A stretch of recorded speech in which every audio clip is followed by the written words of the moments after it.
Hey Chad. Hi. Hi, how are you guys doing? I'm a little late. That's also because I was contemplating if I was going to stream or not, because I have a little bit of a headache. Heavier than usual, probably due to weather changes, because it's now snowing instead of just raining. Awesome. And temperature changes. But we'll see. Hi Cocos, hi Samax, hi Zero. How you guys doing? Yeah. But I cannot be a pussy. I must stream. Let me adjust some things. Seems fine. Hi GT, how are you doing? Hope you're doing good. But yeah. I'm live anyways. Even if I don't feel so well, but who cares? We gotta do what we gotta do. Got some videos that I want to react to, some recommendations, some are not recommendations, as usual. Yeah. We'll see. And obviously the SAO bridged finale today. So yeah, we'll see about it. Let me still check some things before we start into the reactions.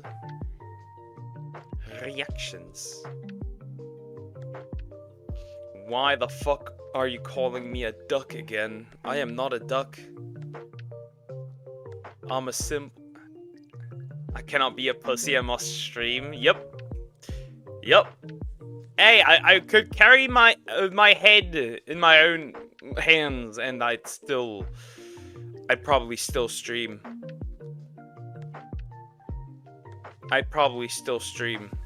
To be honest. To be fair, I would probably still stream. At this point, it's so ingrained into my day that I would feel weird if I would skip. Like, the last time I skipped, I already felt really weird. Almost bored, even. So, yeah. Still checking if the model is fine the way it moves. Yep, seems alright. Seems good. Alrighty. No, Pokey, if your head is in your hands, how would you use your laptop? I'd probably, like, get new legs. Reacted the most disappointing Pokemon day. Nah. Not today. Anyways, let me switch to... Actually, whose suggestions first. First, I'm gonna watch a video that I wanted to watch. Also, I don't really have that many suggestions this week that really interest me, to be fair. Meow. But hi, Black Force Trainer. Hi, how are you doing? Hope you're doing good. Audio needs to be adjusted. Even if Poke somehow died, he would just wake up and say, fuck, I forgot to stream today. Yep. That would look like that. Like, I would be in my coughing and I would just, like, knock inside. Yo, you need to let me out. I forgot streaming. Real.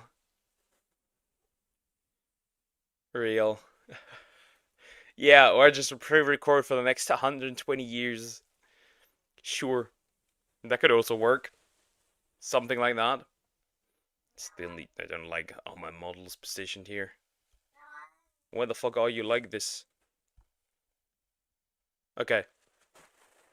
What is my cat doing? You good, bro? Chill. Good God. For a few years. Yep. Pre-record for a few years after my death. Yeah. That could work. Sure, why not? Anyways, you all know I wanted to react to this yesterday already. Final SAO today. Yeah, episode 11. Well, it's not the final. It's the finale, probably, of SAO, but it's not the final SAO bridged episode, that's for sure. I wanted to react to this already yesterday, just I didn't find the chance to do so. Apparently, there's more about Johnny Somali. There's just more. It never ends. Johnny Somali taunts Korean officials and finds out. Again, by ref says Desu. Awesome. I wonder what he did now. Let's just have a listen. Let's just have a listen. Hey, what's up guys, Riff here. So today we have some insane updates regarding the ongoing Johnny Somali trial. Now, over the past couple of days, there's been a lot of news coming out. I covered this in a video a few days ago, and to sum that up for context before we get into the new stuff, basically Johnny Somali, the nuisance streamer who's had many misdeeds overseas, is finally facing the consequences of his own actions. His trial in Korea has begun, and on day one, he pled guilty. He pled guilty. He appeared there drunk. He made fun of, I think it was a legal mindset and stuff. He's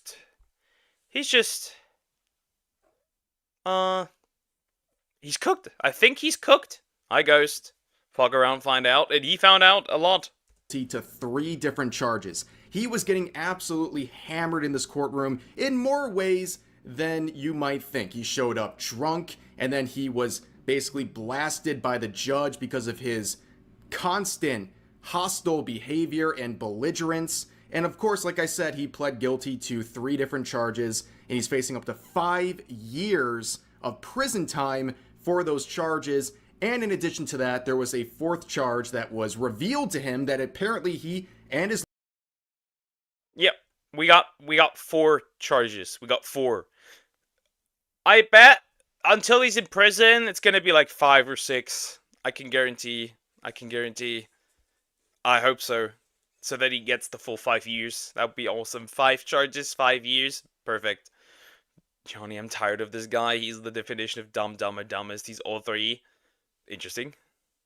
His lawyer had no idea about, but everyone else involved with the coverage of this trial already knew about. But yeah, he's basically in some really deep stuff here, and we're going to cover not only Johnny Somali's reaction to what happened in the courthouse, but also some continued coverage from some YouTubers like Legal Mindset and Atozi who are covering this in Korea, and we're going to see a potential 5th charge, and a very serious one.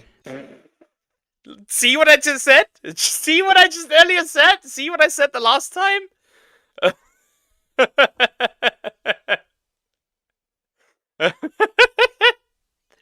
I can see the future. Number 5 might be incoming. Good morning, Poker. How are you today? I have a headache. Mild to heavy. I don't know how to put it. Hard to engage on how bad it is. Why am I being threatened with each live notification firstborn this time? Yep. But you said hi, so you don't have to hand it over. So it's all good. Johnny's not dumb. I would assume he has any form of intelligence. True and real. True and real. I think it's going to be 10 to 15. Ooh. Also, your recommendation I haven't done yet. That Johnny Somali might be facing. So, let's begin here with the reaction of Johnny Somali to Legal Mindset and Atozi here, who are covering what happened in the courthouse. He doesn't know Hank's address and apartment number where he's... That is well. Stupid. Yeah, he kept answering that he didn't know. Yeah, no, it's bad. It looks really bad for him. Then he said, I don't know because I don't speak Korean. And then the judge said, you can speak English. Because the judge... The nigga told me, what's the address, nigga? I'm like, nigga, I don't know how to tell you, nigga. How do I say ching chong, ching ching ching? How can I say that to you? Oh, my I don't lord. speak your language. That was just mildly racist. That was just mildly racist. So we can put racist on the list as well, but that's actually not a new information. So, obviously, it's not a very good strategy here to make racist remarks about a judge in a foreign courthouse that you are being subjugated to because of your misdeeds overseas. But on top of that, what he's saying about not understanding X, Y, or Z is a blatant lie, because he had a translator there basically walking him through this entire process, which is not surprising. This is something that Legal Mindset would address in this latest video he uploaded. So starting off strong with a clearly racist diatribe about the judge. Of course. And also with a completely inaccurate description of what happened. Really? He has a court-appointed, a government interpreter, translating everything in perfect English. Well, the fucker is straight up lying! He is straight up that means he's straight up lying because, well, he has a translator, which technically also, you know, isn't really surprising. That makes sense. That makes sense. Huh. Interesting, interesting. I'm talking about GT's recommendation. To him. So any comment that he would not be able to understand is absolutely ridiculous because everything is being said to him line by line in English every single step of the way. And Yep. So basically, Johnny Somali is lying about that. He knows exactly what's being said to him in that courthouse, and that's not too surprising. All right, he's getting increasingly desperate. We have seen the comments from people covering this trial about his change in demeanor, where he's gone from very boastful and basically mocking everything going on to someone who's realizing, oh man, maybe I'm in some deep trouble here. And we're going to see a little more reaction to that in just a second. Let's keep listening. And the real problem for Ramsey in this case is, I don't know, I haven't seen him really.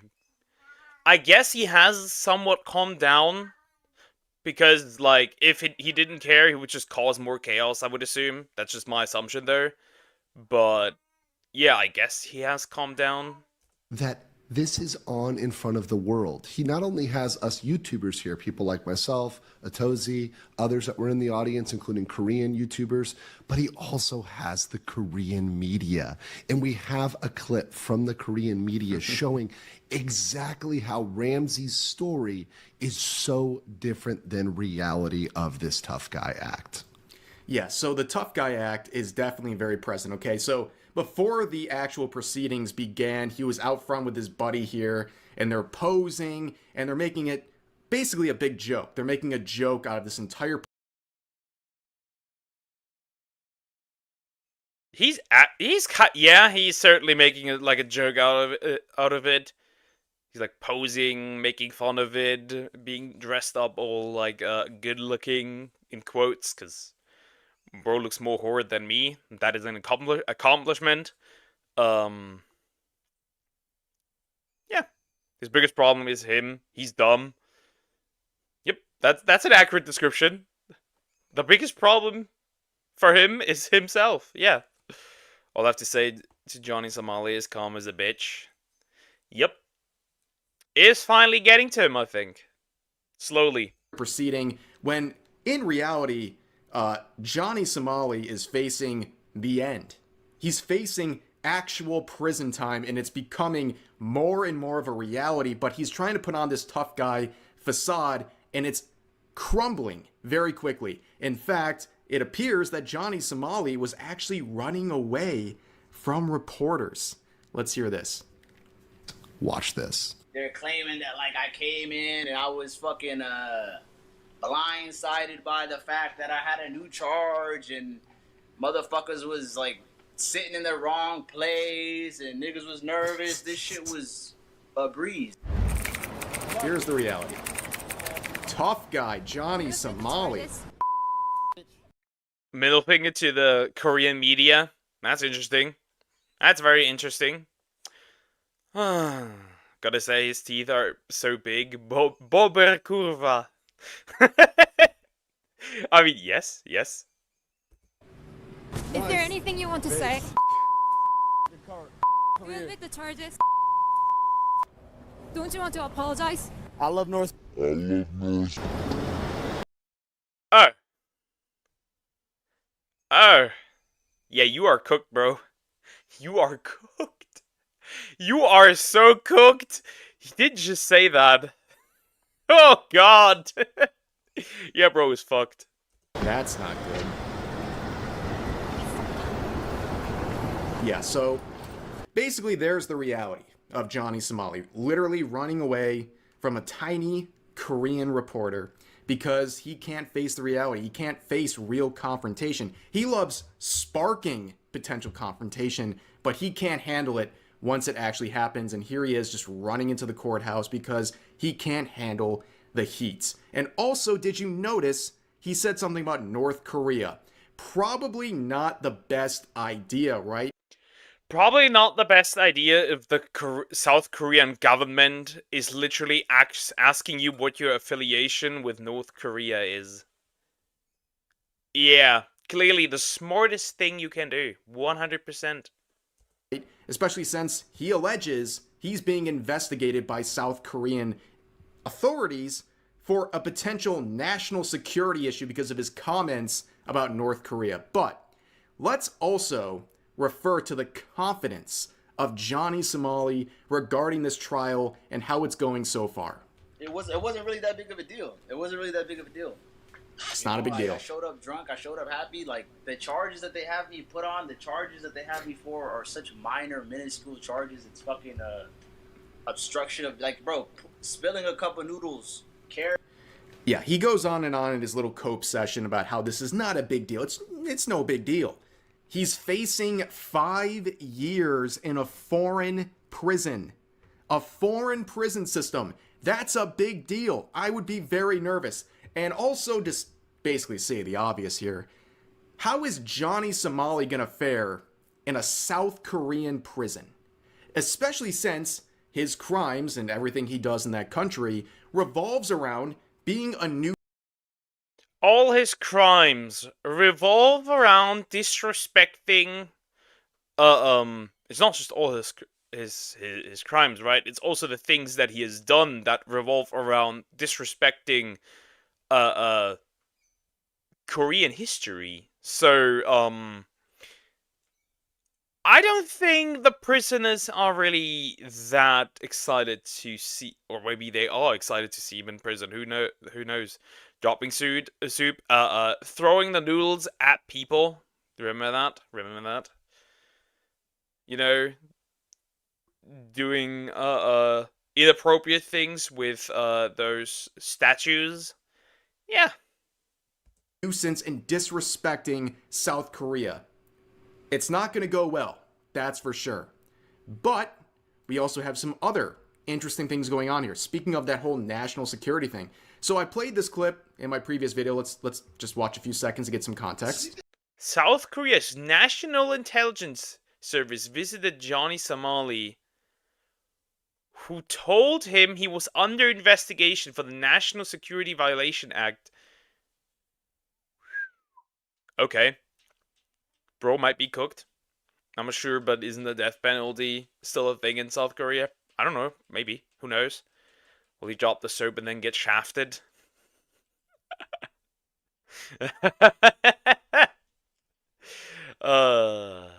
gonna do the sissy hypno stuff with him. The fish incident. I bet he'll be dropping soap in the shower 100%. He doesn't even need to get into the shower to get that.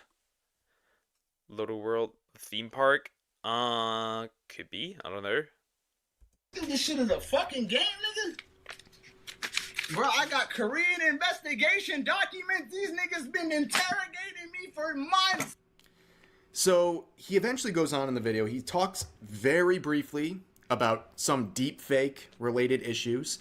And then he spends basically the entirety of the remaining part of the video talking about how he's being investigated by National Intelligence Services. Because apparently his comments about North Korea has launched an investigation, which is, again, if he's truthful about what he's alleging here, he's facing some very serious stuff.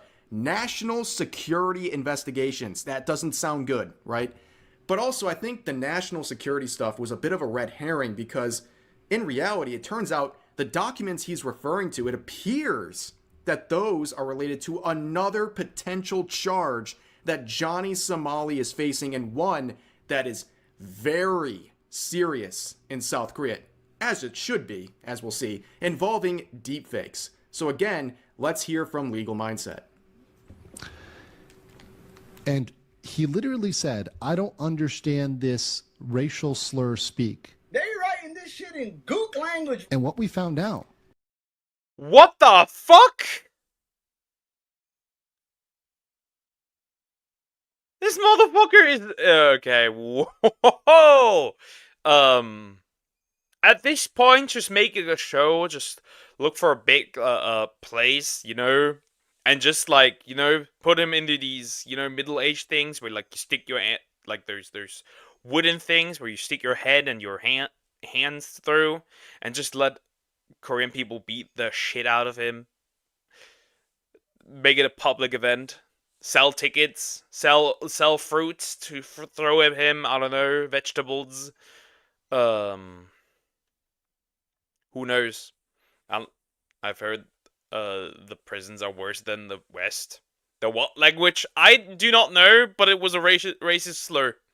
That's all I can say. I do not know.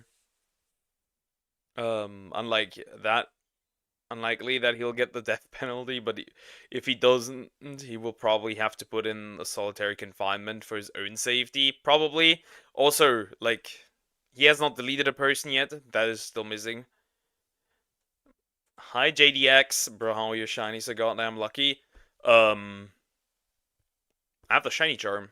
That makes it easier. By the way, I got my cast from shiny yesterday. Awesome, congratulations. Is that this has been referred by the police to the prosecution. If the police send it to the prosecutor, if you go from 2 to 3, on step 3, you have a 90% plus conviction rate. Probably more like 98% conviction. He's fucked in the ass. He is cooked. He is dead. Bro, it's over for bro. Put the fries in the back, buddy. Get out the ukulele. You're going to prison. 98% conviction rate. It is so over. It is so over. Johnny Somali is over. Yeah, bro's cooked. Conviction rate, which means they will charge you. We're at stage 3 now. We're at stage 3. That's what those documents. He just confirmed, he literally told himself that in the Eastern District, there is a 5th charge, which has not been, the prosecutors haven't officially announced it yet, but it's coming. Which means, remember the theory I said, guys? That they're going to hit him with these little obstruction ones, and they're going to trick him into pleading guilty? And then, he's going to be screwed because he's a convicted criminal? Look at Legal Mindset being so happy. Just look at him smiling and like being all giggly. I can smell the satisfaction from 5 kilometers away. I can smell it through the screen. I can smell it from here to from Korea to here. Look at him being all happy. And then they're going to hit him with Oh, deepfakes, which has serious jail time. That just happened. So I accidentally played the clip a little later than I should have, but he confirms that based on translations, it's talking about deepfakes. And if you're curious as to what we're referring to, this is the clip. Just like anything else with Johnny Somali, he literally documents his entire life, including his own crimes. Look, me and my Korean girlfriend. Look, you see? Y'all niggas jealous, y'all niggas getting pussy like this. Look at me, y'all niggas really wish y'all had it like this. Yeah, you can read here, the girl in the video is currently suing Johnny Somali for defamation because of his deep fake video. This is a big issue in South Korea and involves a lot of entertainers. And yeah, they take this stuff very seriously, as I think the entire world should take these things very seriously. And this one could land him in very serious trouble. And like Legal Mindset said, they're basically setting him up. He's pleading to all these smaller charges, which still carry some pretty significant Bro might actually fuck the 5th charge. Bro goes to prison, and I'm happy about it. Just don't give this dude any attention. Well, soon we will no longer need to give him attention, because he'll be in jail. penalties. but he's pleading to this, essentially accosting himself as a convicted person in Korea, and now these additional charges are going to hit even harder. And that is really bad news for Johnny Somali. But it doesn't end there. So there's this clip going around. Of course, once again, Johnny Somali drunk, saying things that he shouldn't be saying and putting himself in even more hot water. Wait, worth repeating? Johnny Somali's talking about being high and on pills. I just wanted this on record and to put this out there. Okay. They're narcotic pills. Didn't you get like a charge for like drug stuff? Oh. I'm gonna message you right now. Sorry, I'm fucking high right now. You excited? I'm gonna take pills and drink before. Yep, there he is admitting to being high and trying to take pills before the trial, which, by the way, another thing South Korea takes very seriously. They do not mess around with drugs in that country, and him admitting this is opening himself up to a world of hurt. Once again, let's listen to what Legal Mindset has to say about this. He illegally took prescription drugs, it appears. I don't think he has a script for them. There's So no chance. this is...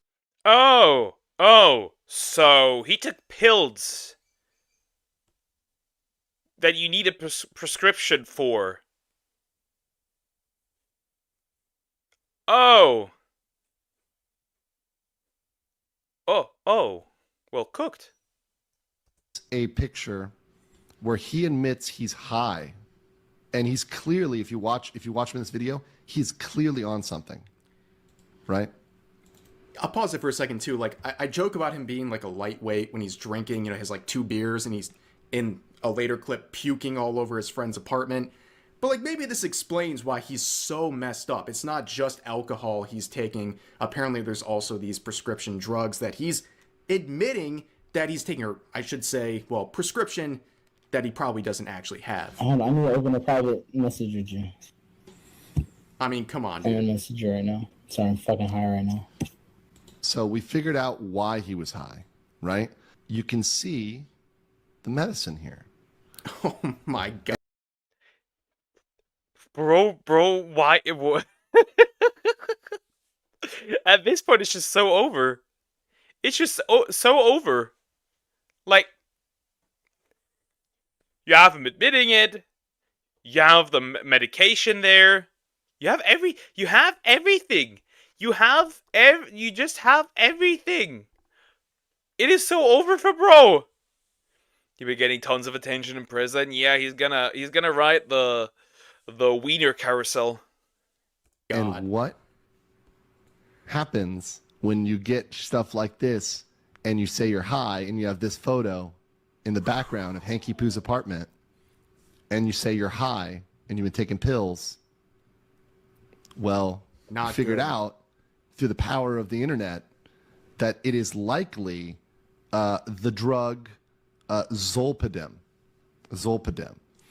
which also has another name. I think it's called Stilnox as well. So this is a prescription drug. And I'm going to pull up the ministry. This is the Korean autism Ministry at of its Food and Drug finest, dude. Safety. This This is is literally the great. Korean website. So it is a psychotropic drug. It's a narcotic. Sorry, it's a narcotic medicine, a Zolpidem and propofol. But Zolpidem is a psychotic drug used for the treatment of insomnia in adults. It is only to be used with a doctor's guidance and a... Yeah, then you need the prescription. In this case, and he probably has no evidence to provide that if he didn't properly take care of it. It's over. Drug laws are bad there. The person who played Thanos, he's a former idol, and he got involved in a drug scandal. They were cyberbullying him relentless. He tried to commit S, luckily he survived. Okay. Self-defamation, essentially. Yep, pretty much. prescription. It has a real chance of misuse and drug dependency. Really? It should be used with caution because it can lead to drug abuse and dependency. AKA what we were seeing in that stream that Johnny Somali was making the night/morning of his trial. Not a very good thing, but it turns out this is not the only person who's in a foreign country, a nuisance streamer, who might be peddling drugs and using drugs and could face very serious consequences. Ice Poseidon and his CX crew have been causing a lot of issues in Japan, and oddly enough, We're getting season 2? Chat, we're getting season 2 potentially, but this time with Ice Poseidon. Anybody interested in a season 2? Nuisance Streamer season 2. Oh no, not another one. kind of beef with Johnny Somali. It's like two morons fighting type situation. But basically, you have this idiot also implying that they're doing drugs as well, which is again something taken very seriously in Japan. And really, this is like the next set of people, right? Ice Poseidon and his crew, they said they're going to South Korea next, conveniently enough, right after the Johnny Somali trial. But yeah, let's hear this clip too. No, I don't have my Adderall, seriously. I don't even know where it went. Anyways, I haven't taken it, but I don't even know where it went. It was in the fucking beanie. I mean, he's always looking like a tweaker, let's be real. Somehow. So it's gone. Completely. It's completely gone. So what did he say? No, I don't have my Adderall, seriously. He doesn't have his Adderall. Adderall is illegal in Japan. It is a scheduled drug. It is a controlled drug. You cannot own or use Adderall in Japan. You're not supposed to bring it in Japan at all. It does not matter if he has a prescription. You cannot get a prescription in Japan for Adderall. Yeah, so basically, if what Nice. Part 2. Let's go. he's saying in the clip is true, he could be cooked in Japan. And again, this is another crew of people who want to do the same thing, the same nuisance streaming in South Korea. Yeah, but I think that Japan would just kick him out, just like they did with Johnny Somali, to be fair. Because why would you want to pay all the money, like the resources, for, I'm gonna say, the retard? Who would want to do that? Looks like he's on drugs right now. 100% he does look like it. Korea very soon, and that'll be another big issue. And we hope that what's happening to Johnny Somali will become a trend with all these nuisance streamers who are causing issues overseas in the pursuit of making content. But same with the last couple of videos. Make sure you check out Legal Mindset. I'll put a link to his channel in the description. I believe he just crossed 200,000 subscribers. Very well earned. I'm glad to see it. So I'll put a link to that, like I said, in the description. Check him out, and he'll provide the latest updates on this. And if anything else serious evolves from this ongoing trial, I will let you guys know. But for now, that's going to do it for this video. As always, feel free to share your thoughts about today's topics in the comment section down below. Hope you guys enjoyed the video. That's pretty much the end of the video. And what do we know? 5th charge incoming, baby. Who wants more? I'm saying 6 at least. Give me the 6th one as well. I'm here for it. I'm here for it. That is crazy. That was nuts. Very interesting. Very, very interesting. Let me reload the site.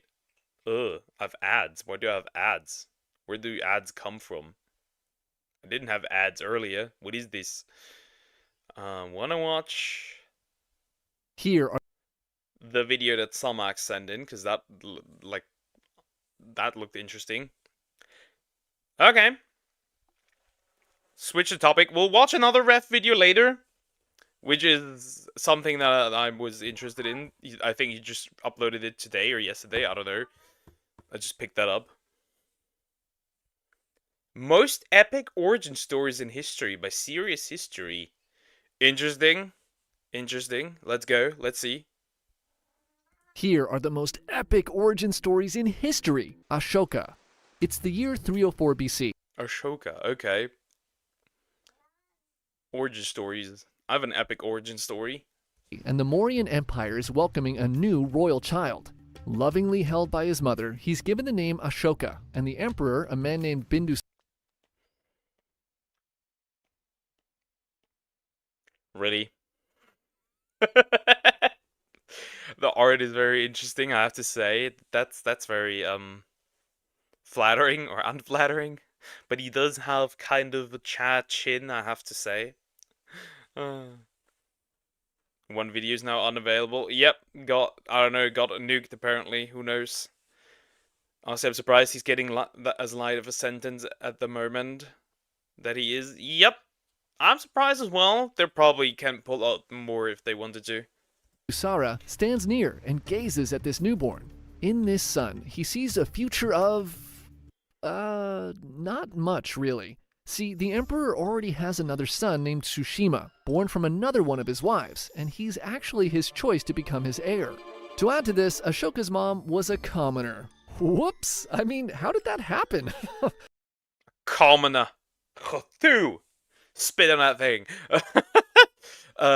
Lowly mortal. We all know how that happened. The king stuck his wiener into a regular woman. While Tsushima's was a noble. So yeah, case closed here. But Ashoka is still a royal son, and he's given a royal upbringing. Time passes, Ashoka grows up, and boy, he does look like he's turning out to be a huge disappointment. He's short, kind of fat, and is suffering some sort of... A short, fat king! Interesting. The short, fat king. Poor boy. weird skin condition which grosses his father out. Though he had already made up his mind that Tsushima was his guy, now he's certain. Ashoka is just way too ugly to be emperor. I mean, come on, look at him! But what Ashoka lacked in looks, he made up for in charisma and intelligence. And like most kids who know they're not the favorite, he grows to have a huge chip on his shoulder. He's schooled in all the things a royal son should learn, and once he's of age, his father begins to send him out to govern parts of his kingdom and to quell rebellions. Ashoka's first assignment was to govern the area of Ujjain, where he proved to be a master of governmental policy. And later, he was put in charge of quelling rebellions in Taxila, where he demonstrates a natural ability to command a military. It becomes obvious that Ashoka is talented enough to rule the empire. Charisma. Yep. Charisma. He maxed out in charisma, apparently. I don't know. He out here solo leveling. Puberty hit him. But he's still ugly, so it can't be the puberty. And this doesn't go unnoticed by the Emperor's ministers. They try to tell the Emperor, but their opinions don't really matter, because Bindusara had already made up his mind. Tsushima was to be his... Bro was pretty much saying, you cannot be king! You are fugly! You cannot be king! Look at it! It is disgusting! Interesting. heir. But in 273 BCE, the Emperor falls ill and is quickly on his deathbed. Tsushima is off fighting a rebellion, so he sends for him to return home quickly, so he can be crowned emperor. But by this point in time, the ministers have decided they like Ashoka way better. They think Tsushima is a spoiled brat, and they've watched Ashoka kill it, both governing and on the battlefield. So they lie to the emperor and say that Ashoka's sick and can't go, and that maybe he should just make Ashoka the emperor temporarily while he's waiting for Tsushima to return. The emperor's like, "Did I fucking stutter?" At which point, legend says Ashoka proclaims, "If the throne is rightfully mine, the gods will crown me as the next emperor." And just like that, Bindusara dies instantly. I think bro just saw his ugly son, and Ashoka just turned king in this case, or emperor. He has aura, exactly. He doesn't need to look good. He has aura. And Ashoka is made emperor. How convenient. When Tsushima returns back to the capital, he's led by the ministers into a trap and falls into a pit of charcoal and dies an agonizing death. Ashoka then goes off and kills every single one of his other brothers, except one he kinda liked, to ensure he would have no competition. And so, in 268 BCE... Bro cleansed the bloodline, except one. That's my favorite little brother. I'll keep that one. Everyone else needs to go. Good riddance. Ashoka is crowned emperor, and he quickly proves all of his father's ministers were completely wrong and becomes an unhinged tyrant who rules with fear and terror. His atrocities are too many to list, but here are So all leads down to the fact that the ministers were stupid. That's why you never involve third parties. Cooked. Damn. He a villain. He's what was the definition of what was that saying? A boy who has never felt the love of his village will burn it to feel its warmth kind of situation.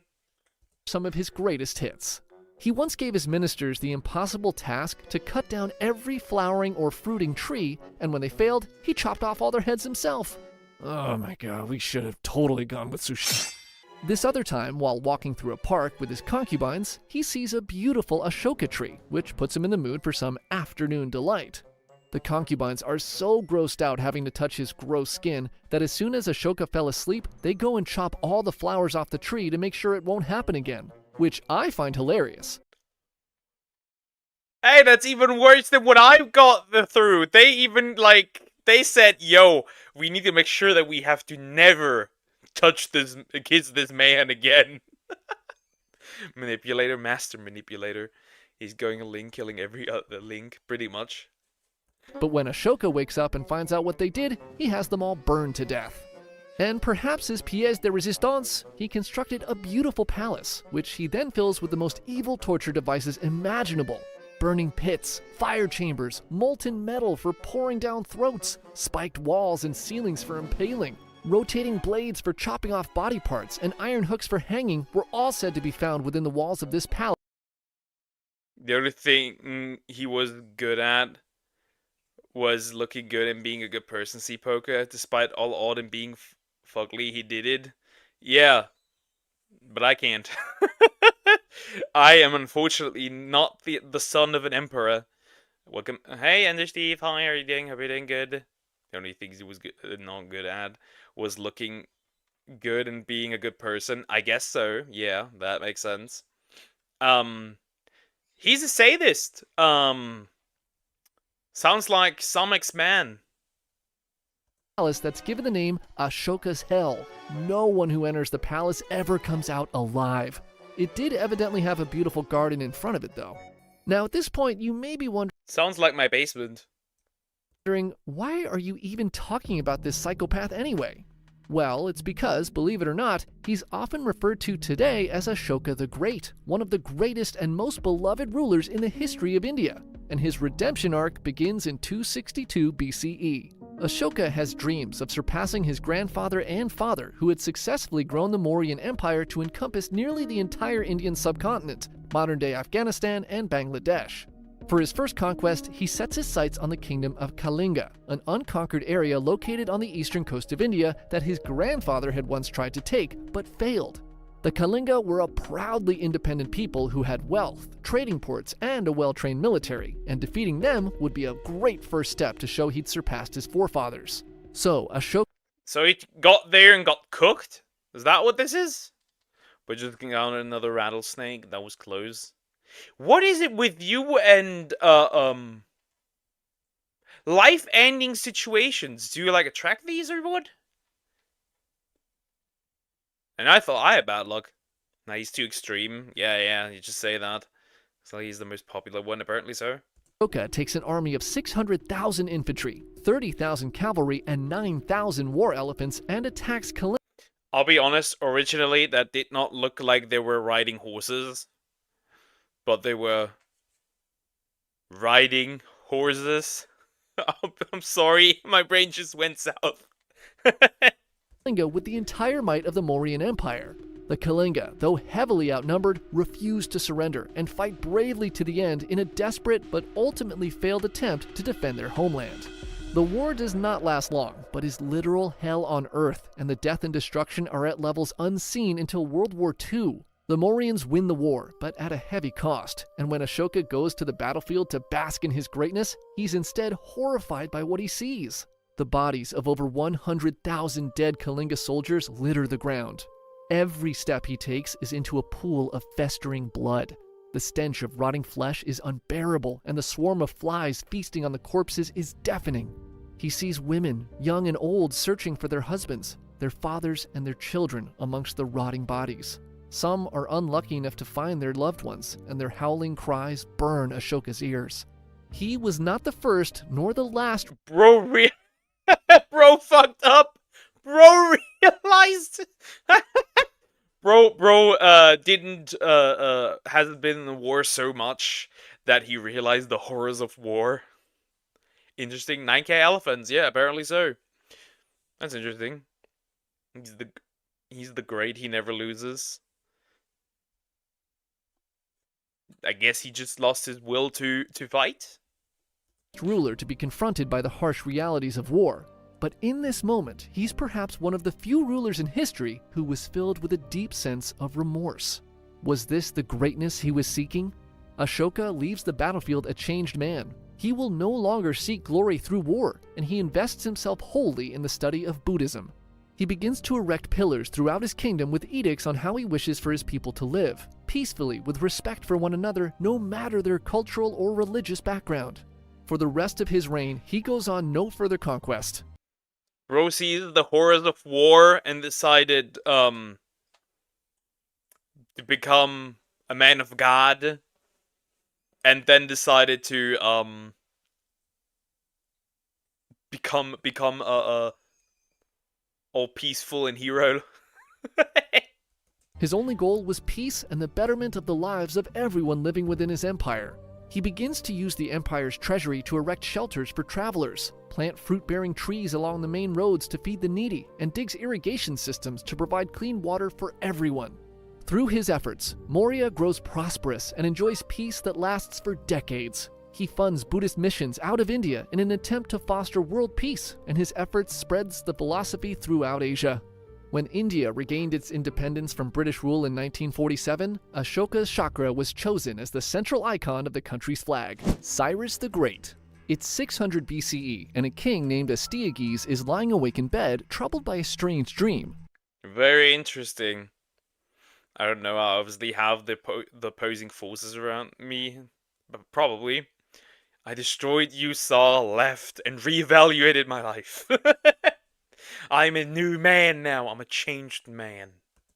In his vision, he saw an ocean of water flowing from his daughter that swept through not only his kingdom of Media, but flooded all of Asia as well. The next morning, he's still troubled by this It's actually not water. It's man pickle juice. Your daughter's a whore. dream, and he seeks counsel from his magi, whose interpretation chills him to the bone. The dream was an omen that the offspring of his daughter would one day challenge him for the rule of his empire. To prevent this, he quickly marries her off to a mild-mannered Persian king named Cambyses I. Phew, ain't no way any great conquerors can... Yeah, bros just said, that bitch gonna destroy my country. Send her away! Maybe that was the problem. Waterbender. Sure. The Avatar. So Deer gone now? Yes, way. Hi, how are you doing? Hope you're doing good. Apparently Deer is gone. I haven't seen him today since his departure in the morning. He left me at 7. He left us apparently at 7 a.m. my time. Somewhere on there. I haven't heard of him since. Gonna come from Persia. But just a year after the marriage, Astyages has another dream. This time, his daughter stands before him and vines suddenly begin to grow from her back. The vines grow so large that they... What? Do you now... do you now have, like, wood style? She just got wood style. Entangle all of Asia. Astyages is again freaked out, and again he goes to see his magi, who confirms his worst fears. The son of his daughter will dethrone him and go on to rule an empire that stretches to the 4 corners of the world. The words of his magi scare the crap out of Astyages, and he decides then and there that he'll do everything he can to ensure this prophecy never comes true. But before he can even think of a plan, his daughter becomes pregnant and gives birth to a boy. Astyages orders his most trusted general, a man named Harpagus, to immediately travel to I guess it's time for the time-traveling morning after pill. Yeeters that feeders, kick the baby, as they would say. I'm gonna cry, not our dear friend. Yeah, our dear's gone. He escaped the basement. Persia and kill the child. Loyal to his king, the general makes the journey, rips the infant from the hands of its mother, and walks away as she begs for him to stop. Harpagus carries the baby out of the city, but as he looks down at the newborn, he finds he just doesn't have it in him to take the life of an infant. So instead, he gives the baby to a shepherd and tells him to go leave it in the woods to die. As ordered, the shepherd takes the baby and carries it off into the woods, but unknown to Harpagus, the wife of the shepherd had just given birth to a stillborn child. As he walks into the wood, he stares into the eyes of the infant, and he can't help but to think of his own child and what could have been. The shepherd decides to disobey Harpagus and brings the baby home, and he and his wife decide to secretly raise him as their own. They name the boy Interesting. Why is my voice dying? Interesting. So they pretty much decided to, since the original baby was dead, they decided to keep this new one. Interesting. Cute. Here we have the dead baby. Dangers of the Opera by Cartoon Box. Okay. We'll do that eventually. Aphrodite, and the shepherd buries their own stillborn son and gives Harpagus the location of the body. As far as everyone else knows, the matter's settled. The royal infant is dead. So Aphrodite is raised in the countryside away from the royal family, completely unaware of his lineage, and he grows into a strong, charismatic boy. One day, at the age of 10, he's playing with some other kids, and in their game, he gets named the king. As king, he orders around the other boys, and they all play along, except this one kid who was the son of a Median noble. Why does he sound like, why does he look like that one annoying kid? Also, he's a boba. He looks like that one annoying kid that would tell the teacher everything, that would, like, fuck up plans in school. Or the one that reminds the teacher, actually, we had homework. That's how he looks like.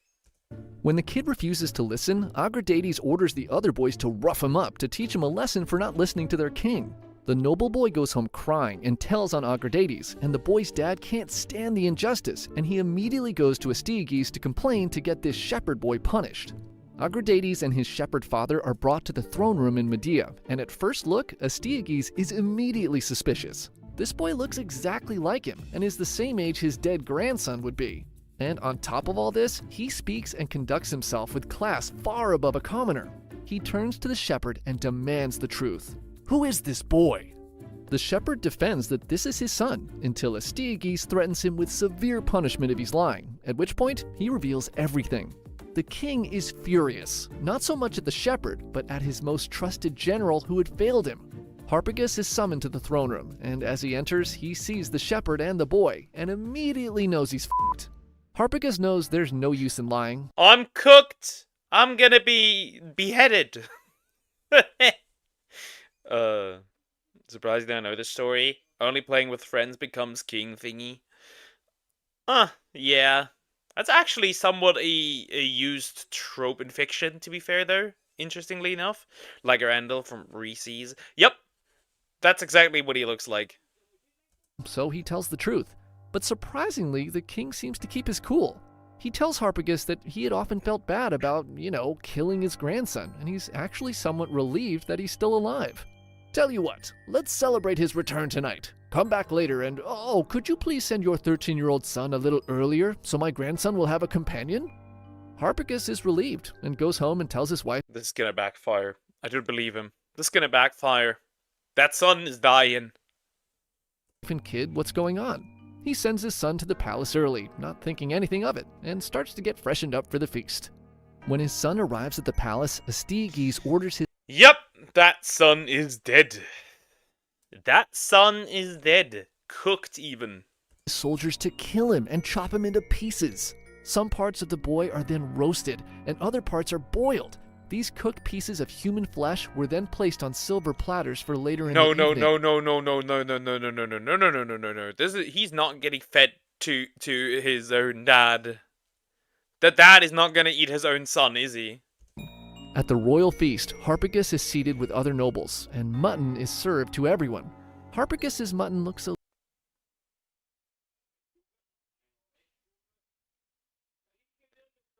That's a generational hater. Like, that is peak hater. You couldn't hate. I can't hate. I couldn't have that kind of hate. Bro is a generational hater. Oh my god. He dies. I thought he'd take revenge. Apparently not. He not just only dies, he also serves as food. little different, but the king seems to be in a good mood, so they all eat up. Once everyone's stuffed, Astyages asks Harpagus for a little help. He calls for his attendants, who bring in a basket and places it directly in front of Harpagus. He orders him to lift the basket. Hesitantly, he follows the king's commands and is horrified to see the head and hands of his son. Astyages, with an evil grin, then asks Harpagus if he enjoyed his meal. A little gamey, perhaps? Harpagus comes to the sickening realization that he had just eaten his own son for dinner. Against all odds, he maintains his composure and simply states, "Whatever my king does pleases me." He asks to keep the remains of his son, which he calmly takes and buries at home. But secretly, he never forgives the king and will spend the rest of his life plotting his revenge. Feeling pretty proud about the way he dealt with that idiot Harpagus, Astyages now has to figure out what to do with this grandchild he had feared. I mean, that is wild. Imagine hating somebody that, like, punishing someone that severely, like, just delete. I mean, if you delete the son, then the son is gonna plot the revenge. I guess that would be more time for revenge. he could just kill him and get it over with, but instead he seeks the counsel of his magi again, who tells him that technically the prophecy had come true. The boy had become a king in the game he was playing, so now he doesn't pose any threat. Relieved, Astyages apologizes to the boy and sends him to be raised in Persia by his biological parents, who are both confused but also happy that their son they thought was dead for 10 years is somehow still alive. They rename him Cyrus II after his Persian grandfather. While in Persia, Cyrus grows to be a strong and capable leader, and when Cambyses passes away, he assumes the throne and begins setting his sights on larger conquests. He soon realizes that the greatness he desires will be impossible if he's still under the thumb of his grandfather, and he begins plotting ways to regain Persia's independence. Back in Media, Harpagus gets wind that Cyrus may have higher ambitions, and he sends him a secret message. In his letter, he reminds Cyrus of how his grandfather wanted him killed, and that if Persia were So the guy's downfall was not like his grandson, but realistically killing the son of his underling. Interesting. to lead a rebellion against Media, he would turn his forces against Astyages and fight alongside him. This sounds like a pretty good deal, but Cyrus has one last problem. Persia is less of a kingdom and more of a scattering of tribes that kind of tolerate a ruler. If he wants to have any success against his grandfather, he first needs to unite these tribes to fight as a unified army. As the new ruler of Persia, he orders men from across his lands to a forest and orders them to clear it within a day. Not knowing what kind of ruler Cyrus is going to be, the men begrudgingly do so, and by the end of the day are completely exhausted. The next day, Cyrus again calls them back to the same spot. The aching men head back to the forest, thinking this Cyrus guy might need to be taken care of quickly if he keeps this up. But when they arrive, they're shocked to find Cyrus with an incredible feast laid out in the clearing. He invites So first he makes them work, and then secondly he feeds them. I guess love really goes through your stomach or something like that. I guess. To eat, and instead of working, the men spend the whole day relaxing, drinking, and eating the most delicious food they've ever tasted. As the sun begins to set, Cyrus stands before them and says, "Persians, you have the power to shape your own future. If you follow me, you will enjoy days like today and even better ones without having to endure hard labor. But if you go against my plans, you will face hardships worse than what you experienced yesterday. I speak to you as a voice of freedom. It seems that Providence has chosen me to bring prosperity to you. You are just as capable and brave as the Medes. Knowing this, refuse to continue obeying Astyages. The men erupt into cheers. Finally, a true leader has come to save them from the tyranny of the Median Empire. With full support of all the clans in Persia, Cyrus quickly raises an And he becomes a tyrant after killing his grandfather. End of story. army and leads an all-out assault against his grandfather's forces. Astyages orders Harpagus to command his army to defend his lands and stop this revolt. But when the two armies meet on the battlefield, Harpagus does as he'd promised, turns his men and begins attacking the remaining Median soldiers. His revenge against Astyages has begun. Cyrus, with the help of Harpagus, goes on to dethrone his grandfather and establishes what will be known as the Achaemenid Empire. Exactly as Astyages saw in his dreams, this new empire quickly grows, and at its peak, stretches from the Mediterranean to the Indus River, the largest empire the world had ever seen to this point. And unlike his grandfather, Cyrus rules with fairness and equality. He's loved by everyone in his land throughout his reign and long after he dies. So much so that he even snags an honorable mention in the Bible for being a cool guy. Here are the He's even a cool guy in the Bible! That's the end of the video. That was funny. I like that. I like that. That was fun to watch. Not bad, not bad. I expected him to be a cruel ruler. He did not become a cruel ruler. Pretty cool, pretty cool, pretty cool. Also, yeah, by the way, we got rat stuff again.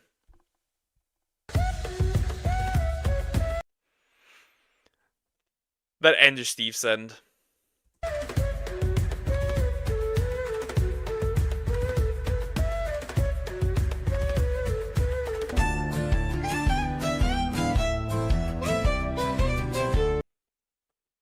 It's just the same song in different... It's just the same song in different styles. Why? Why am I doing this to myself? There's a 2 minutes and 30 seconds I will not get back.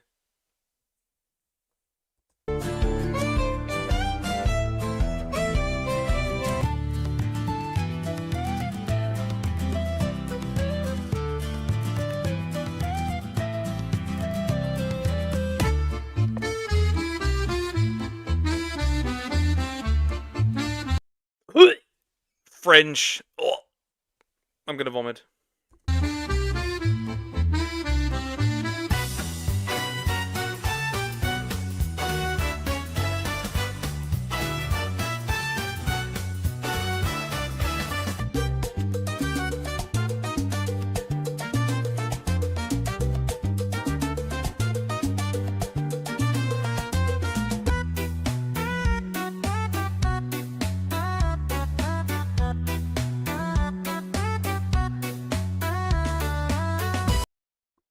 Yeah, some of these sound familiar, because some of these are familiar. We have seen, actually, almost pretty much all of them before in other videos.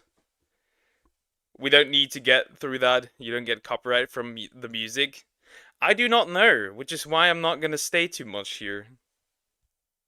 Pretty much, we have already heard them, pretty much, almost all of them.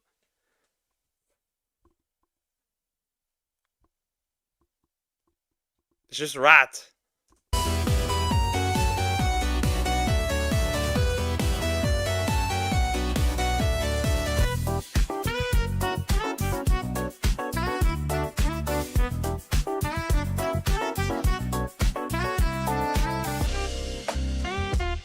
Yeah, we have already heard these before. Literally same stuff. Literally the same stuff. We're gonna watch this one. Yeah, we're gonna do this one. Joro made Sunny V2 video. That's pretty chill. Enough with the rats. No more rats. AI and French, exactly. Ugh. Anyways, the Christian TikToker who was secretly a monster by Sunny V2. Why are some of the worst people Christians? How Christians in quotes, because you aren't Christian if you are probably what I would assume is gonna happen. Joe Rogan made it seem like he was holier than holy. As a Christian youth pastor, he dedicated his Oh god, youth pastor? I don't like where this is going. I do not like where this one is going. I do not. TikTok to showing respect for women until 6 different people exposed him for his own secretly terrible history. You could see the red flags in early tweets like this one. I am a Christian and I support LGBTQ. If you're a Christian, this is already over. Technically, if you're a Christian, you cannot support this, technically. You cannot support this. And I support BLM, and I support people of other faiths, and I support a women's right to choose.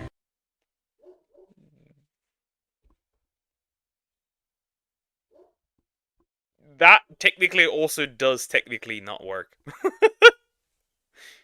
The need to vocalize his own morality was almost strangely excessive, and his TikTok videos weren't any different. He wanted to punch all men who talked about how women dress.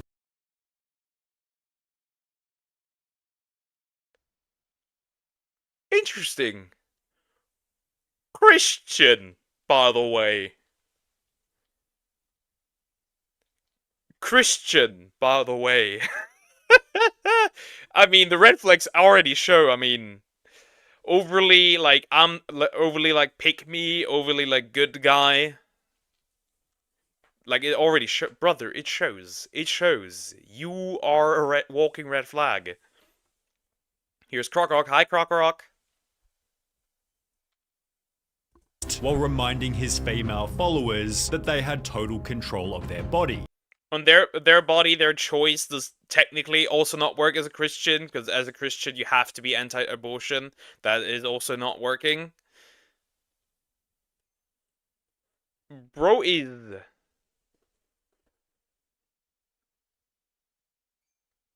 following hippie cheeses? What is happening here? Poke, I'm hungry. Do you want food? What food do you want? When he wasn't supporting women, it was instead minorities. It's homophobia, racism, misogyny, you name it, all thinly veiled as a joke, and you're not fooling anybody. Which people found suspicious long before he was exposed. But when this dude is making almost his entire personality about respect women, always be nice to women, respect, respect, respect, it gets a little overboard, to be honest. When questioned about his motives, Joe... It's always like... nobody that tells you that they're a good guy are actually a good guy. Like, it rarely is the case. There's always something happening in the background that nobody's aware of. And that guy is certainly not Christian. Certainly not. The I support BLM aged poorly. It aged poorly because BLM failed, because it turned into... it was much less... a movement from black people for black people, and more so, how can I turn this into profit? And then take the millions that were donated and just run the other way.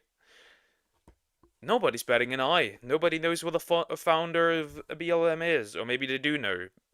That person took all the money, and black people saw none of it. They saw none of it.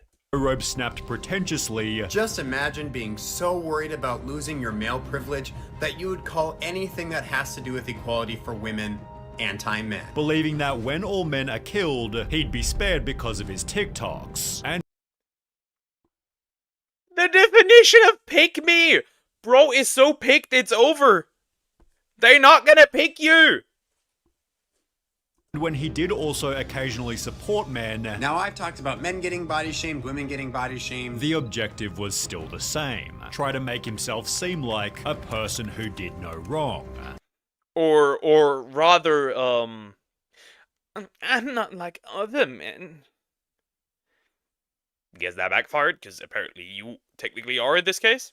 The caption of his merch was literally "Be Better," which seemed true to him as a church office manager and youth pastor on the weekends. So depending on how long you've been following me, you may or may not know that I'm actually a very religious person. People therefore heavily respected him, even making stan accounts such as Lovely Joe Robe, while comments on his live streams read, "I have so much respect for you. You speak for others and it makes me so happy." Any videos criticizing him were met with thousands of dislikes until people became suspicious of Joe Robe's supposed morality. In late 2020, a TikToker named Gemini Official was exposed for his relationships with multiple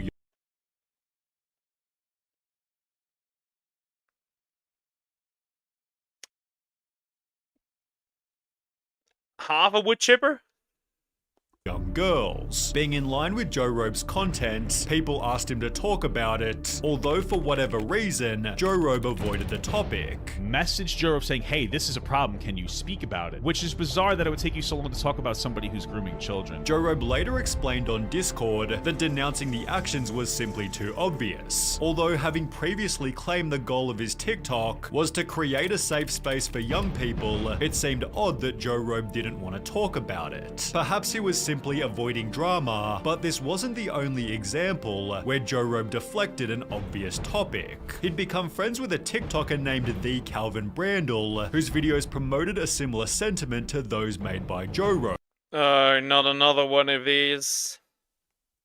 Not another one of these, another... Yes, please pick me. Huh. It's the she want fuck you bro meme, but, as a human. Well, turns out he'd been doing exactly what he disavowed, explaining he thought it was okay because he was TikTok famous. I felt that with TikTok my ego was super inflated and... What kind of excuse is that? Huh? What kind of excuse is that? Oh, I'm TikTok famous, which is why it's okay to do it? My ego? Pick me, choose me, love me, true and real. The fun part is that this other guy, he won't be picked by women, and he certainly won't be picked by God. Interesting. And I felt like I was invincible, I was unstoppable, I couldn't make any mistakes. Despite having photos together on Instagram, Joe Robe avoided the situation. You have no problem calling out problematic men, but it seems like the problematic man is your friend, and you're a little quiet. Eventually addressing what had happened with this iconic statement. I'll say it again. If you groom somebody, you are disgusting. The scum of the earth. Joe Robe, however, was doing exactly this himself. This was somebody that I felt safe around, but I don't feel safe around him anymore because he's a groomer. If I had to hear constantly, as a man, how much I suck, I would not feel safe around this dude at all. Not even a little bit. Not even at all. I would not feel safe. On one unassuming Wednesday, 17-year-old TikToker DillG16 uploaded the following video. This video will be about one of the biggest hypocrites I have ever met in my life, Joe Robe. John is a disgusting and terrible hypocrite who abuses his platform by using his clout to groom and prey upon underage boys. He has done this to multiple people, including me. John first followed... Well, there we have it. The youth pastor is a youth pastor for a reason. Me whenever I had about 30,000 followers and joined my live stream and asked for my Snapchat, so I gave it to him. After Snapchatting for a few weeks, he asked me if I wanted to get an Airbnb with him on my 18th birthday. Hey, at least he waited until you were 18, I guess. That's still weird though. Bro was spawn camping. Which was over 3 months away. He started to send me links to one-bedroom Airbnbs, and he offered to purchase me alcohol if I went. And this is him talking about the one bedroom. He knew that I did not want to... One bedroom? Yeah, he want that barely legal. Male Bonnie Blue encountered. Get the Airbnb, so he thought if he invited one of my IRL friends, I would want to go. That's him asking when he was going to turn 18. And while Joe Robe was at least waiting until their 18th birthday, the group chat they shared wasn't quite so clean. During one of the Zooms with all of my TikTok friends, John thought it would be a good idea to have us all take a BDSM score test and send him our results.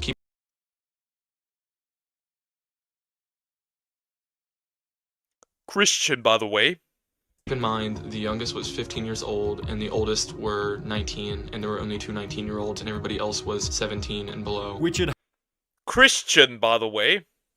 happened just a month before Joe Robe's 28th birthday. Dilgy added one more detail before the video finished. I found out that there are multiple people that John has groomed. As a person named Coco then also came forward. He started asking like different questions, like what state do you live in, and do your parents let you travel, and do you like to travel, and and he offered to buy me a room with him. He offered to buy me alcohol. Christian, by the way. I have to repeat myself because... What the fuck? You wanted the barely legal bussy? Oh no! Why did you put it like that? No. Ooh. Yes, but ooh. No. This is the one quote I remember him talking to me. I may be a pastor, or I may work for God, but I'm not against kids having fun. I should have realized it right there. Is it not having anything against kids having fun, or is it not having against you having fun with kids? You know, he says one thing but means the other. Then there was another. I can't go into specific details about what happened between me and Joro because it is quite not safe for work. And another after that. He'd also make promises about getting Airbnbs and meeting up with us. He promised... Oh, I guess he does not discriminate on gender, at least? Wow, so inclusive! alcohol and hot tubs. Joe Robe's accusers then made a Google Doc listing everything else he'd done. He'd tried to get blank and blank to create an OnlyFans once he turned 18.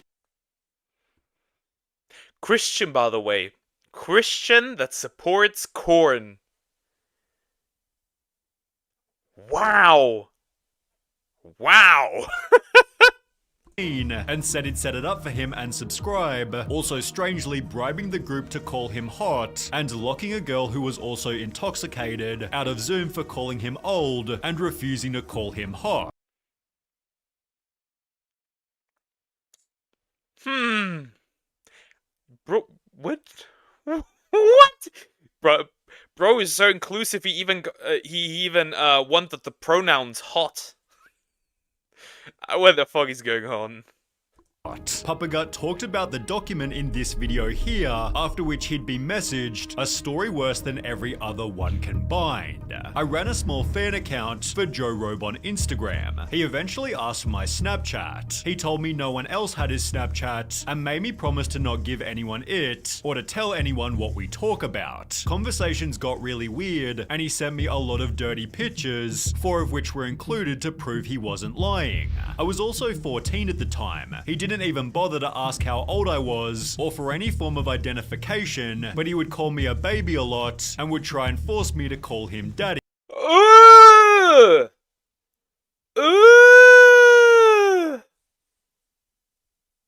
No! That is not your daddy! No! And baby? Ooh. To make matters worse, John's church profile explained, outside of his work at St. John, he is a private music teacher with over a dozen students, and up until recently, was the activities chair for the Northern Sky District of the Boy Scouts of America. But wait until you hear why he left his previous job. Someone messaged one. Oh no, it goes deeper. Wood chipper. Yeah. Yeah. Wood chipper, take the remains, burn them, put the ashes into a burrito, feed that burrito to somebody, let them shit it out, burn it again, flush it. I don't know where I'm going with this. We can just continue over and over. Is this the YouTube predators similar to EDP? No, this is a TikTok predator.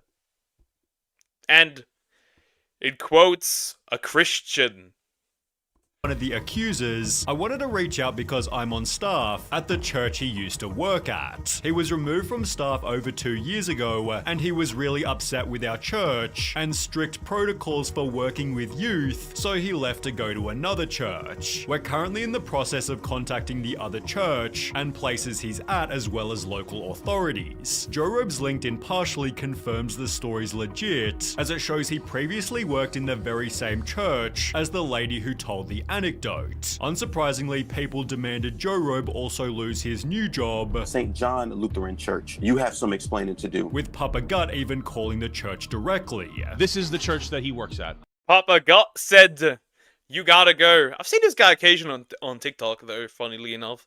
Bro's thirsty is not even close. Straight up a predator who was church hopping. Yep. He did damage and then hopped to the next church, pretty much. I know this because I called the church that he works at and I asked him if he works there. They said yes. I told them that they were very serious and credible allegations. They immediately hung up after they said, oh, thank you. Despite hanging up the phone, the church quickly deleted Joe Robe from their website before iSpeak1906 extracted an unofficial statement. The pastor reached out and he wants to remain anonymous. However, the bishop is aware and he has been terminated and authorities have been contacted, and that's about all that we have. But the bigger question was, how did Joe Robe himself respond? Did he make a self-aimed TikTok about his own heinous actions? Did he get out the ukulele and started playing it? Well, no. He deleted his TikTok, Instagram, YouTube, Facebook, even his LinkedIn, and hasn't been heard from since. Bro disappeared, vanquished from existence.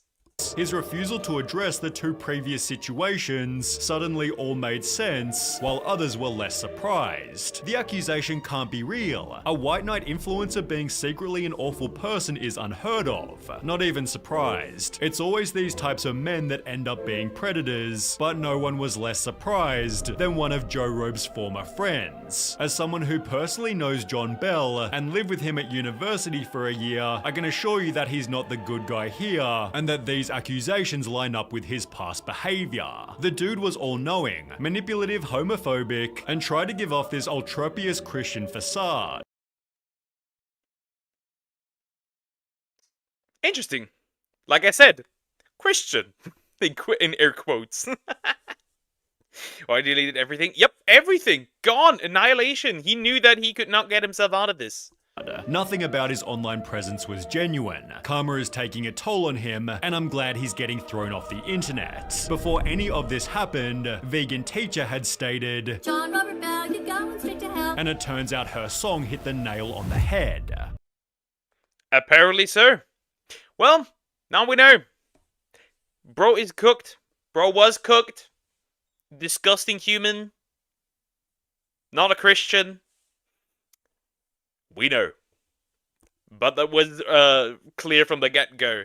It's actually like clockwork. Like, the people that act like him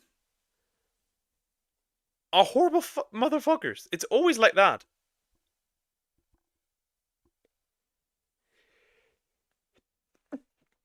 I almost exploded. Had to sneeze. Vegan teacher. Yep, the vegan teacher struck back. Chat, I'll take a quick break. I will be right back.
I have returned, even with water, because I didn't have any.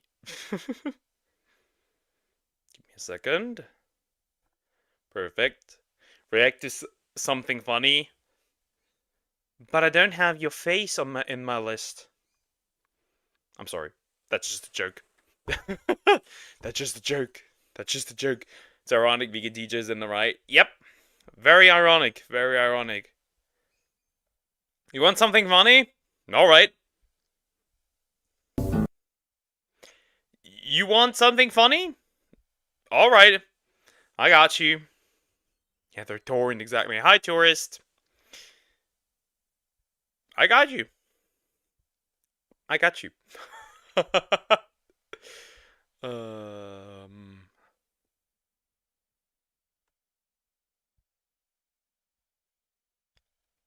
Fallout 3 intro, but it's Brain Rot, Gen Alpha slang, by CJ Mattis. We reacted to Skyrim, but it's Brain Rot, the intro, the second part as well, and now Fallout 3 intro, but it's Brain Rot. Let's go. Time to nuke our brains. I don't want to tax the world on fair. Yeah, we're already starting, huh? I don't want to tax the world on Phantom. We're already starting, huh?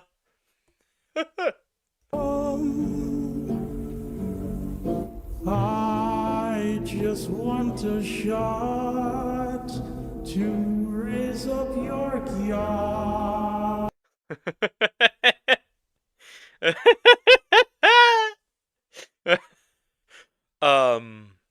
Yes, understandable.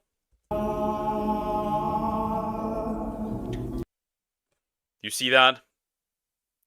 You see that, chat? You see that? Oh no, did Deer find this? No, I found this. You see that? You see that jar? We all know what goes in that into that jar. We all know. We all know what goes into that jar.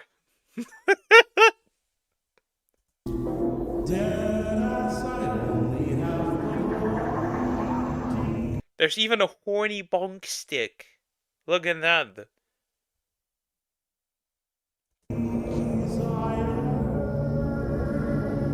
Be the next big VTuber. I don't know about that one, chat. Will we? Will we, Poker? How did you reach this point in life?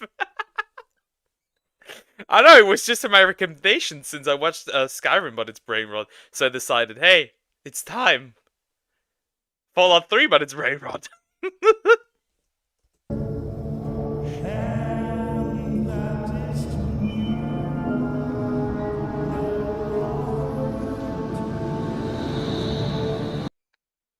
This is the Fortnite bus. This is the Fortnite buzz. Awesome.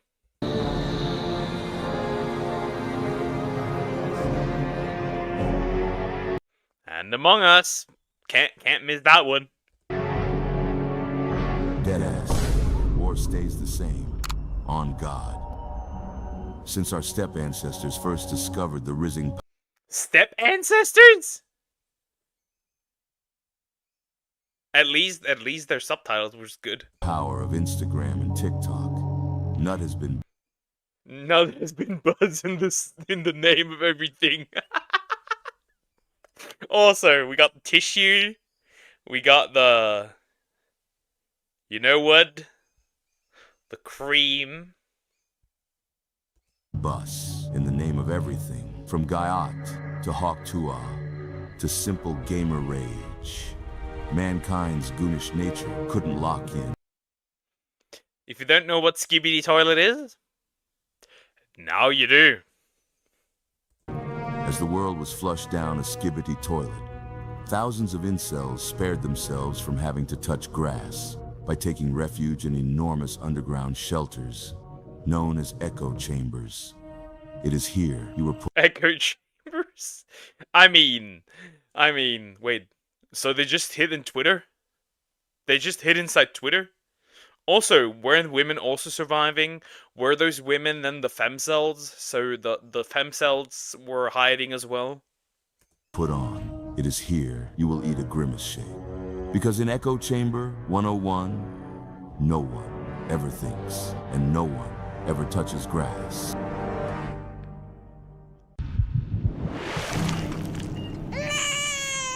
Oh, finally, it's out. Can I start vaping again now? Can I start vaping again now? Oh no. Chat, this is 15 minutes long, just so you know. Let's see. Are you a Rizzler or a Giat?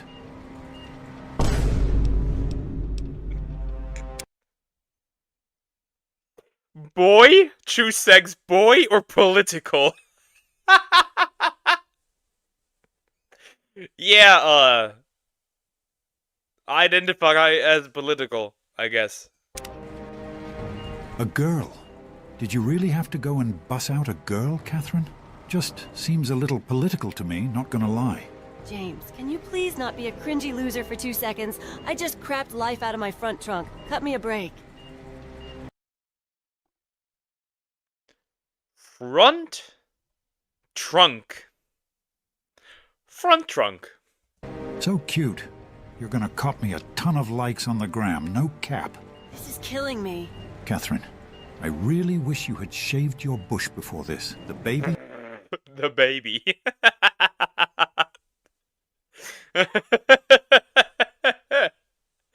Be a Rizzler people, you'll eventually find Gyat along the way. I have negative Riz, I have no aura. I am unfortunately not the main character of anything. is covered in rug burn. No, that's because you insist on handling her with Gucci gloves instead of latex. Oh, hell no, man. What the... Based! He picked the name Karen! That's a good name, don't you think? It's not. Fits you perfectly. It doesn't. Looks like FaceApp is finally loaded. Let's see what you'll look like with the age-up filter. You're going to look a lot like your Discord daddy. I nearly had a C-section because of the big-ass nose she got from you. You look like... Oh no! No! Shots fired at nose paws! No! No! Poor nose paws. Why do you VTube? Why you're a tourist? Because it's fun. Because I don't have to show my ugly ass face. like a fucking nose pass. Save some oxygen for the rest of us. It's a big world out there, kitten, full of all sorts of simps. What type of streamer are you going to be? You could Can't sell take any some more of of your this. bathwater I'm heading or back to lobby. NFTs. Catherine out. Catherine, her I'm heading back to lobby. Catherine out. Her heart is skipping beats. I can't no more. Heart is skipping beats. Why is this happening? We don't know why. She has lost the will to live. It's my cringe. My L takes were too much. Catherine, my guillot. I want mommy, I want milk, I want to be held, I want to be comforted. And if you do not do all these things immediately, I will ruin your life. Come on, over here, kitten. Bring the Fent to Daddy. Bring the Fent to Daddy. Bring the Fent. Why? Plug walk? Okay.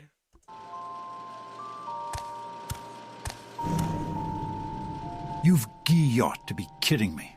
Only a year old and already plug walking like a pro. Absolutely based. I'll just take that real quick. Now, Daddy's gonna go pick up some milk and cigarettes. Don't worry, I'm just right over here and... Daddy's gonna be gone. He got the milk. God, fuck, what the hell? This new generation is ruining everything. Exactly.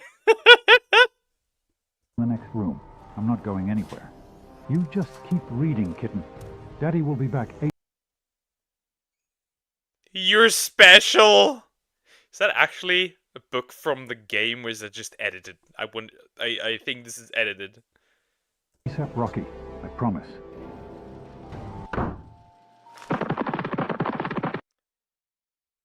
Dad's gone. Yep. Sis for Skibidi. That means I take no cap. I fill my toilet to the rim full of crap. What the fuck?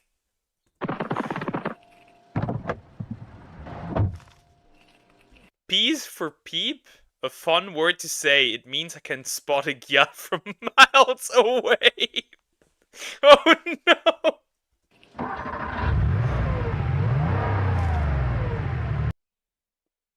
E is for edge. That's how long I can goon. I can go for hours.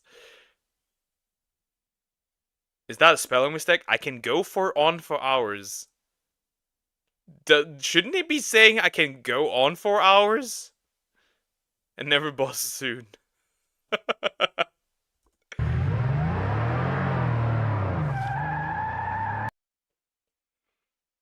C is for chariz.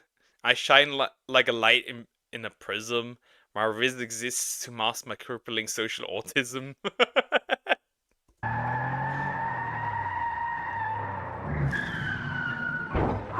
That's also a lot of car sound in the background. I is for inters, who piss me off in games I play. I'm a loser, so I dox them and say it's wrong that they're gay. What the fuck? This is getting out of hand. Not my fault. You came out of nowhere. Sheesh. A is for AO. It's how I call for attention. I need others for validation and get upset when not mentioned. Is this the book for main? Is this the small book for main? Main character syndrome? No, it's not. It's from the game, but the special means something different for every skill in the game, just not what it is stated in the video. Yep. I at this point I could tell. No shit, I couldn't tell. You. I'm sure is. Nah, you're not. You have 0 riz. Actually, you do. You got free ice cream. Never mind. You're hurt for real. It's okay. I'm a doctor. I got the cure. Misogynist loser. L is for L take. It stems from poor mental health. I never go touch grass. I cannot think for myself. You're right here. Let's remew. Skibidi, peep, edge, chariz, enters, AO, L take. You can level these. All Danusi here behind me. Awesome. What the hell is this? Skyrim, but Fallout 3 intro, but it's brain rot. Sorry, buddy, but a Sigma's got to drive with purpose. You can't just be using the crosswalk like that. Yeah, damn it. I left my shovel at home. Deadass. How the fuck am I supposed to bury this guy's dead ass? Damn it. Didn't think I'd be peeping this little aura-draining shit stain again so quick. Could have sold that Fent and been halfway to New Vegas. Not New Vegas, but New Vegas. Yep. This is brain rot. Off of that, not a single person here will have brain cells.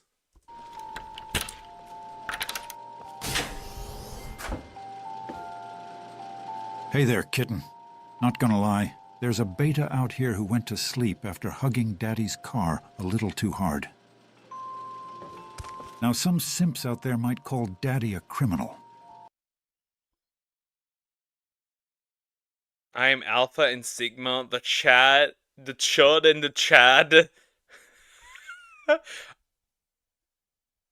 I can't read that word. That it is thirsty AF. The gamer girl, bathwater of life. What the fuck? Resolution 420. What brain meow? I'm turning into a single cell organism. But you know what the Bible says about this? Resolution 420. I am Alpha and Sigma, the Chud and the Chad. I will shill unto him who is thirsty as fuck. The gamer girl bathwater of life. Now, I don't know what all that means. It sounds like a bunch of cap. But I'm pretty sure it means Daddy isn't guilty for Tokyo drifting into that beta and his cuck family. Pull up, kitten. We're gonna go play Get Rid of the Body. Again.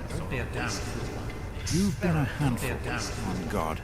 We experiment to forget Fent. I'm getting more into lean now. Now that you're old enough, you can share a sip of lean with me every so often. A sip of lean. Awesome. Alright, here's your simp boy. And before you ask that stupid question, here's your answer. Yes, there are indeed games on it. Anyway, let's get back to lean. Some say lean makes you go blind, but I think that's cap. E. Press E for Riz up dad. Why would you want to riz up your own Sweet Home Alabama. I'm going to destroy this following world.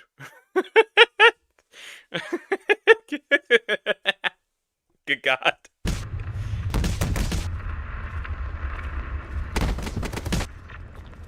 It's so nice to get a chance to speak to a young person. Now, I may not understand the lingo you kids say these days, but as long The child's playing Subway Surfer, and the woman's actually the old woman is talking normally. Wow, what a refresher. as we can hold conversations with each other, generations... My simp boy doesn't have any games. How am I supposed to avoid my existential crisis without my games? Give me it. God gave me 2 hands. I saw you throwing hands with Bitch earlier. I did some thinking, and I came up with some ways for you to clap back in a safe and stable manner. That's right, I bought you a gun. Light up the targets, kitten. Just imagine its Bitch's stupid face. That was clean as fuck. This is healthy. I'm an S-class father right now. A Chad Roach. Use the GG gun to kill the chat roach. While we're killing Asmongold again.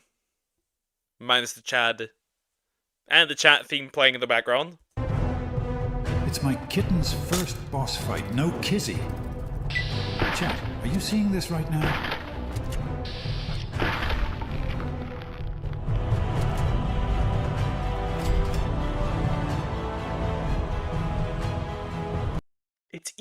It just had a Twitch chat on the side as well. That was awesome though. Nice grind, kitten. You ganked that Chad Roach like a true Sigma. Pull up, kitten. This one's gonna eat on the gram for real. boys and girls have different parts, right? Anyway, so I'm the overseer's daughter, so what? Like, I get any kind of special treatment. Now, if Karen would stop gazing into the projector bulb like a dumbass, we can begin.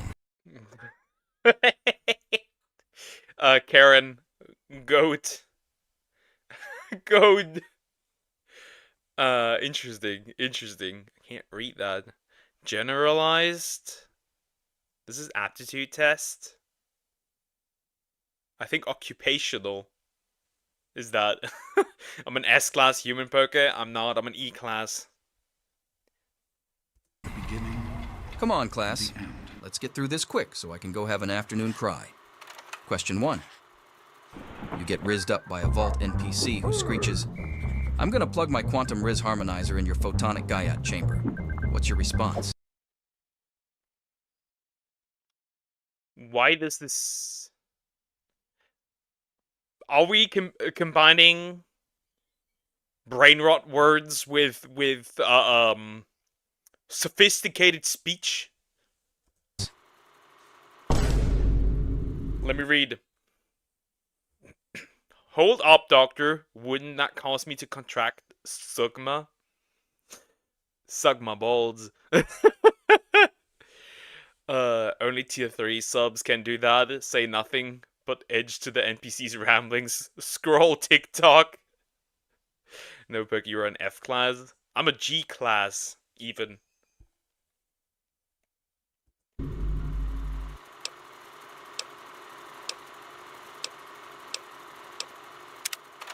Question 2.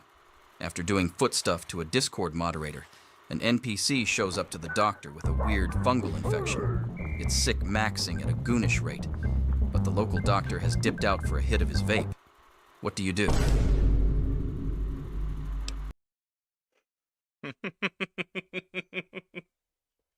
Also, sick maxing at a goonish rate, what the fuck?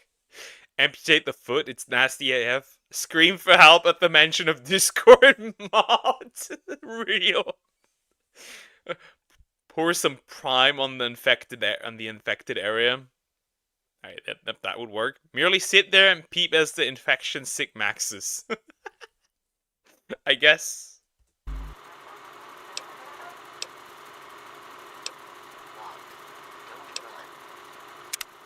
Question 3. You discover a young boy lost in the lower levels of the echo chamber.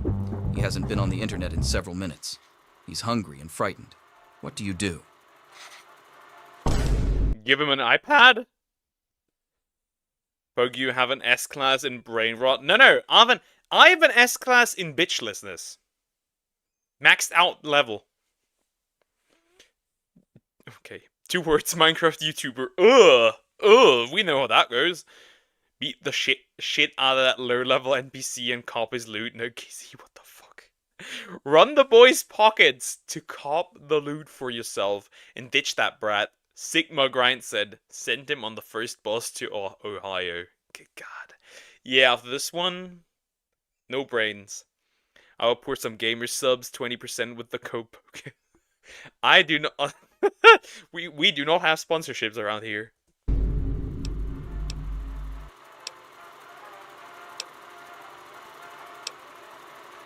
Question 4. Congratulations. You've signed up for Echo Chamber 101 Grinder. Which position do you prefer? You signed up for Vault 101 Grinder. Grinder? Isn't that a dating app? Pitcher, catcher, switch, hitter. Maybe I'm zesty, but it ain't for me, not gonna lie. But isn't this a female character? Wasn't Grinder for gay men? Or am I confusing something? Question 5. Your grand boomer invites you to Netflix and chill, but you're surprised when she hands you a... What? No? We are not inviting our grandparents to Netflix and chill. We will not keep it in the family. ...a blicky and orders you to gank a whole classroom full of baby gronks. What do you do? Obey the old headheads, take the blicky to the classroom, and let that thing bark. Offer your pussy for the class's life! Oh no! Ask Granny for a lighter and gasoline, turn the kindergarten into a Oh my god! Oh my god! This is crazy! The kindergarten! I'm wheezing! What is this? What did I just read?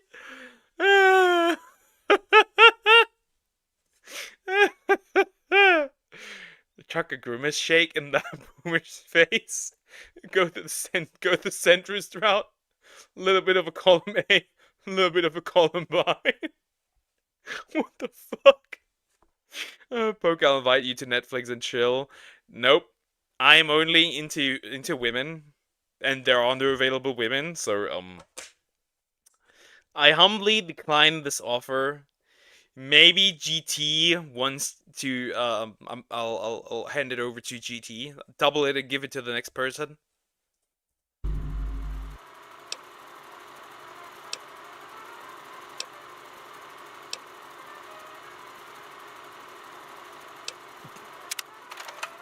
Question 6. Old head-ass Abernathy has locked himself in his goon cave again, and you've been ordered to get him out. What's your strat? Use your micro penis to pick the lock on the door. The fuck? Ask the old headass if he has any games on his phone. You have games on your phone?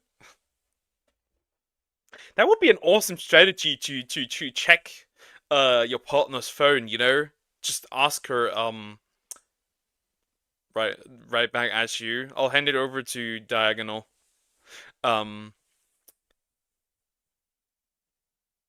Like, that would be an awesome strategy. Like, do you have any games on your phone? Can I look? Skip the question to browse TikTok for a bit. I'm a head out. Yeah, I guess I'm a head out would be picked.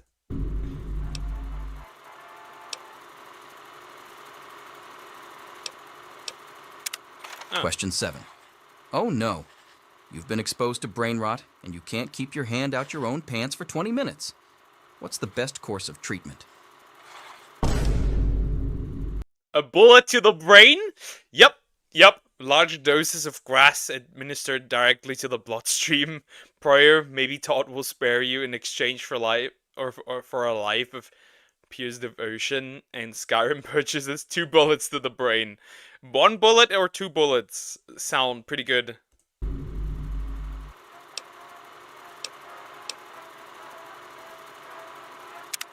Question 8. A fellow Echo Chamber NPC has copped a Baby Gronk the Barbarian comic book, issue number 1. You want it. What's the best way to finesse it?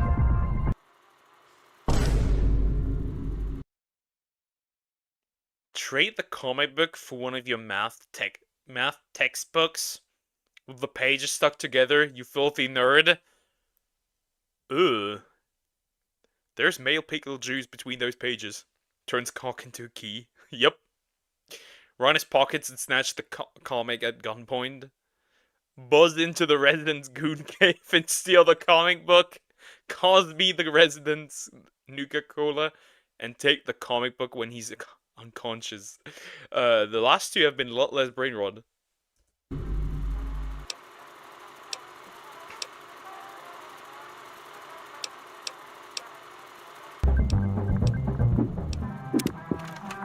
Question 9. You decide it would be fun to be a YouTube prankster and prank your daddy. You enter his restroom when no one is looking and...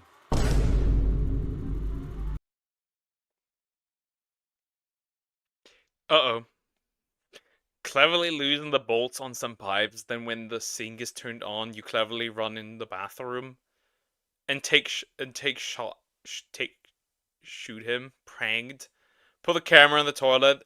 That's sure to get some views, I guess, yeah? Break into the medicine cabinet and replace his melatonin with fentanyl. Okay. Get him arrested for that time he killed a man with his Ford Explorer when you were 1 year old! Oh, that's a callback to the start! Yeah, Samex, no.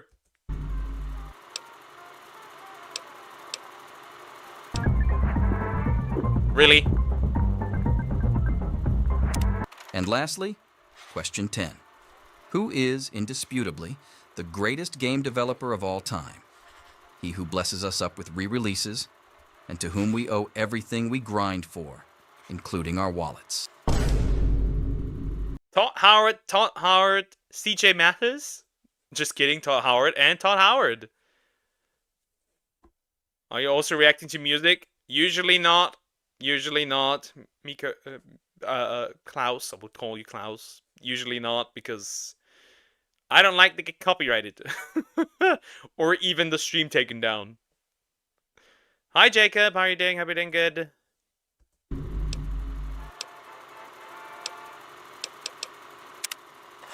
Now I'm about to hit y'all with a goofy silly dumb plot twist. Karen here didn't have to take the test. She's already predetermined to become a streamer. I guess so. The predetermined fate has decided that one must become a streamer. Yes, she's shown an interest in medicine, but Karen here has no choice. The echo chamber sets the rules. Let her be an example. I escaped the echo chamber, Karen. I wish I could go back for you, but if I go back in, I might never find my way back out. I know you can make it on your own. Follow my footsteps. I believe in you. Soon we'll be reunited, smiling as the sun kisses our skin. Your dad ditched the echo chamber. Explain. I'm sick of your mute ass. You need to either unalive yourself or find someone to speak for you. Dude, I could speak this whole fucking time. Y'all just never let me get a word in. Okay. Oh, she can speak now. Minor leveling reaction when I am not where I am supposed to be for solo leveling. Let me catch up first. If people find out they can be decent people, they'll never come back to the echo chamber. Our experiment will go to crap. I realized I've said too much. This is a perfectly normal nuclear fallout shelter, not an elaborate experiment. Playing sub. Damn. Few sentences without any brain rot. Pretty good. Subway Surfer was better than all your yapping. You're stronger than all these simps, Karen. Always have been. So never let them slow you down and never let them tell you what to be. I don't want to be a streamer. Enter the Overgooner's cave.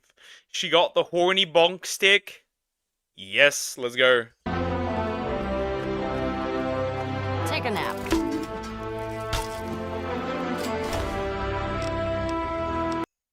Are they now all horny? The question is it the anti-horny bonk stick or is it the horny bonk stick? Also, 10mm blicky, 10mm round, BB-50, BB gun, Baby Grong the Barbarian.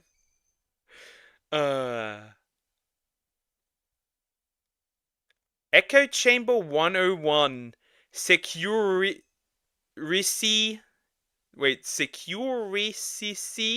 armor.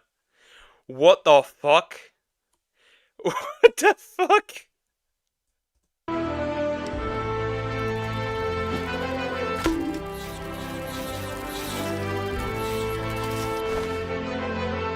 Tunnel sim outfit. Interesting. And he's just called the bitch. It makes them vain from overexcitement. Apparently so. Poke about housing Ultimate Abridged. Yeah, what about it?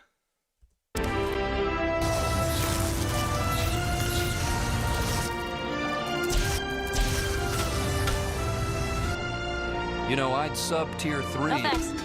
Bald header Stanley. Swish, swish. Office Sissy Gomez.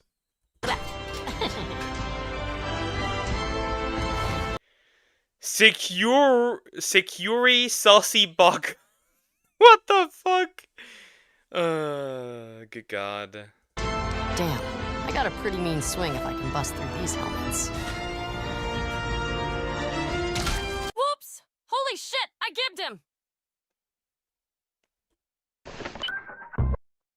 The Overgooner just died and she's playing Subway Surfers.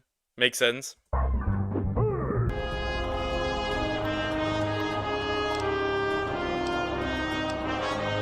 Bingo.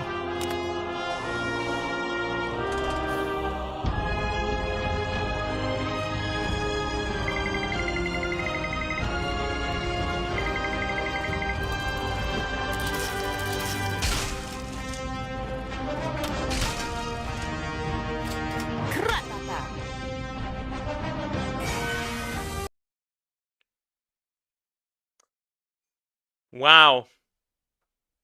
Open the echo chamber door. Escape the echo chamber. Bro is fleeing from Twitter. It's a little late to start being a decent father to you. But late is better than never. CC gone as well. Before you ditch echo chamber 101 forever, you may revise your character. Change name. Hatch? Your egg? Hatch, you egg? Change special ED. Edit job application skills. Finished. Go touch grass. So today I learned my favorite analog horror is cancelled. Man in the suit. Oh, interesting. Poker, we lost Samax. Yep, we lost her. It's over. Maybe not ready yet. No. Ah, here we go.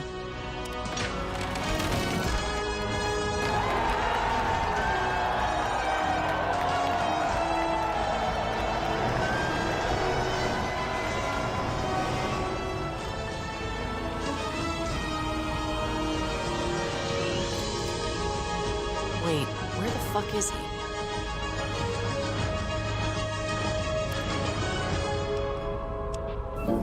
On Gauntlet Radio. I just want a shot to raise up your yacht.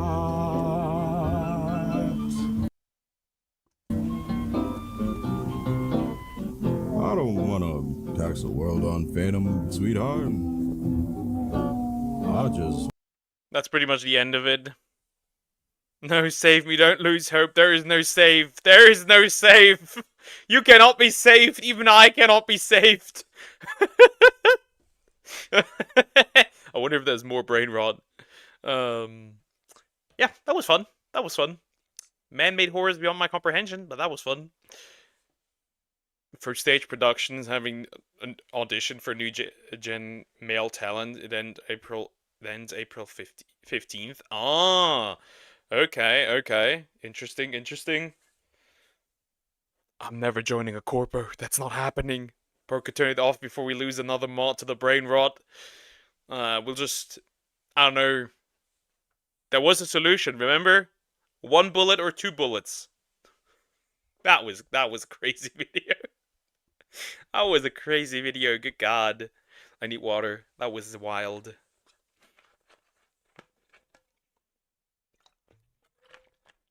Every time you say my turn, I will postpone the reaction. On purpose. Every single time. Every single time you do it, I will postpone it.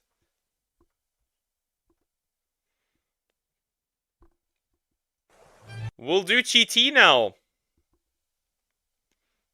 TFS Helsing Ultimate Abridged Episode. This is actually TFS, but the channel name is Takahata 101. Problem is, I've never watched Helsing, so I do not know what I'm gonna expect here. I have no idea. Like, I know what Helsing is. Like, vampire anime and stuff, and like, in like World War II, that I know of, but that's about it. That's all I know. When you're gonna watch my requested video, when you're gonna stop asking. This is the story about a world of adventure, a sea full of excitement, and a man full of dreams, and a passion that's... That's on Helsing! That's Zoro, I think. What is happening? That is not housing. That is One Piece. Considering what Poker said when you stop asking for it. Yep. 6 to drive him to the top. My name is Monkey D. Luffy, and I'm gonna be king of the... Yeah, I think we just landed wrong here. That is not what it was. Oh, yes. Calm down. Calm down. No. We already had with the last SAO episode. No, the one before that, we had sex. We do not need sex again. I love you, Edward. And I love you, Bella. Hold on. Who is it? Oh, you know.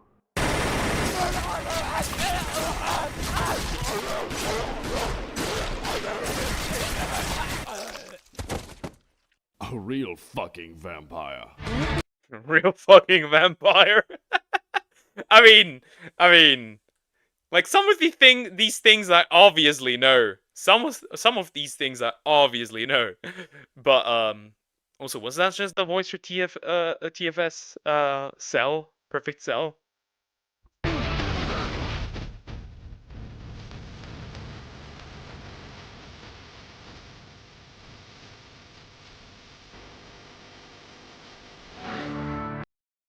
That is interesting. There's a lot of blood here.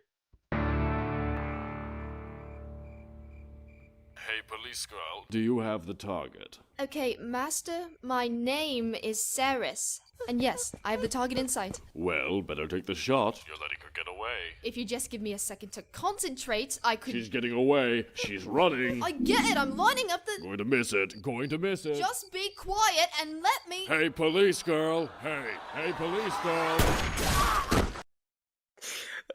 That gives me a familiar feeling, you know, when you have to do something in a girl and others are waiting, and you just need time, and they just annoy you with it, and then there's a chance you fuck up because they continue to annoy you with this. Yeah. There! I took the fucking shot! She's dead! There's blood everywhere! Oh, you are just a treat. Now I know what you're thinking. How did all this come about? Well, it all started on a midnight stroll through the woods. The air was clear. The moon was full. I was dying to sink my teeth into something. Get it? Because I'm a vampire. It's funny. It isn't. And she's no more. Yup, she is no more. It's not. So you came. Too bad you're far too late. What? Everyone else is already dead, except this little tart.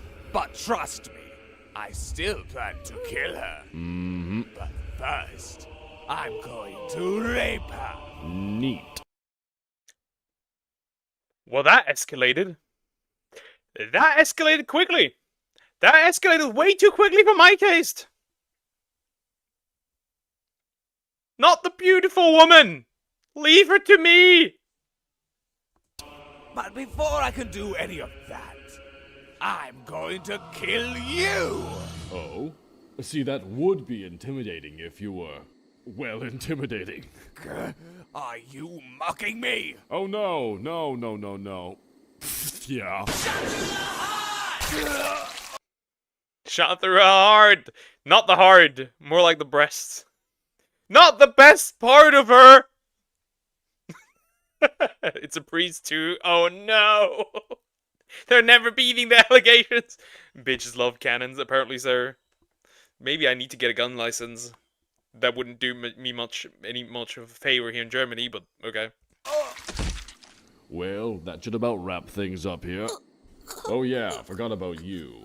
Sorry about that whole shooting you thing, but I know if you look deep into your heart, which is currently all over that tree, you'll find a way to forgive me. Aw, geez, you look like a puppy. A blonde eviscerated puppy. Christ, fine, I'll help you. But only because you got nice tits. So Understandable. Have a nice day. that's your field report. Yep. You went on a walk through the forest at midnight. Yep. You killed a homicidal vampire priest. Dead. And then you turned someone into a vampire who happened to be a Big-titted police girl. Yes. Once again. Understandable. Have a nice day. It's like I didn't just get through explaining this. Now, if you don't mind, I've got things to do. What things? You don't do things. Yes, I do. I take enthusiastic walks through the woods. And kill homicidal vampire priests. Very enthusiastic walks. So that's your field report. Yep. So you broke into the house. Yep. And you shot him 36 times. 37. And took out his partner. To be fair, that was the police girl. Yeah, that was the police girl, 100%. You know I'm gonna quote this in the chat, right? Yep. Aware. With the big titties. You That's all that matters about her. It's the big old titties. It's the milkers. The milk jugs, the water jugs. The perfect. I don't know. I'm running out of ideas. need to stop going on walks. The honker badonkers. Need to hurry up and hook up some goddamn DSL in here. Ugh, listen, you have an assignment in Ireland. Ooh, I've never hunted down a leprechaun before. Do you think if I shoot them with my gun, Lucky Charms will explode everywhere? Sweet Christ. Just get to Ireland, kill the vampire who's taken over the hospital, and bring the police girl with you. Ah, come on, I have to bring her everywhere. None of the sass. Yes, Mom.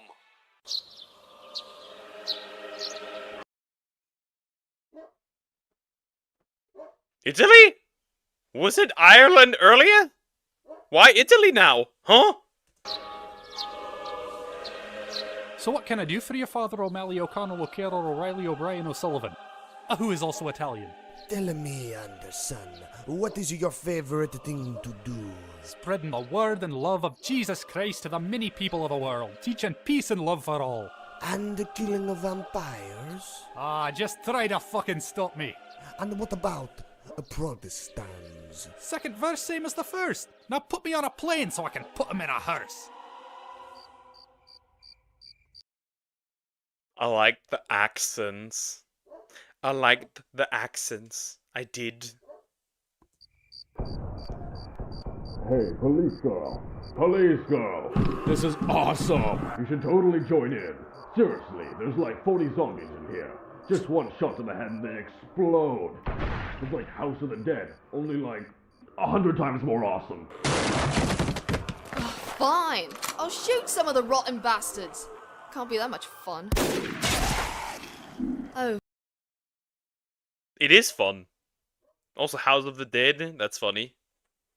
Fuck the hell yes.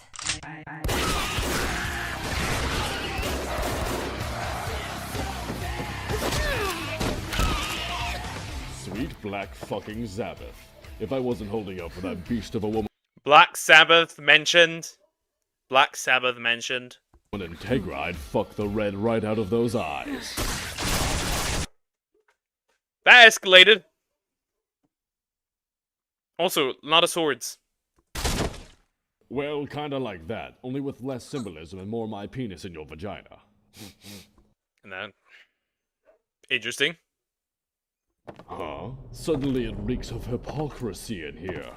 Oh, if it isn't the Catholic Church. And what's... That's actually not bad. Suddenly it reeks of hypocrisy here.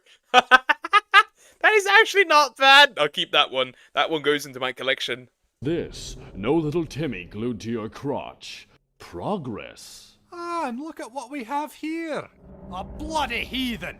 Excuse me, but I'm a fuck-mothering vampire. I killed a lot of people to get this title. I deserve to be called such. Well then, mind if I ask you your name? Only if you give yours first, papist. Fine, I'll give you the courtesy. The name's Alexander Anderson. Oh, fuck all kinds of duck. You have been chosen to reveal my existence to the world. You will witness what happens here today, and you will tell of it later. Also, did he just make a file joke about Christians again having little Timmy on his crotch? I just realized that. Except you won't, because I'll have killed you. Oh my, brilliant speech. And unoriginal. That's totally from Boondock Saints. What? No, it isn't. I came up with it a week ago. Whatever. We're here for the vampire. The only one left here is your sorry pale ass. Yeah, give me a minute. So what do you want, anyways? The nearest elementary... Yeah, give me a minute. He's just dying on the floor. Yeah, you got time. Let me handle this first. Yes, he did. Yep, he definitely did. Preschool's at least 10 kilometers away. It is your corrupt acclaim. It is your evil that will be sought by me with every breath. Boondock Saints. Seriously, you must watch that movie religiously. Get it? Okay, you know what? Fuck it. Knife. Knife? Master! Who? Did he just pull the annoying orange? Hey, Apple! Knife! Also, he makes a Boondocks Saint reference. Okay. I have no idea what that is. Headshot. Well, now that that's over, how about we go back to my place for a bowl of my favorite cereal, Count Chuck... Decapitation!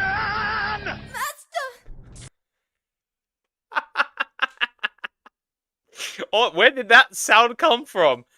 Decapitation!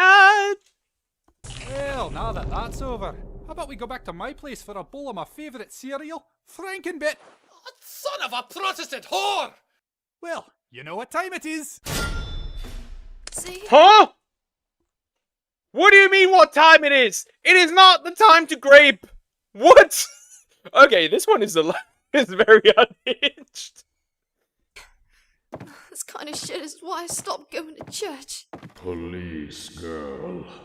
Police girl. You are reading your master's mind. Put my head between your boobs.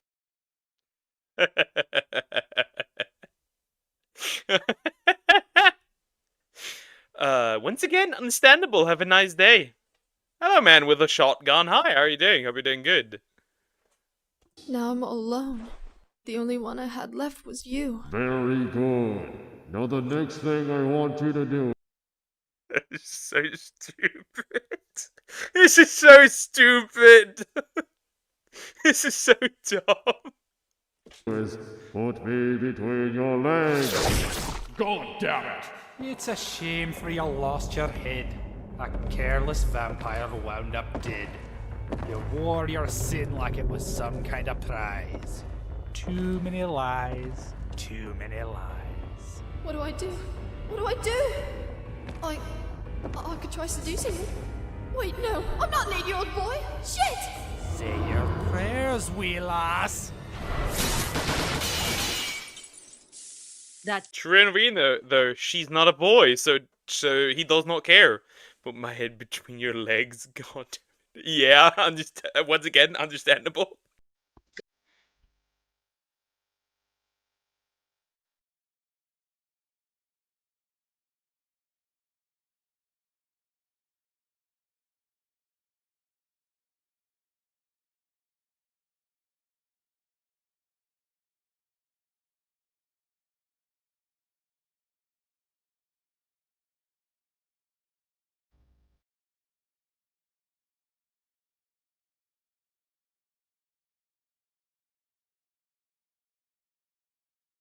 But you're in Italy! You can't literally find them because you're in Italy! You're in the wrong country! You have a greater chance encountering Mario or stuff like that.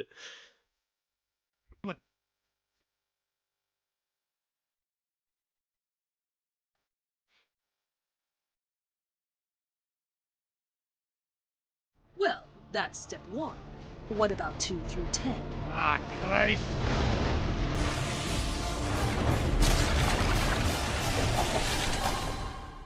You done goofed. How the blood-soaked Protestant hell did you do that? Fuck you, that's how.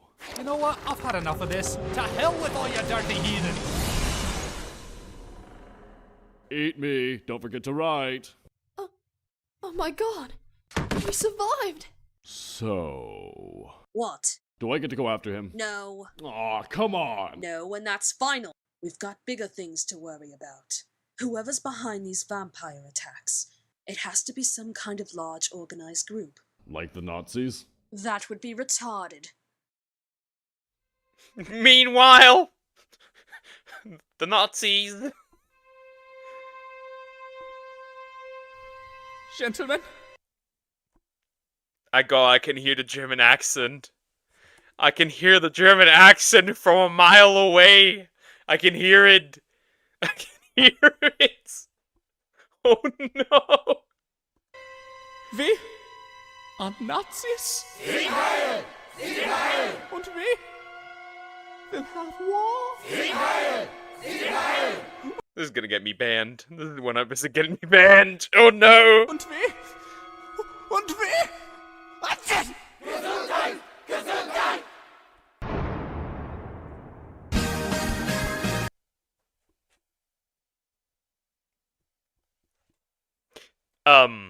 Okay. That was... It's the German accent accurate. No, it's not. Oh no, flashbacks! Oh god, no! I feel obligated now to march into Poland. You're not safe anymore. It's crazy. This is, as a German man, this is crazy. Okay, that was good. That was good. Would you call a fake noodle an imposter? Hi, Fable Phantom. We ignored the last bit, apparently so. That was interesting. That was fun. That was fun. That was very fun. Hey, since we're on the talk of brain rot, by the way. How about more brain rot? It's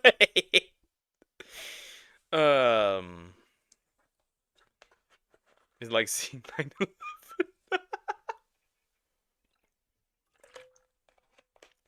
For Cocos. But only for Cocos. German lore. Real. How Brainrot ruined Generation Alpha by Visual Venture. This is the newest one. Let's just jump into it.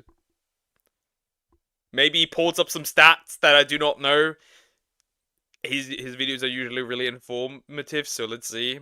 As a half German man, I feel like invading half of France. No. You don't invade France because you're German. You invade France because it's France. We cannot raise a generation of kids that are this tuned out, that are this rude, that are this violent. I teach 7th grade. They are. I am aware. I worked with teachers. I know that these kids are violent. I've seen first graders punch teachers and throw shit at teachers and throw chairs and tables and little boys calling other little boys the N-word. I'm aware. Still performing on the 4th grade level. People have been sharing videos of their children literally having meltdowns after taking the iPad away from them. What's wrong? I want an iPad. I really want an iPad. You can put this all on the kids you want, but the parents are the retards because the parents gave them access to that, to something that is highly addictive. At the end of the day, it's the parents' fault, straight up. As a 12-year-old, the internet taught me too many things I shouldn't know. It has completely ruined me, and I have serious mental health issues. This is just one of the many horror stories about brain rot. Huh. Maybe that explains it. Also, The internet has shown me not the internet has shown me too many things. It's people from my class that showed me too many things. I had a way too early encounter with 2 girls, 1 cup.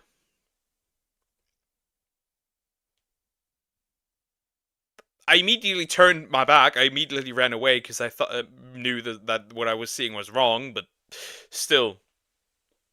No.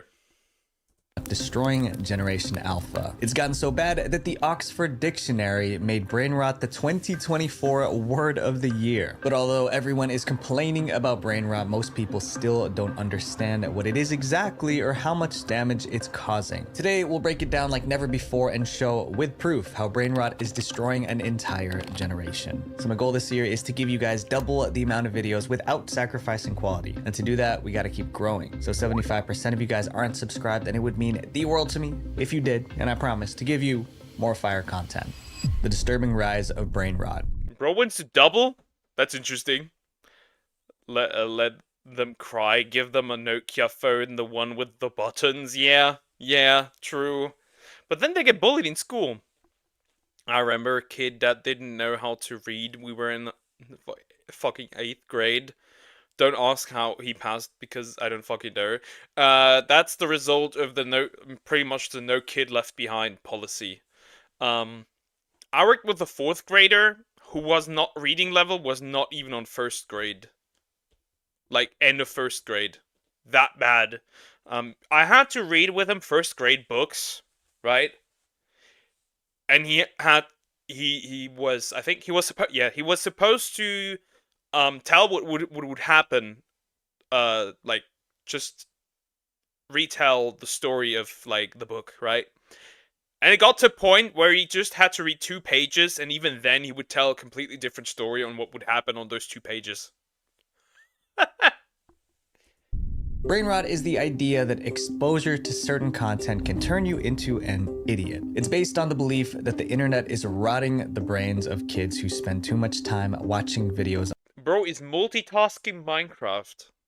That is interesting. They won't be bullied if everyone has one. Parents do a meeting. Yeah, you will never succeed in making it so that all parents go along with that. You will probably get like 2 to 3 parents to do it. Poke, you have broadened brain cell. That's more than I expected.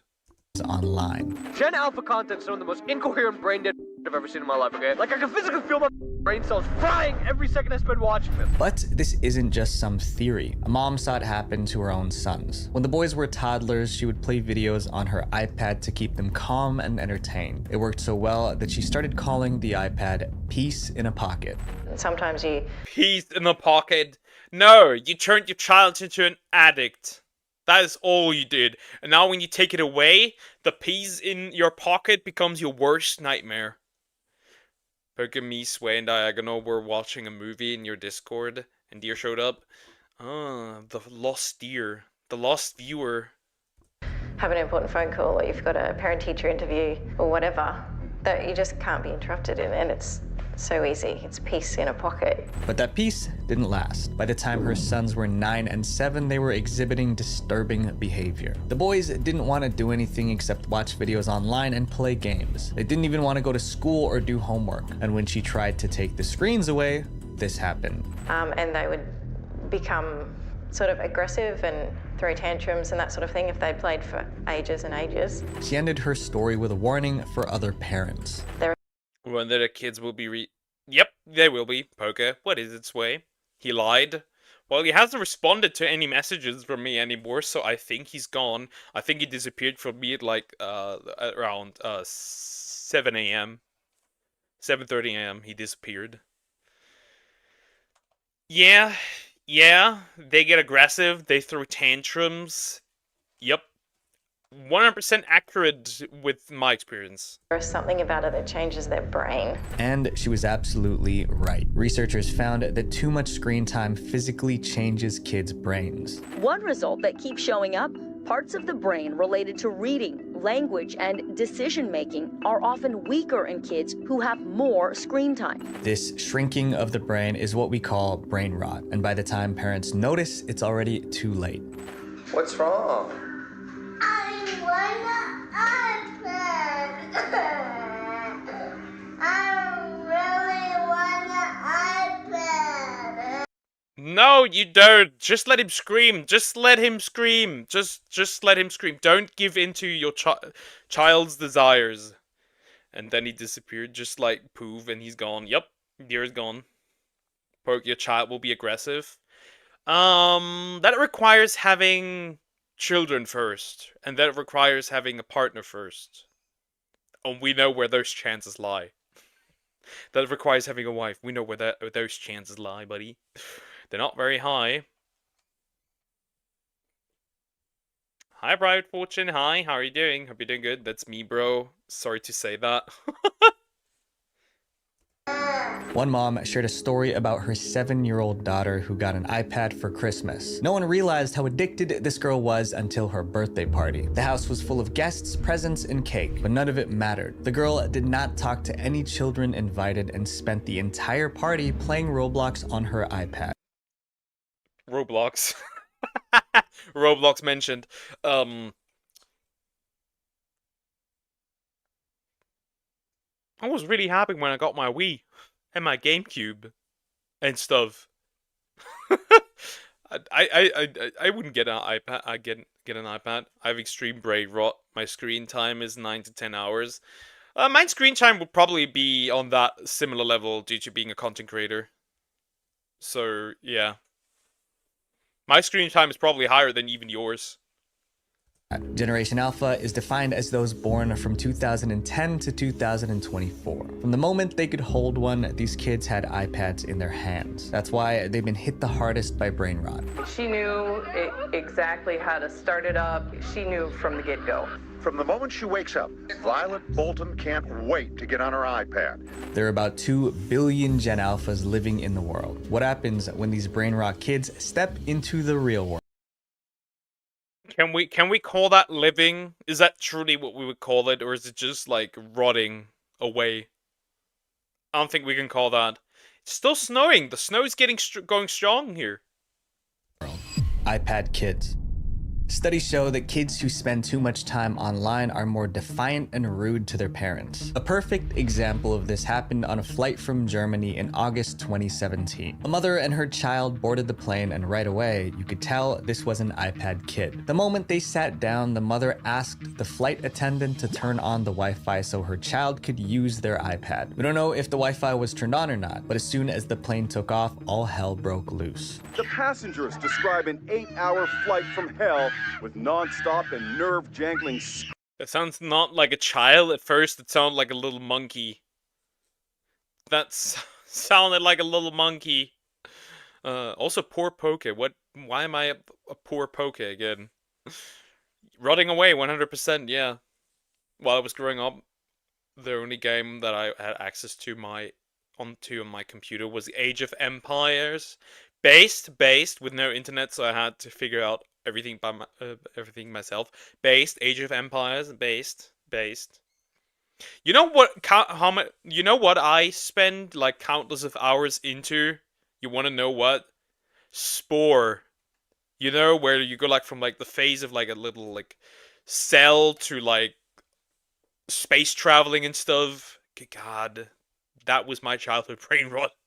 Screaming and fussing. They even covered their ears to drown out the 3-year-old. No matter what anyone did, the child wouldn't calm down. I have an idea. Instead of holding your ears to drown out the child, just drown the child. Down. He was climbing all over the chairs. He was just screaming, would not let up. He was running up and down the aisles. Some people say the solution is simple. Punish the kid. Spank them. Take away their devices. But what happens when the kid isn't small anymore? Like this 15-year-old Gen Alpha boy who is 6 feet tall and 207. Do not punish the kid. The kid is not at fault here. Punish the parents. The parents are at fault. Punish the parents. pounds. In September 2022, his mom allegedly took away his phone as punishment. In retaliation, he destroyed the entire house. I don't care. What the fuck? What the fuck? Bro just redecorated the house. Not in a good way. Oh my god. Bro violated this house. Yeah, bro is cooked. Give this kid a comic book. If it doesn't work, we're dead. That would probably not work.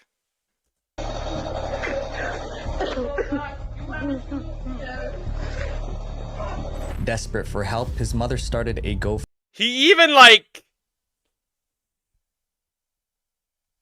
Go back. I want to see that again. So this seems to be a TV, right?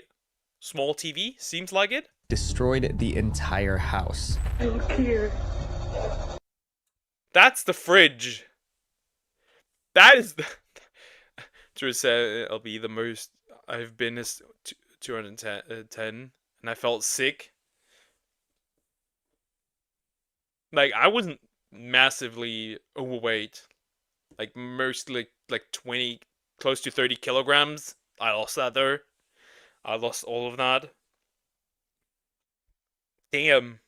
Damn. Damn. I was never rude, but one day I was really mean to my father and he didn't scold me. All he said was I would never say that to my dad. My world changed. Still feel kind of guilty about it. I was a little shit as a child, right? So I did, my dad was sleeping, and I did go up to him, and he was sleeping, and I just pressed on his stomach, and he would just, like, wake up and swing. Hit me right in the face, losing a few little, like, my baby teeth. This kid can be a bodybuilder.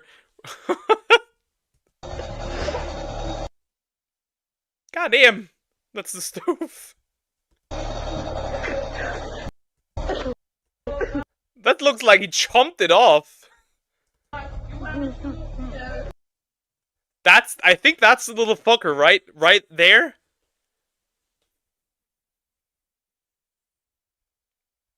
That's the little fucker here.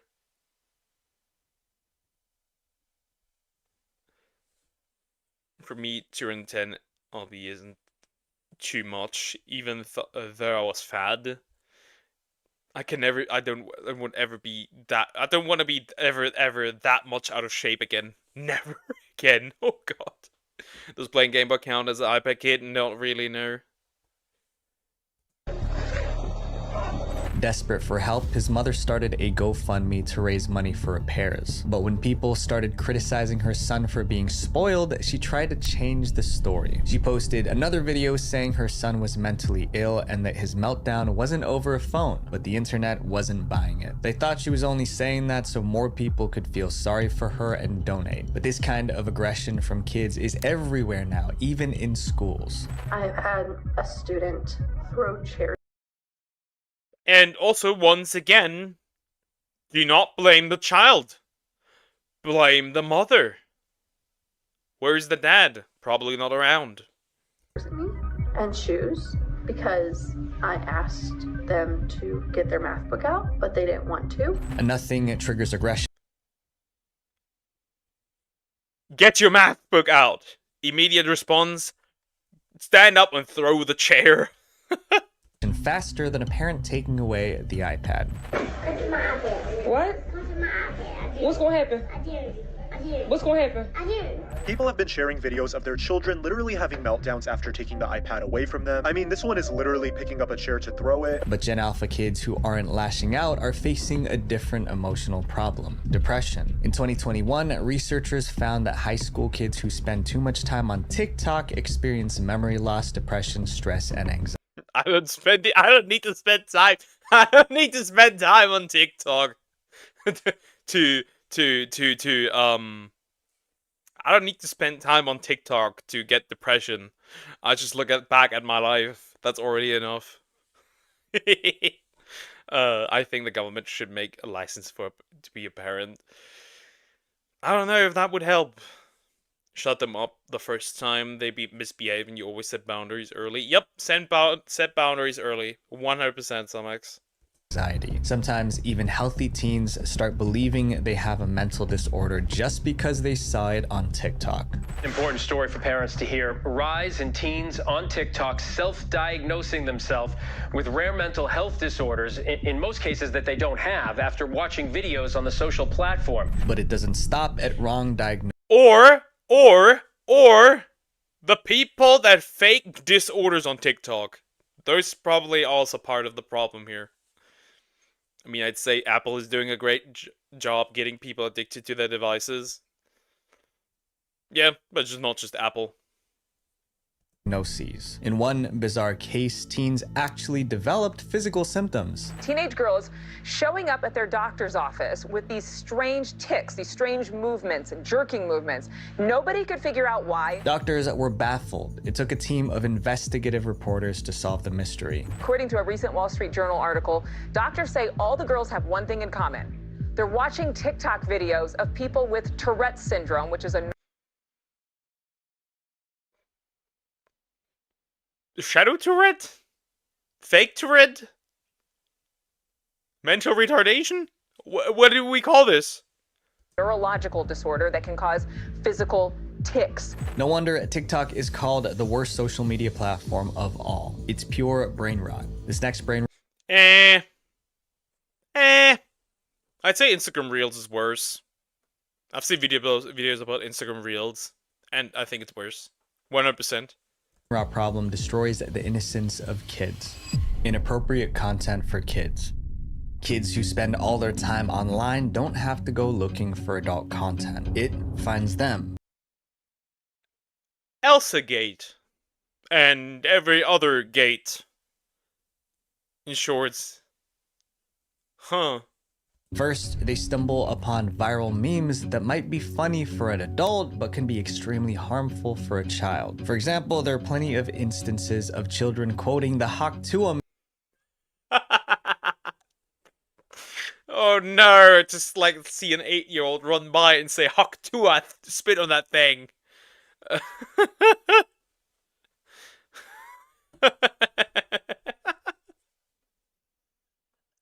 Oh god. His height is 6'4". I thought he was saying I'm 60. Bro, somebody just made him a hag. No, not even a hag. A fossil. Bro lived with the dinosaurs. Oh, okay, Salmax, I see. Meme without understanding what it means. There's even a children's song about Haktua that stayed up on YouTube Kids for 3 days. We've also seen kids making jokes about P. Diddy and baby oil. That's not something a child should know. That's not something a child should know. Not something a child should know about, but inappropriate jokes are just the beginning. Once a kid falls into toxic content, it only gets worse. Some as young as 9 are addicted to mature videos. Others watch real-life gore and fetish content, and this exposure changes them. They start talking and acting differently. Some get so edgy they want to get physical with the cops. And then he has to provide his ID. Yeah, you know what? Y'all know what? The police, the Freemasons suck my. Although TikTok, YouTube, and Twitter try to filter the worst content, kids still find it because they're always online. Before we explain the next way brain rot is destroying Generation Alpha, there's one question we need to answer. If brain rot content is so bad, why do creators keep making it? Getting rich from brain Money! I wonder if he's going to bring up Coco Melon. I just wonder. rot. Brain rot isn't just about too much screen time. It's also about the fast, flashy content kids watch online that messes with their brains. You can use it in 2 ways. You could say, that's brain rot. Yes. Or you can say, that video gave me brain rot. 2 ways. While brain rot content is destroying Gen Alpha, it's making those creating it filthy rich. Let's look at the numbers, starting with one of the worst offenders, Coco Melon. Right now, Coco Melon's YouTube. Well, there it is. Coco Melon. Knew that he would bring it up, and here it is. YouTube channel has 189 million subscribers and 1,400 videos. And those videos have been watched 196 billion times. And every single one of those views puts money in their pockets. However, their biggest payday came in 2021 when the studio behind CoComelon was sold for $3 billion. But CoComelon isn't the only show cashing in on brain rot. Also, remember how they do this. They literally put children in a room and make them watch CoComelon and, I don't know, a nature documentary at the same time. They write down every time a child looks away to maximize attention spans. Crazy. According to Forbes, the Baby Shark dance video earns around $283,000 each month. That's about $9,400 a day. We can't talk about brain rot shows without Skibidi Toilet. It's a nonsensical YouTube series about toilets with human heads in the bowls, but it gets over 30 million views per video. 51 million, 52 million. There's 74 episodes of this. Oh, holy brain rot. Oh my god. Season 23. And could earn up to $23 million per year from YouTube alone. But it's not just videos. Even social media platforms are worsening brain rot by making their apps more addictive. Scrolling on TikTok has been compared to playing a slot machine in a casino. Every short video gives a tiny hint of dopamine, making users more addicted. Now, YouTube, Facebook, and Instagram are copying TikTok, pushing short videos to... This works for me as well, but it's just anime edits. To be fair. That works on me. Their Baby Shark is actually good. Or you are just the victim of the brain rot. Ever considered that? Keep people hooked. And it's paying off. Here's a table showing how much social media platforms earn in 2024. It ranges from $800 million to $80 billion. Despite the warnings, nobody is stopping. If anything, they're doubling down because brain rot is a gold mine. This next problem is serious because it affects Gen Alpha's daily life. A generation that can't communicate. Watch this video and see if you understand what this kid is saying. Diddities and diddy men. Keep your phantom high, but Sigma's higher. And remember, it's just alcohol! Nothing made sense here. Can somebody translate? I'm too old. I'm too old, I cannot translate. What is this speech? Sounds like complete nonsense, right? But believe it or not, this is how many Gen Alpha kids talk now. It's called brain rot slang. I do a GRWM for my OOTD, but I don't have the proper ring like they tell me I need. This slang only makes sense if you're deep into online culture. Otherwise, it's gibberish. It's so frustrating that a TV show host brought her own Gen Alpha son on live television just to explain this bizarre way of speaking. When you say Skibidi Toilet, what are you talking about? Are you just talking about that? Or is it just a funny thing to say? But every brain rot word has a meaning. Riz is short for charisma. Only in Ohio refers to anything that's strange or random. So is that what? Now I know what that means, but still, that's so weird. Also, once again, the ability I do not have, right there, the ability I do not have.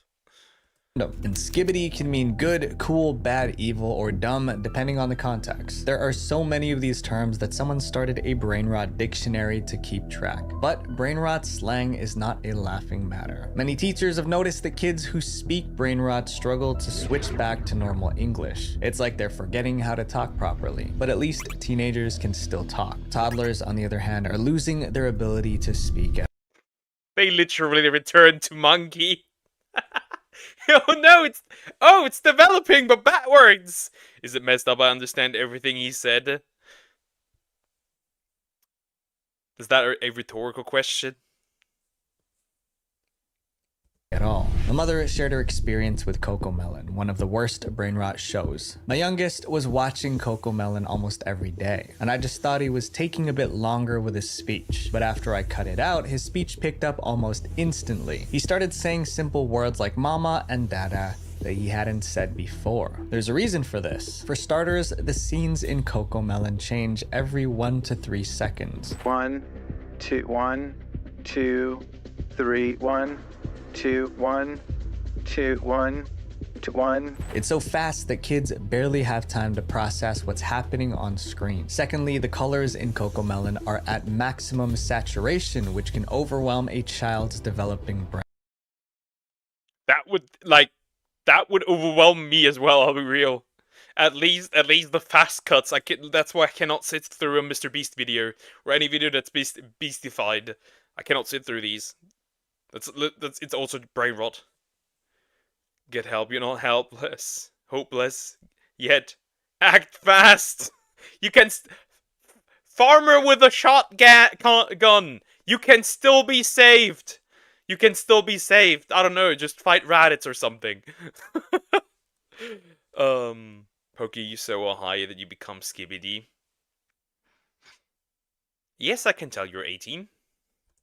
Last but not least, CoComelon has repetitive songs and high-pitched sounds, all designed to grab and hold a child's focus. And all of that is happening simultaneously. The child is being overstimulated. And that overstimulation comes with consequences. Instead of the child singing along or, rehearsing the lessons in the show, they are just mesmerized by what is happening. All of the different senses that are being stimulated in the moment of watching, and it actually causes them to become nonverbal. It's a national crisis. A 2023 survey found that 1 in 5 children were behind with their... This stuff literally makes you retarded. It's crazy. See? I might be wailing in my misery about never having a family, but at least that can't happen to me. That cannot happen to me. I win. In some way. Can I shoot my way out of this? Only if it goes into the head. Talking and understanding of words. That's the highest number ever recorded. Talking is how people express themselves. So what happens when an entire generation grows up only knowing how to speak in brain rot? Or worse, what happens... The thing is, I rarely talk. I don't express myself.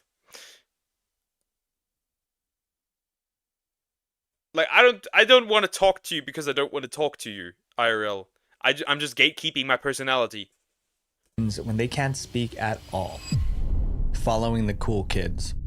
Brain rot has trained Gen Alpha not to think. So when a new TikTok trend goes viral, they don't stop to ask, is this a bad idea? They just jump in, and sometimes it ends in disaster. Take the outlet challenge. Kids were shoving coins into electric sockets just... What? You're getting cooked! Literally! What? What is next? Shoving a fork up an electrical circuit? Why not? Why not? To make sparks fly. Or the Devious Licks challenge, where kids film themselves stealing from their own schools, and those who got caught got in trouble. Friend's been expelled from school for riding his scooter after hours and stealing a handicap parking sign from the school. And worst of them all, the Blackout challenge. Now the question was, does the sign say handicapped, or is the sign handicapped? That is the question you must ask. That one was fatal. This isn't just about dumb TikTok trends, it's about an entire generation of kids losing their ability to learn. The dumb generation. Brain rot has messed with Gen Alpha's brains so badly, they can't even study. We are in a crisis mode in American schools. On TikTok, videos about Gen Alpha struggling to read have almost 417 million views. I teach 7th grade, they are still performing on the 4th grade level. Even the kids who can read can only handle simple sentences or scan headlines, but ask them to read something longer or more complex, they Real. This is so real. This is so real. This is not an American thing. I can tell you right now, this is not an American thing. Why should this make me want to ask family members how bad I was? I was a quiet kid. I was a quiet, self-sustaining kid. Pretty much. Because I had to grow up really quickly, so I was a quiet, self-sustaining child. And I blew up after, like, I finally had, like, the blossoms were blooming after finding my ex. That's where I became more talkative and more expressive. And then I went back again. Shut down. And then there's the problem of low attention spans. They can't even attend to a video. They can't even attend to a 3-minute video clip. I can play it, I can tell them what it's going to be about, I can summarize what the video did, and not a single one can tell me what the video was about. As if being distracted and unable to read wasn't bad enough, Gen Alpha is also making their teachers' lives miserable. Having to teach and work with you guys as children has been the most traumatic experience of my life. They don't respect any authority. You ask them, can you stand in your designated spot? They're telling you no and shut up. In 2023, reading and math scores among real. That is real. That even is here like this. That is real. That is so real. Yes. 13-year-olds in the US fell to their lowest levels in decades. That's solid proof brain rot is destroying the education of an entire generation. And we are expecting them to go to college and obtain jobs when they cannot even comprehend basic skills. Brain rot content won't disappear because it's too profitable. But parents can control what their kids watch, and that choice changes. Don't watch Pokemon until I come back. I will now watch it on purpose. This is the joke. I was a loud kid, a really loud one, and my mom, she always tells me how I was, always. Yeah, you left some trauma with your mom. This kid just never shut up. You just never shut up when you were small. Never. Not even a little bit. You were always talking. You were always screaming in my ear. Is everything. More importantly, kids need time away from their screens. And if you're Gen Alpha and you're watching this, here's my advice. Don't let brain rot ruin your future. Visual Venture. If you guys... Sorry, Visual Venture, but I think we are past this point already. Far past this point. It only gets worse before it gets better, probably. It will get way worse, let's be honest here. It will get way worse. This is not the end of it. This is not the maximum we can go. We'll see. We'll see how it turns out, but... I can... Once I'm a teacher, I can report on what is going on. I guess. Crazy. Crazy, crazy, crazy. Chat, I gotta take another break. I will be right back.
I have returned.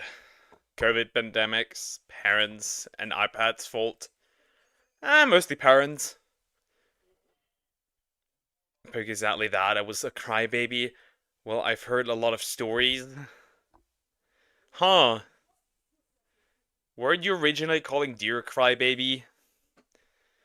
But you were one as well. Interesting. Very interesting, Selmax.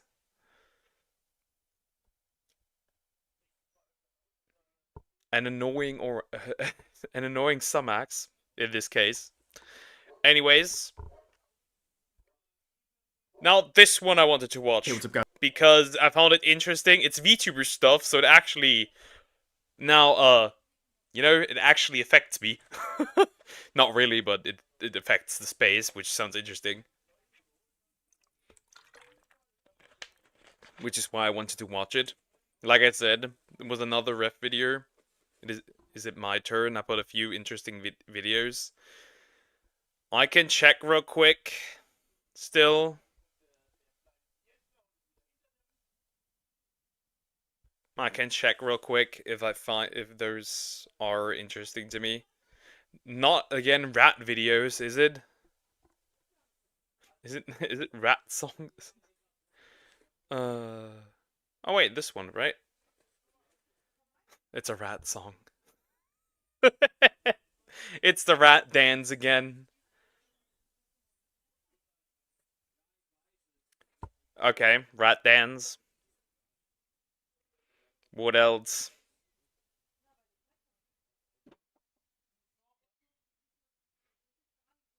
This one is rat dance.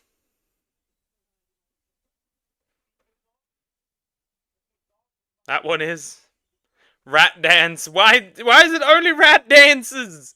I don't want to listen to rat dances anymore. No more. No more. No more. I've watched the first rat dance thing already. Just half of it though. It's just 35 seconds.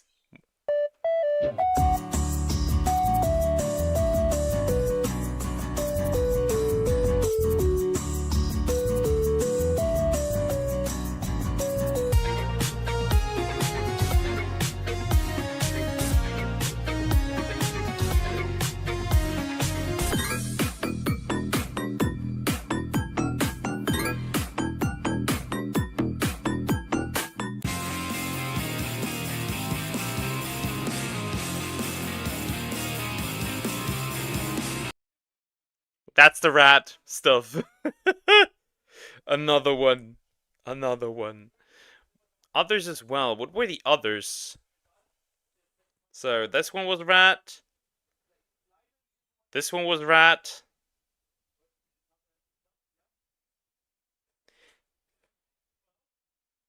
This one is rat. Where's this one? That's the video about sewer slide. I'm not gonna watch that. Because I have people here that are in not such a good mood when it comes to that, so... That's what I would not prefer to watch when it's about sewer slide a lot.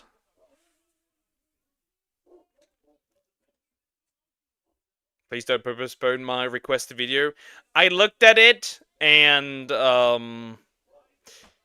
with a channel that big, and also no reaction videos existing of said channel, I kind of feel like I could get copyrighted for it. I kind of feel like I could get copyrighted for it, which is why I think I'm going to avoid that. Since there's no reactions that exist of the channel's videos. Which is why I'm going to avoid that. Sorry. Because I usually check for that. And apparently that does not exist.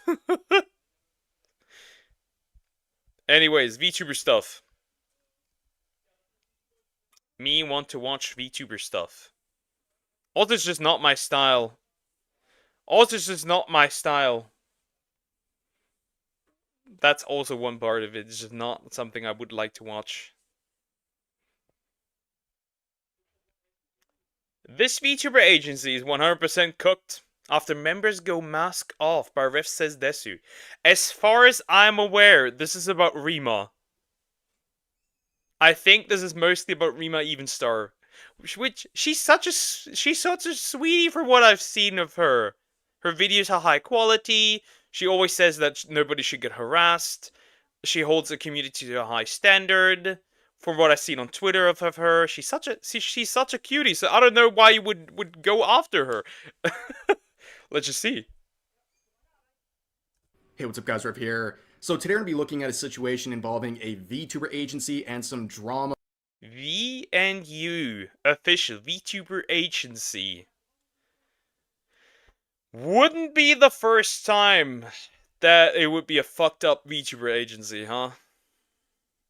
Involving its members. Now, because this story is a bit convoluted, I want to give you guys a too long didn't read version of events to serve as a sort of roadmap for what we're looking at here. So basically, we have this. I've never heard of this agency.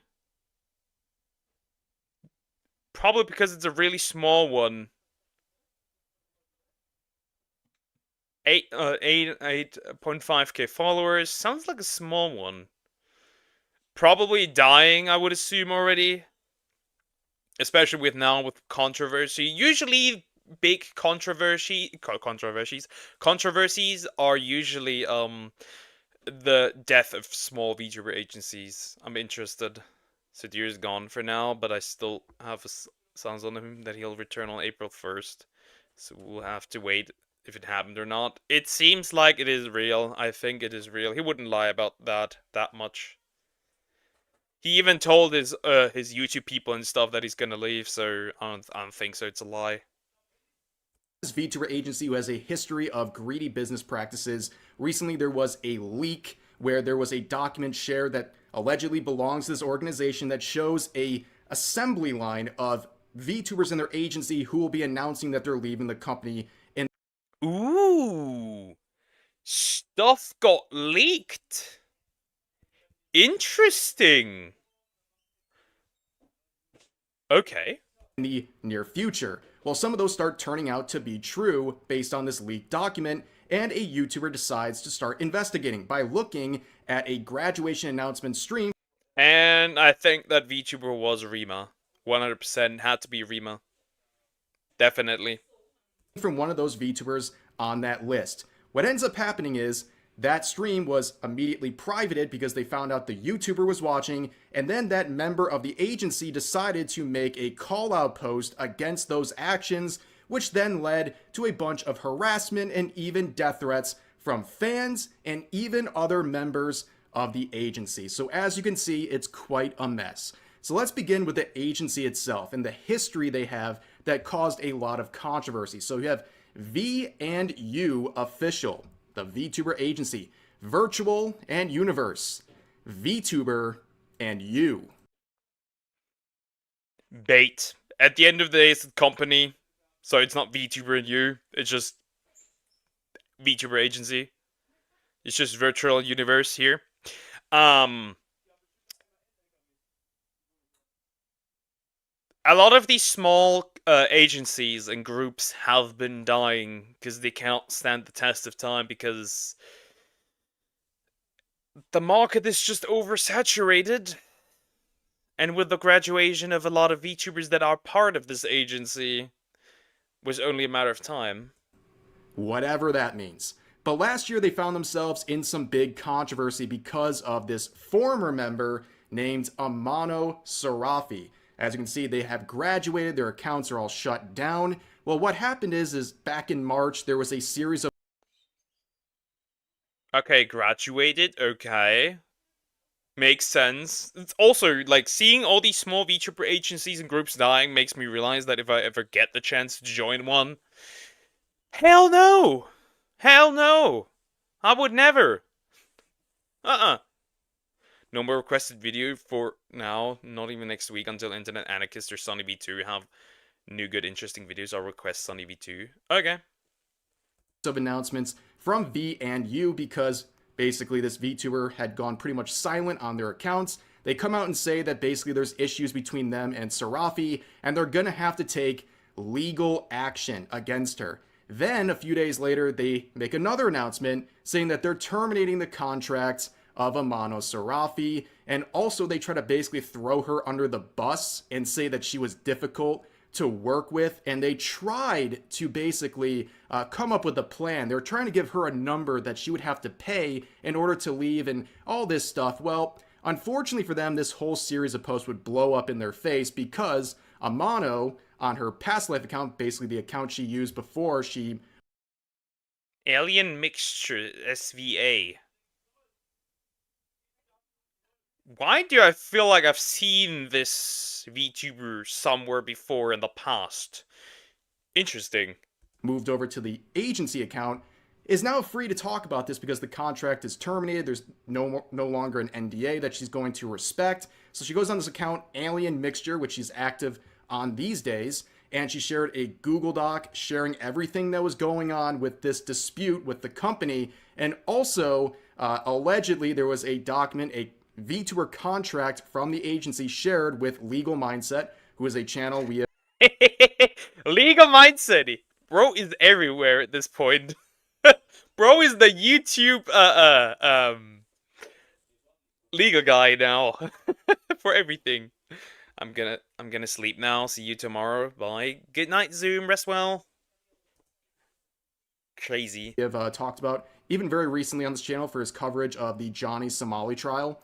But the contract is absolutely insane. One of the greediest, shadiest contracts. Very, very weird stuff. Hey, wait, I want to read those. I want to read that. Minimum work requirement of 3 streams a week for at least 2 hours per stream. That's not bad. Plus at least 3 social media posts per week can be updated during monthly consultations with company having final say. So long as it's reasonable. Okay. Interesting. So, okay. Broadcaster indemnifies company of any damages that arise from streamer. Broadcaster needs to check from streams. They're right, arise from streams. Broadcaster needs to check with the company before communicating or working with anyone about stream-related stuff. Makes sense, yeah. Agreement has a duration of 1 year. There's a trial period of 4 months near the end, of which either party can terminate. The company may, in consultation with the broadcaster, replace this agreement with one more advantageous monetarily for broadcaster before this agreement ends it. One of the greediest, shadiest contracts. Very, very... Ronaldo and Speed both went live. Nice, nice. It's okay. It is alleged that this is only the agreement. If that's the case, since this contract was supposedly signed September 15, 2022, Sarafi would have been working under no contract. Update: Sarafi acknowledged that she is under a 3-year contract. Okay, that's fine. That seems fine. I've not seen anything that's crazy. Yet. For the first 4 months, that trial period thing, assume it's the period of the signing the agreement, but before debut, broadcaster is paid 500 USD a month for the first 3 months, and 2.5k for the last month. Income after that is not specified in the agreement, but rather shall be determined through mutual consultation. Okay, seems a little low, but okay. Weird. Need to be slow. Agreement also explicitly tries to claim that this is not a labor employment contract, but similar to the Nichi-Sanji contract, has stipulations of exclusivity. If you do things like Nichi-Sanji, you might be cooked. Just saying, if you do things like them, I don't know about that one. If agreement is terminated for cause by fault of broadcaster agrees to pay back all compensation they've received plus direct expenses incurred for the performance of VTuber work, replacement personnel, input costs, and damages. If they can't calculate the total for that, the company can choose 5 times compensation received. Okay. Stuff. Non-compete with third party and NDA for 3 years after termination of contract. Interesting. So, assuming that that's a shady one. You know why? Assuming that things got bad, right? They can't not talk for it for at least 3 years after the termination. Okay. There's a non-compete clause and an NDA for 3 years after the termination of the contract, but this one kills me, right?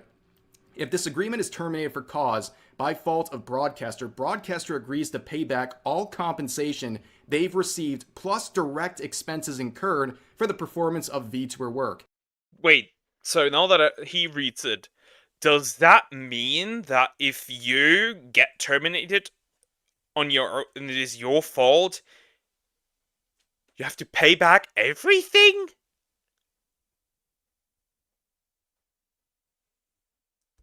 Replacement personnel input costs and damages. If they can't calculate a total for that, the company can choose 5 times compensation received. And if they can't calculate that, it's gonna be 5 times what it originally was. What is going on?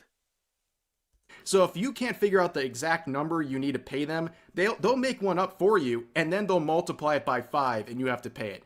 Absolutely insane stuff. But yeah, that's what she was facing. Here's a who would even join that? Like, I'd be reading that, I'd be like, nope, I'm out of there. Who would even... Who would... What?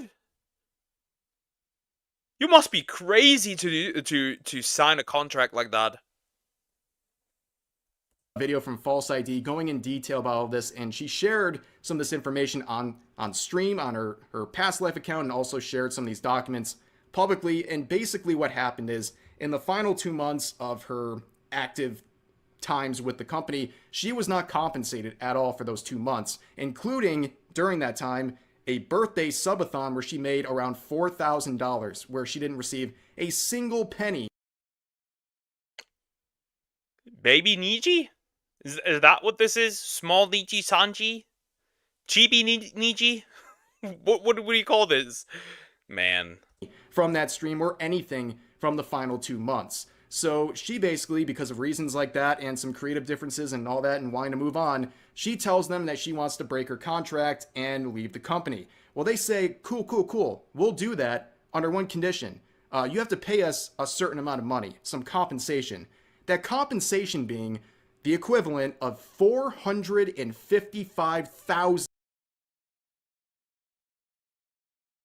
What the fuck? Oh my... Go back. Oh god. Amount of money, some compensation. That compensation being the equivalent of 455,000 US dollars. Okay. 400. Okay. So basically they said you have to amount of money, some compensation. That compensation being the equivalent of 455,000 US dollars. Assuming that they did them times 5, that means the original still would have been 91k. 91k for a small VTuber. What the yo? Oh my god, that would effectively kill you. That is pretty much that is pretty much blackmail. Isn't it? At least some form of it. Like, if you leave my company, you have to pay this much. What the fuck? So basically they said you have to pay that, then we'll let you leave. which is insane, obviously. So she asked for an itemized list of everything, and they obliged. They sent her an itemized list that was shared publicly, and it's absolutely insane. So besides the greatly exaggerated costs and things like that, there was also some business expenses that had nothing to do with her. They're basically trying to pass on their own bills to her. But the most outrageous part, just to give you an idea of how insane this list is, there were parts listed as etc., demanding tens of thousands of dollars. She asks for an exact list. You give her a list and then etc. What does etc. mean? What does that mean?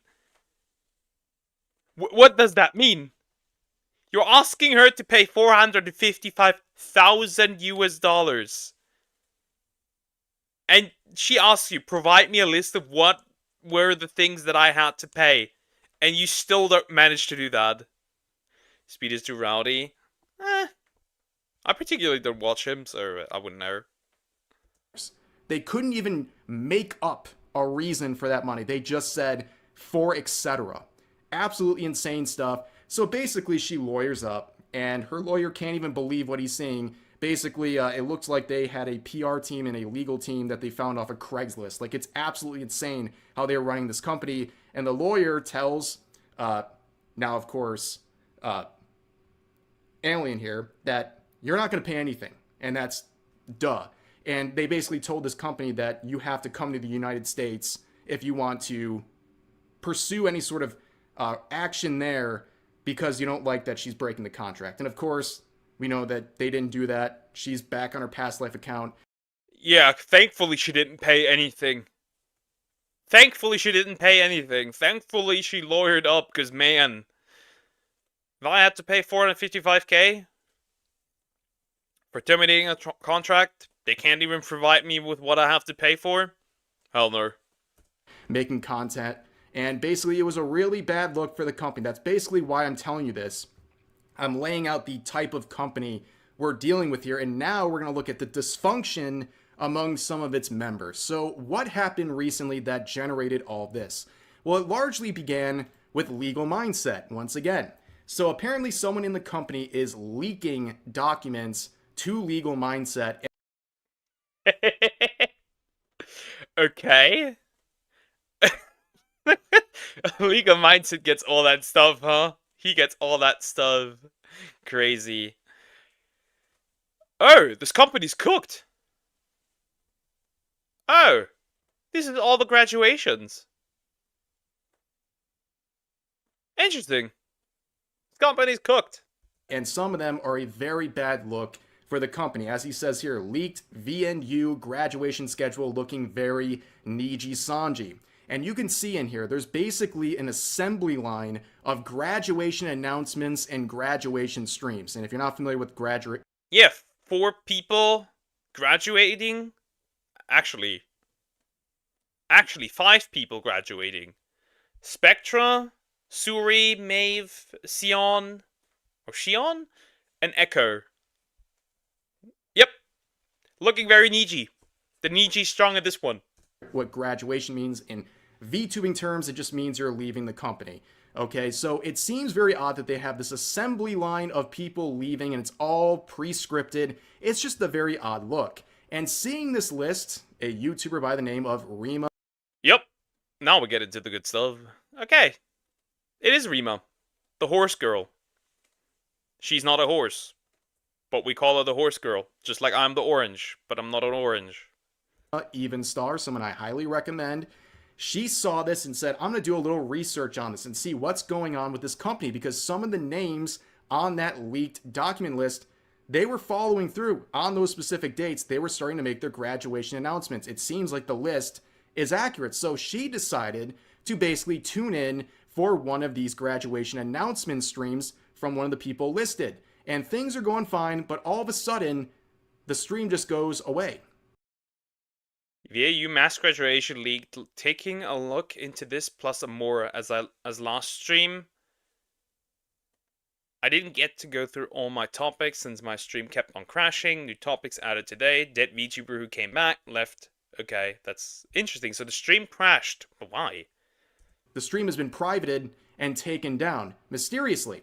And that stream belonged to this Spectra Libitina individual who was on that list, like I said. And after they privated the stream, they decided to make this post right here, basically calling out Rima based on the circumstances we just saw, but also on the further circumstances we're going to look at in just. Please do not reproduce this stream without permission. Thank you. Okay, fuckwit. This is not a members only stream. If I want to talk about your stream, I will. And there's no legal ground you have on not me talking about the stream. This little line will scare off some people out of respect, maybe. But not all, and I guess either Rima didn't care or didn't see it. Not that she had to be sad about it anyways, but yeah. This little line here does not protect you from people reacting to your stuff and making videos about it. You are not safe. Just a second, where she says, maybe read the caption next time. Please remember to be respectful to the talents. And basically what she's saying here is this line in the top of the description prevents anyone from publicly. If you made a members only stream, that would have been a different situation, because then you could have actually done some DMCA stuff, but here this does not work. Reacting to the announcement because it says, please do not reproduce this stream without permission. Thank you. Which is an insane thing to try to do. Number one, they don't understand the words they're trying to use here. Reproduce is not the same as react. Reproduce means you're just downloading their stream and then re-uploading it with no changes. That's reproducing in this. Ah, okay. So even the words were kind of fucked. Sense of content creation, right? But what they're trying to refer to as reactions, right? They're trying to refer to people reacting to their content. And of course, that is fair use. You are allowed to react to someone's public stream. That's 100% fair use. And basically, they're trying to control the fair use rights of other people by putting this in their description, which, by the way, means absolutely nothing. That does not prevent someone from reacting to this. And as it turns out, Rima didn't even see this, which, again, it doesn't matter if she saw it or not. Yeah, it doesn't matter. She can do it regardless. It doesn't matter. Because this doesn't mean anything. But this whole thing's very odd because the community, at least at first, was looking at this and saying to the people who said, well, that's, your legal right to react to this. And they would say, well, it's still disrespectful.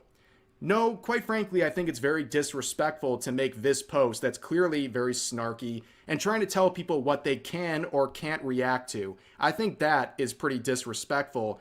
And on top of that, she wasn't reacting to the stream in a negative way. She was an impartial person just seeing what's going on with this agency and just happened to be live streaming her reaction. But nope, they have this crash out, and this would lead to a lot of people threatening Rima because they knew it was her based on the circumstances, and things would go completely haywire. Where are we going with this? Are we going to like the deletion threats and stuff? So other members of VNU would start making comments, including this Misma individual. They said this at the same time the previous post was made, saying this, just landed the craziest stream snipe of my life.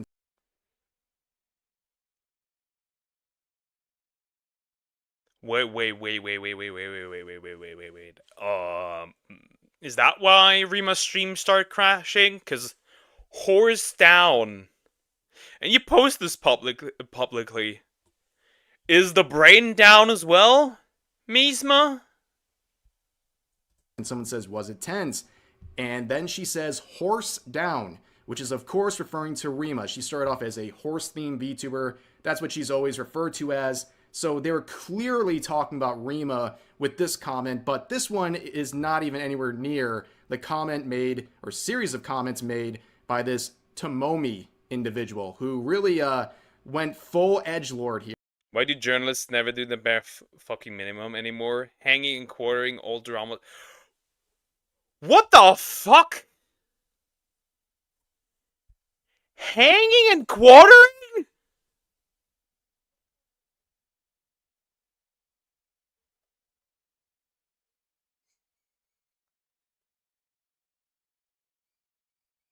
Edgy or mental retardation? Call it. What the f... Hanging and quartering people because they report on something. If this were any other company, you get terminated for that one.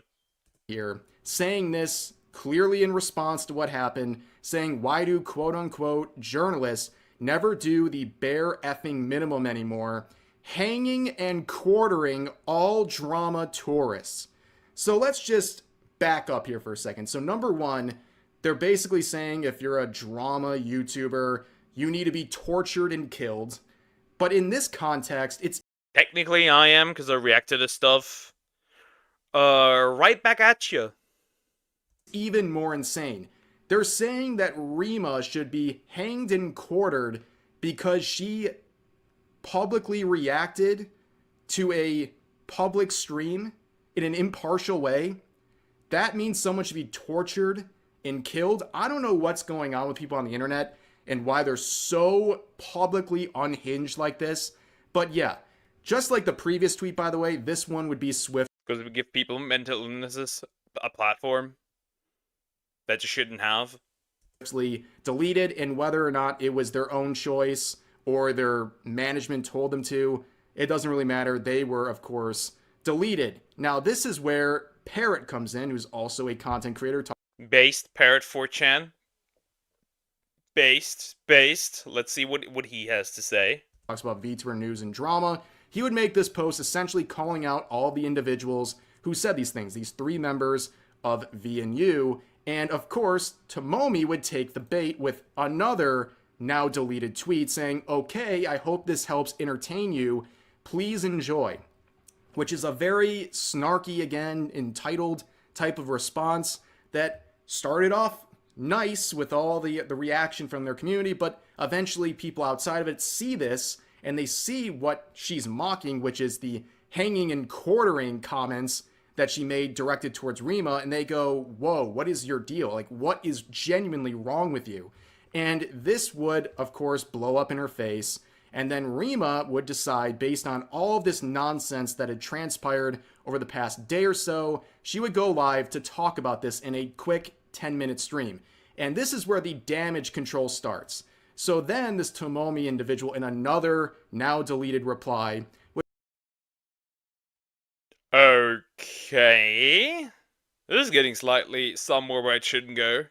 Would basically say that she DM'd Rima personally to try to clear things up, but she ignored it, went live, and then stopped me from being able to comment in her stream. Well, this is kind of crazy, this last part. Yeah, like no shit. I wouldn't want to talk with you if you literally said I should be hanged and quartered. Like, okay. Wow. Incredible. Who would have guessed? Like I said, the stream was 10 minutes. And clearly this person didn't even watch the 10 minutes because at the very beginning, Rima said, I'm turning off the chat on my end so I don't get distracted while I talk about what I need to talk about. So this doesn't even make any sense. And this beginning part about being ignored, who knows, maybe it wasn't even seen.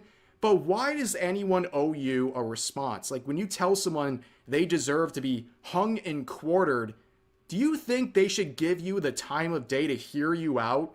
Absolutely not. But again, like I said, the damage control would continue. As pointed out here, she would actually go into the stream and say, hi Rima, smiley face. I sent you a DM about... Why does that smiley face seem passive-aggressive? Just me. Why does it seem passive-aggressive? Smiley face. This a while ago, just wondering if you saw it. And then you can see Kenny here replying saying, from hanging and quartering to hi Rima, smiley face is crazy. And Tomomi says, can someone tell me where I threatened Rima specifically? It's so childish. It's so obvious who you're talking about. And the fact that they're kind of just doubling down, be like, nuh-uh, you can't prove I was talking about Rima. Of course you were talking about Rima. You know, the only thing more cowardly than deleting all these tweets is trying to basically back away from it. Like, if you want to say outrageous, crazy shit on the internet and direct it towards other content creators engaging in fair use coverage, at least. Wait, she's a tiger, right? So she's a cat. And she deleted stuff. So she's a pussy. Say it with your chest and don't be like this, trying to snake your way out of it and avoid any sort of consequences. But of course, like I said, Rima would react in this stream. Like I said, it's only about 18 minutes. I lied, 18 minutes long, where she talks about what's going on, shows more screenshots, and the amount of people in the community supporting Tomomi after making those outrageous comments, encouraging her, saying she's not in the wrong. Even someone down here saying that we should eat people like Rima. Like, a very bizarre community. That's all I can say. Hopefully not literally.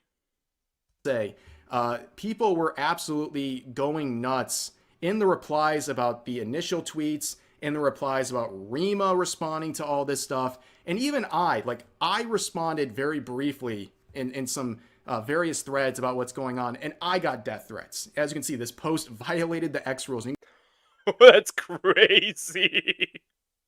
That's crazy. VTuber got too real. VTuber gone wrong, gone violent.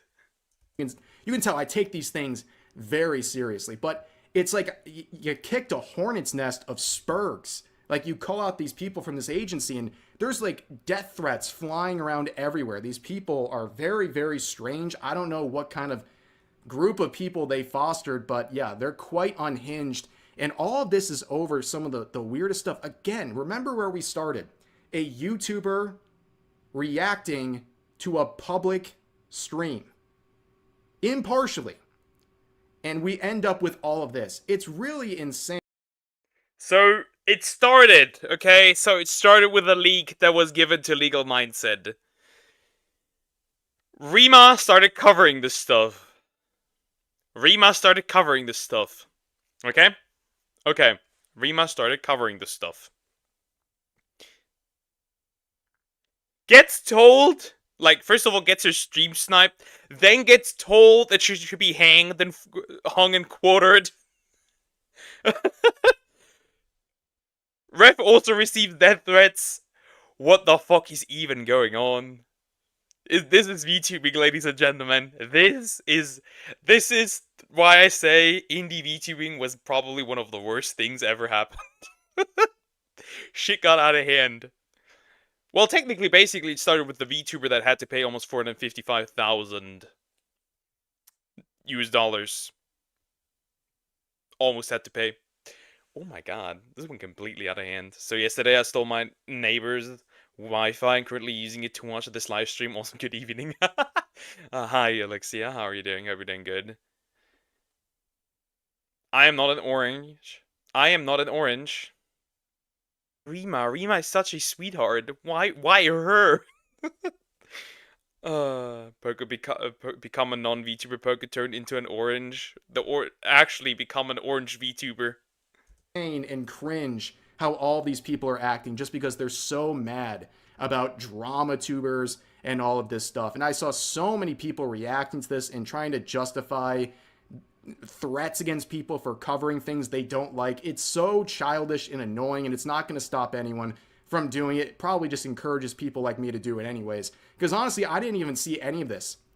I didn't see any of the leaked documents. Hey yo, that refs just wink at us. Hey yo. Hey, I have an incredible strategy for if you don't for like drama, right? If you don't want to be in the drama video, don't cause drama. Crazy, right? I know.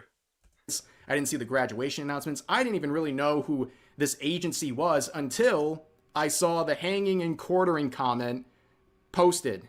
And that's what started. So if you want to be mad about people like me covering this, I only noticed because of the unhinged comments. And I said, okay, at that point, I'll talk about this because this is insane. But anyways, that's not the end of it. Legal Mindset. There's more? Just more. This is straight up more. Oh God. Apparently has a bunch of other leaks, and according to another one, apparently they're losing investors over these situations, especially the leaks, because investors are starting to lose their confidence in the company. And man, they should lose a lot more when they see how the actual VTubers themselves are acting. Definitely not a good situation for them, and it's hard to feel bad, especially for the management, given their history and everything that's going on here. But yeah, that's pretty much the situation. Very messy, like I said, but just another case of people being very unhinged and VTuber agencies being completely unlikable whatsoever. But that's going to do it for this video. As always, feel free to share your thoughts about today's topics in the comments section down below. Hope you guys enjoyed the video, and I'll see you next time. Why does this crazy shit always happen with Western-located VTuber agencies? Okay, Niji Sanji, maybe not fully, but the EN part is, you know, we count it as Western. Wild. But good riddance, Ripozo, nobody cares. Burn with your company, I guess. Orang. I'm an Orang. A lonely Orang. Anyways, we need to do Pokemon now, because the sway has returned. That is crazy to me. That is nuts. I know. Hi, John Nintendo. Hi, how are you doing? Hope you're doing good. Anyways, let me drink something. It's just nuts. It's so stupid to me. I wonder when I react to the wrong agency burning down, if they're gonna tell me to hang myself and get quartered. +1 tiny human to stream. Hi, Grub Dog. How are you doing? Hope you're doing good. Hello. Hi. Anyways, we need to get on. Hey, after this one, we do SAO Abridged as usual. We're gonna piss off Summix again because this one is very long. This one is very, very long. This one 35 minutes after that one. Crazy. Just crazy. It's just nuts. Ridiculous. I shall send my ninjas. Calm down! Calm down! I'm not gonna play any ROM hacks anymore! Anyways, what really happens in Pokemon Episode 5, Part 3 out of 3. Ash vs. Brock. Let's go. Mondays and Fridays at 3 p.m. Central. Previously, a strange man advised Ash Ketchum to stop by the infamous Brock's Pokemon gym for no apparent reason at all. Like the pause. Some dude, just came to Ash and said, "Yo, you need to fight, Brock." Leaves. Okay, life is hard when you're 2 inches tall. In what way? But despite Pikachu warning him against it, Ash decided to take the strange man up on his challenge.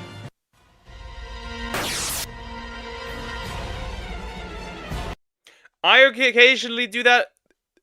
Does Brock make Instagram Reels? I don't know if you've seen the new trend of Instagram Reels when people just like pull up to others and pull down their pants and rip off their clothes and just run after them.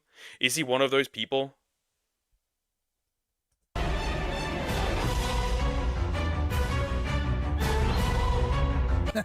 I admire your passion for battle, young man. Go, Onyx! I'm gonna make you retire from this Pokemon gym. That's the spirit. Then I'm gonna release all your Pokemon and tell them what a shitty trainer you really were. What? And then I'm gonna tell everyone about this pathetic loss you're about to take. And just when you think it's over, I'm gonna call your mom and tell her she's my mom now. What the fuck? Pikachu! Don't choose me, don't choose me, don't choose me, don't choose me. I don't choose you! No! Wait. No! A lot like getting around is one. Okay, Grub Dog. What? Psych! Go Pikachu! No! An electric type Pokemon? Does this kid not know that electric moves don't affect my ground type Pokemon? Not if your ground type gets wet. I've hacked into the PC, I'm taking the ROMs. Okay, okay. Well, if you take my ROMs, I'll take your firstborn.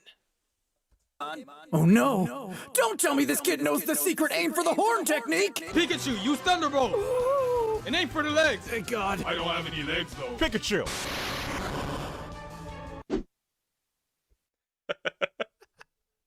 I don't have any legs though. Yes, Onyx does not have legs. It totally worked! Don't you know that electric moves don't work against ground type Pokemon? What? Duh, who doesn't know that? I mean, this is obviously according to my plan. Onyx, use tackle! Onyx! This is still according to my plan. So, how did it go? Are you kidding me? It was so easy. We lost. He's obviously lying here. That is to be expected. But what if I told you there was a way to really defeat him? Aren't you listening? I just told you I totally won and I'm totally not lying just now. Why would you tell us that? Because I really hate that guy in there. Wow. Yep. So, how exactly do we defeat him? Oh, all you have to do... Oh. So now Pikachu is in on it. Before that, he wasn't in on it at all. He wanted to go back to Professor Oak's lab, but now he's in on it. Is, aim for the horn. What? Alright, this guy's a lunatic, I'm out of here. Wait, Pikachu, I think we should give it a shot. Aim for the horn. Really, Ash? You think that's gonna work? Only one way to find out. I can't believe I'm doing this.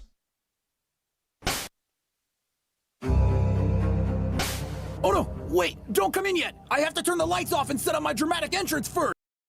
I have to turn the lights off and set up my dramatic entrance. My model is placed weirdly. Let me fix that. I hate it. Okay, now it's better. Fixed. Pikachu's just trying to cope at this point. Probably. Seems like it. Anyway, Earthbound 2 is coming out on the 9,999. Okay. Okay. Excited. First. Oh, it's you again. I want to battle you one last time. Unless I lose again, but then I'll battle you another time. Are you sure? I just defeated your Pikachu like 5 minutes ago. You must not know I have the power of anime logic and plot armor. But he didn't even rip his shirt off. Why does he have his shirt on in the sprite? That makes no sense.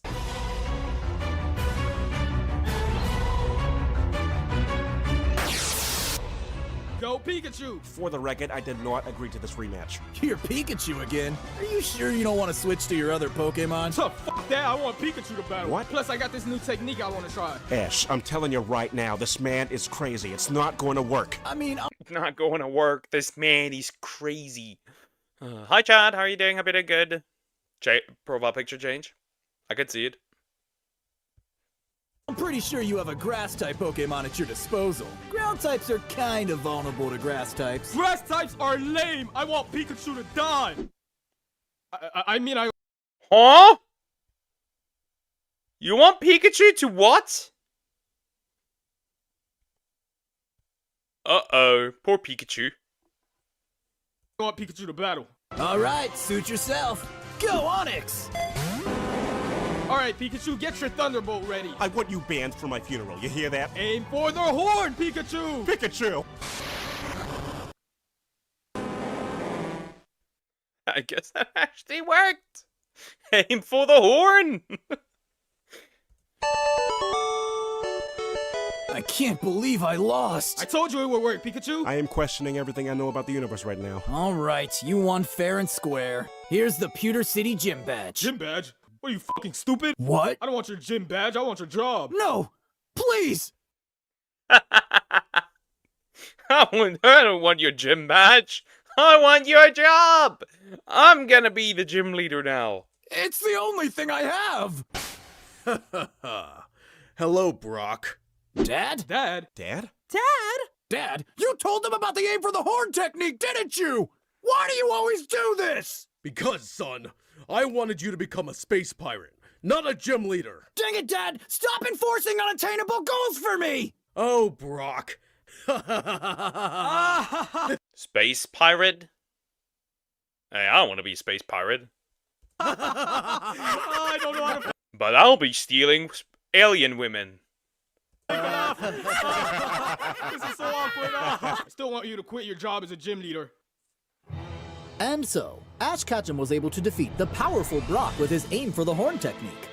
But will that really be enough to make Brock... When she uses Harden! Oh no! Don't let her use Harden! And she pulled out a peepee twice the size of mine. Good God. leave his gym? Find out next time on what really happens in Pokemon. Did you enjoy the episode? Wow, I did! Thanks for... Wow, I did, yeah. I did. I very much so did. Anyways, SAO Bridge finale. Okay. Let me drink something real quick.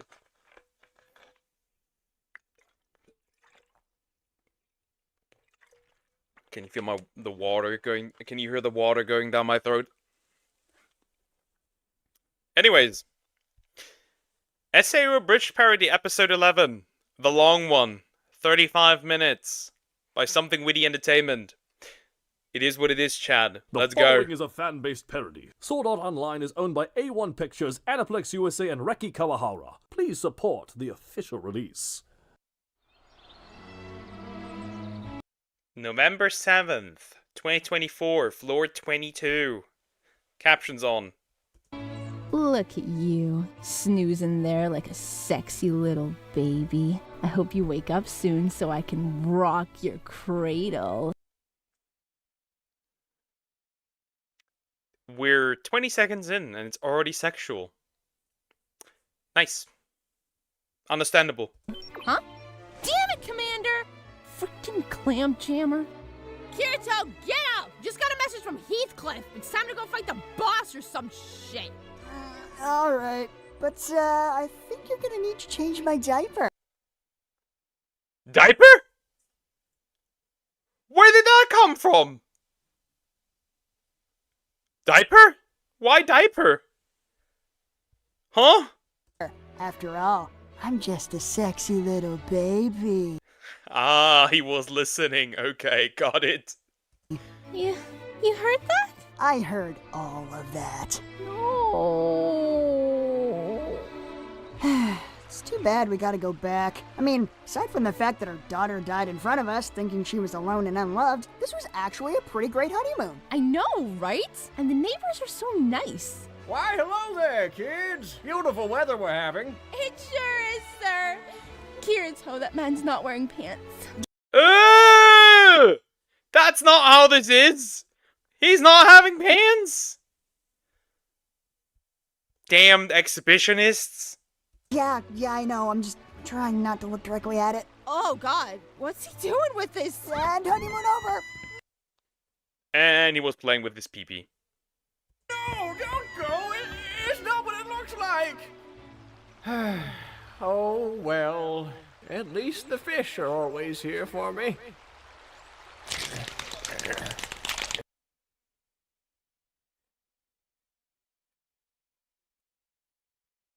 The sounds of furious masturbation into a hopefully dead fish. Can I sit through this for 35 minutes? Is this sister leveling ripoff? No. If anything, sister leveling is the ripoff of this. Fuck the intro, nobody cares. That's too far.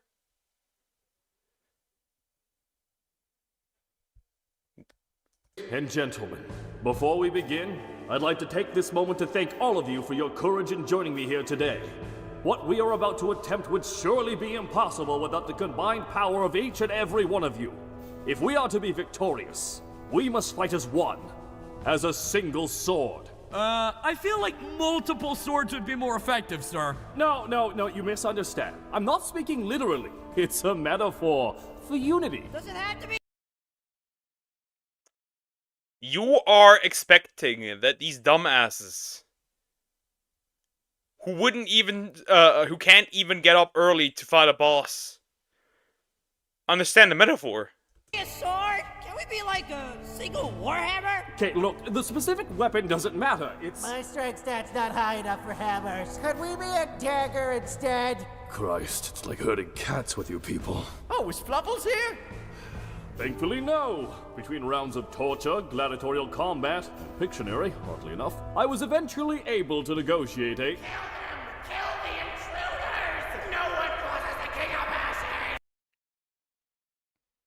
Still nobody knows who the King of Ashes is. We know Fluffles, but nobody knows who the King of Ashes is. I have not seen him. What? Why would he? God damn it, Kirito! What did you do? Why do you automatically assume I did something?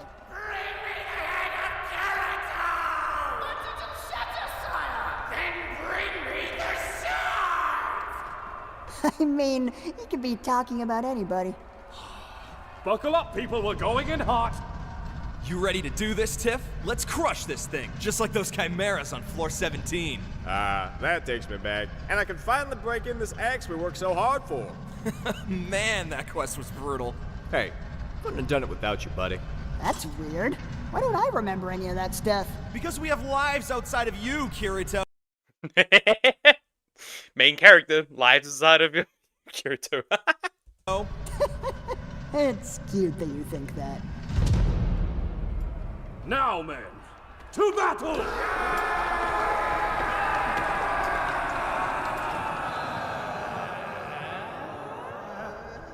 Confused screaming. Where is he?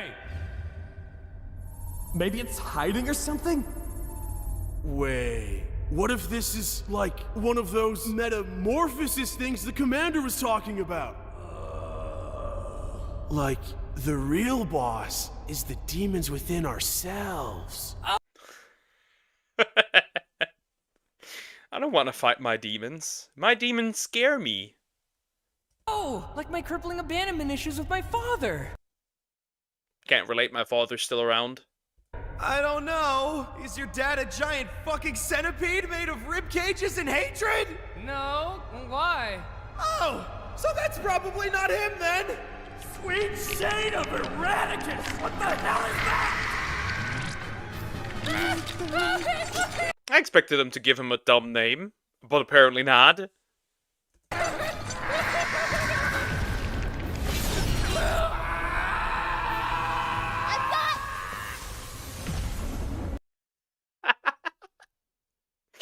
I just realized how stupid it is when she tried to catch them.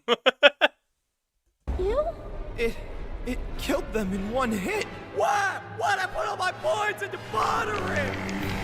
Now, man, stay calm. It's not as bad as it seems. But sir, those were our tanks. All right, so maybe it's in the ballpark, but you must not waver.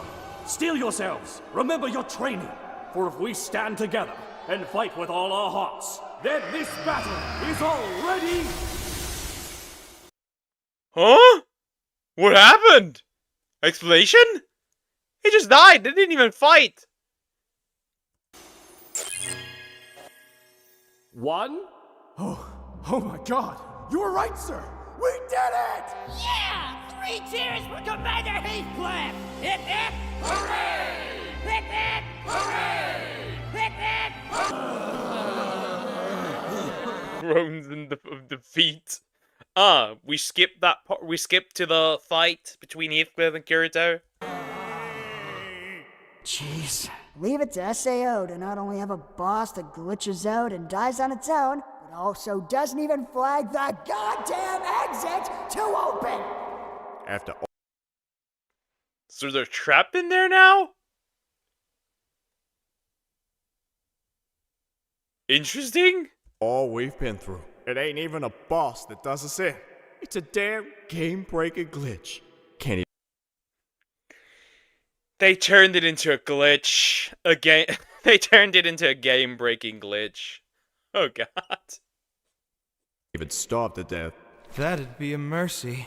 Now, cheer up, guys. There's no need to be so melodramatic. Why not? Did you find a way out? Oh no, we're definitely gonna die here. But we've all gotta die sometime, right? At least we get to do it playing an awesome game.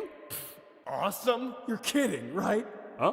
Come on, sir. Do you really think any of us would still be playing if we didn't have a gun to our heads? You gotta admit, this game is kind of a hot mess. Hot mess. Really? That seems a bit harsh. Well, how else would you describe a game where players can just kidnap NPCs, the crafting system is seizure-inducing, and half the time are Wait, you can't kidnap NPCs? Oh. I know what... Technically, yeah. Because the one party at the beginning was pretty much just NPCs with Gary. I have questions now. What you could do with NPCs? Teleport crystals, one of our only lifelines, do nothing! Yeah, nothing if you're lucky. Yeesh. How you What the fuck? Okay, these were just drawn in, but regardless. The teleport crystal. What on earth happened to bro? doing, buddy? You feeling okay? You hungry? Okay, I'm gonna get you some soup. You're gonna feel better. Okay, so the game has a few minor bugs, but this is groundbreaking technology we're talking about here. Real-life virtual reality. Where's your sense of wonder? Hey, I'm with you, old man. I love this game, despite its, shortcomings. Here's your soup, buddy. Oh, no! Distorted into screams of anguish. You really trying to feed him soup, huh? But let's be real here. Even if it weren't trying to kill us, this game is a frickin' Gordian knot of terrible design. Face it, the main reason we all bought it is because it was the only launch title when, surprise, Tron suddenly became real. Oh, so now you've seen Tron! Of course I've seen Tron. Wait, now? This is how they're gonna reveal it, that... So... Because of Tron? This is how they're gonna reveal Heathcliff's Kayaba? That is crazy. Then go ahead. Make my day. Gentlemen, you can't fight in here! This is the war room! Wait, all of it is just Tron references. I used to have guys like you in prison? When was that said? Guys like you in prison. How many of you have seen Tron? Oh, this completely unexpected glitch has saved me from this assassin's blade. Quickly, my friends, subdue him before he strikes again. Commander, what the fuck is that? So that's not flying, huh? I can't fault a guy for trying. I am so lost. Oh, good. So it's not just me. You want to tell him, or should I? No, by all means. You seem to have this whole thing figured out. Wouldn't want to step on your big moment. Kirito, what the hell is going on? What are you two talking about? Well, it turns out the good commander has been hiding something from us. Something so dark, so sinister, it would shock you The Xenoblade music fits here. It does fit. to your very core. For you see, this whole time, Commander Heathcliff has actually been Kayaba Akihiko! What? Wait, what? What? Really? Kayaba, the creator of Sword Art Online, inventor of the nerve gear? What? The guy who trapped us in this game? How many words are we gonna get here? For 2 years. What? Don't worry, I got this. They are visual learners. All of them. What are we got? Oh my god, it's Methuselah Honeysuckle! So glad Methuselah Honeysuckle. What the fuck? I kept that tabbed.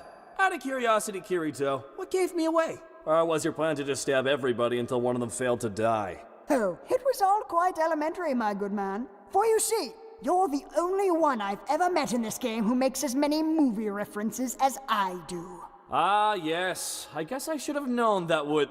Wait, you get my references? Yeah? I just remembered you... There could be only one. Oh, Highlander. Well, who are you gonna believe? Me or your own eyes? Duck Suit, Marx Brothers, 1933. Nerds. Nerds. Dry land is not a myth. I have seen it. Ah, getting tricky, are we? While that line is famously attributed to the 1995 film Waterworld, it is never actually spoken in the movie. Ah, damn. You're the real deal. What the hell's so funny? It's just...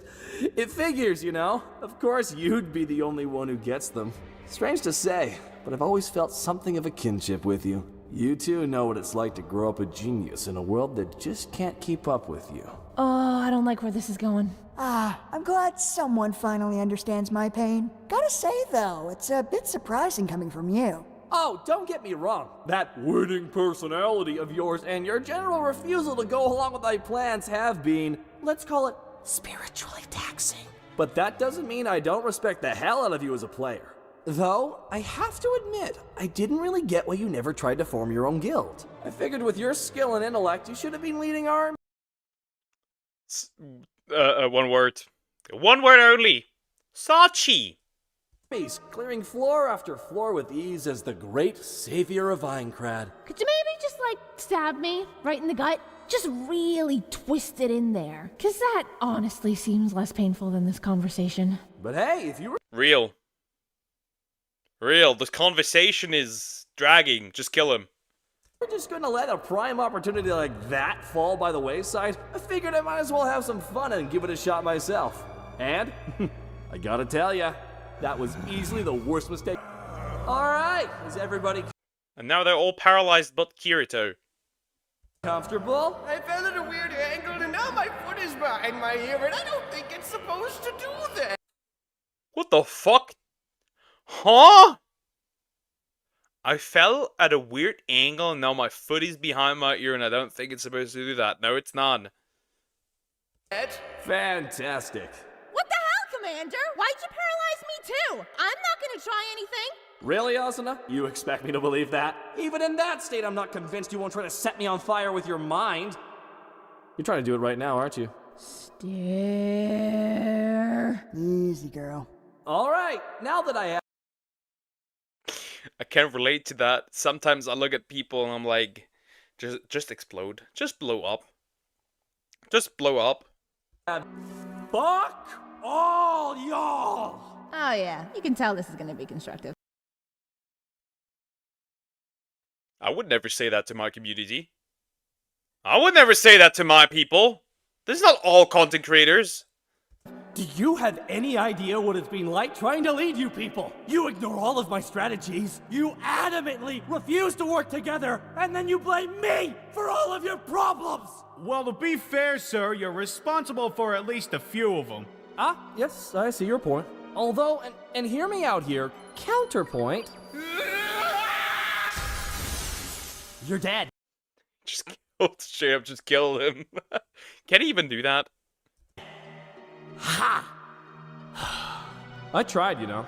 Lord knows I tried. But there's just no helping you people. It's like you crave death. But not just any death. No! You fuckers seem to have some sort of pool going to see who can end their existence in the dumbest, most avoidable way possible. And you just keep one-upping each other. Do you know how many of you have died screaming Leroy Jenkins? We're pulling out the old memes. We're pulling out the old memes, I see. Okay. More than zero! Which, as far as I'm concerned, is grounds to exterminate the species! Hey, at least they all had the guts to be here without a frickin' cheat code. See, this is what I'm talking about. Which one of you geniuses missed what I did to the last Well, there's a plot twist for you. Kirito, are you actually defending these people? Oh, don't get me wrong. No one's saying their potential doesn't top out at assistant manager at Kinko's. What is Kinko's? Now I gotta Google. Is that actually real?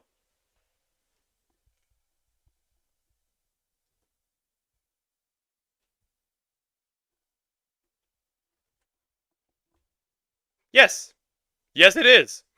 Yes, it is. It is real. It does exist. I mean, just look at Schmidt. Why am I always the example? But that doesn't change the fact that they volunteered to be here, even though they knew it could get them killed. Which is just a few magnitudes more than I can say about you. Oh, is that a fact? And pray tell, what can you say about me? Oh, look at me. I'm Kaiba Akihiko. I have like an invincible shield that He's doing it in Eric Cartman. I can understand. can block any attack, and also like a super sweet sword that does infinity plus 2 damage and can cut through anything, even like Wolverine claws and shit, because I am so awesome and cool. Truly, you are the voice of a generation. At any rate, it seems like the time has come once again for me to bid you sparkling gems of humanity adieu. But not to worry, for I am a just and benevolent god. Once I warp out of here, I'll be sure to fix the door so you can all leave. I mean, eventually. I might watch a movie first. But which one to choose? It's gonna be like a day unto itself. You know what? I'll get to it when I get to it. How does that sound? Well, I can't speak for everyone else, but to me it sounds like, wow, mommy, the other kids were mean to me because my game sucks and my face is... God. This episode is very goofy. This episode is a lot of yapping and very goofy. Stupid. Oh my god, what do you want from me? I would like a rematch. Could you not have just said that instead of all that other bullshit? Oh, but Kayaba, you're such a master of pattern recognition. I would have thought you'd realized. That's just not my style. You know what?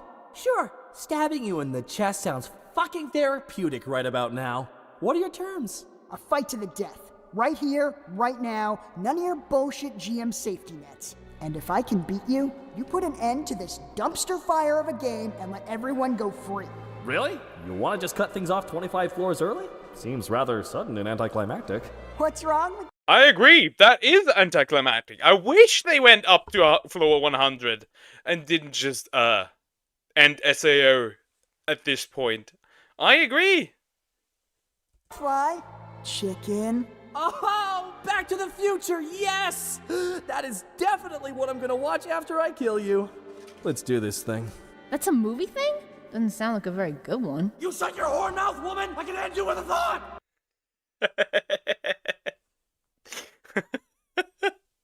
Jesus! Yeah, word to the wise. Don't mess with Zemeckis. Oh, and don't even get me started on you! Why are you even challenging him anyway? You love it in here! Why would you want to get out faster?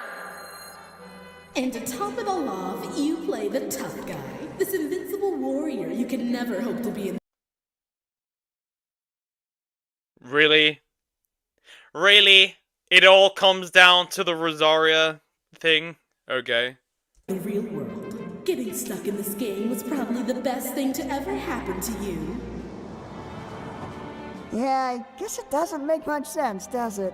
This world is like a dream come true for me. Out there, I get shoved around and treated like garbage. But in here, I'm the version of myself I always wished I could be. Strong enough to tell all those idiots what I really thought of them. And for a while, that was all that mattered. Thing is, a good friend of mine once told me I shouldn't give up on humanity just yet. And despite my best efforts, it's kinda starting to sink in. Oh my god! He's talking about me! Wait, when are we gonna get Balls Deep 69 again? I said that! I made a difference! It's true. This world means more to me than the real one ever did. But the longer we stay here, the greater the chance I'll lose the things I love about it most of all. His friends! He's talking about his friends! Fine, buddy. I'm glad you're happy, but do you think we could have a moment here? Right, of course. I'm sorry. I'll try to keep it down. This is everything I've ever wanted! So... He's like a fangirl! Why does he act like that? Oh, I guess this is the part where you make fun of me and call me a big gay baby with a floppy vagina. Or something to that effect. No, I'm not even gonna ruin this. This is a huge step for you. Let's give him a big round of applause, everybody! They can't! They're paralyzed! How would they even do it?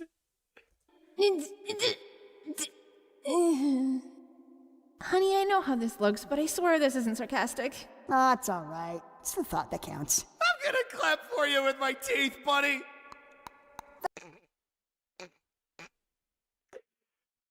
That's how I'm gonna do it if I ever fall into the problem where I can't use my hands anymore or my legs, or I can't clap anymore because I'm like I don't know, paralyzed. I'm gonna do it like that. That's real weird, man, but I appreciate it. Now, go finish this thing. You got it, honey. Peter? That's awfully optimistic considering how this turned out last time.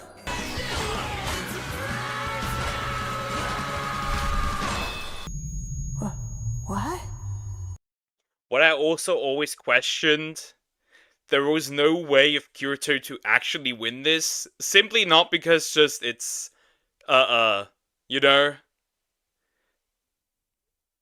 because Kaba is stronger, simply because probably Kayaba tested the skill, the dual wield skill, probably on himself, and therefore know how it works. Well, it's been fun, Kirito, but it looks like this is the end of the line. Or, to put it in the vernacular... Why was that so over-exaggerated? Game over! Oh, hey, you can see our house from here.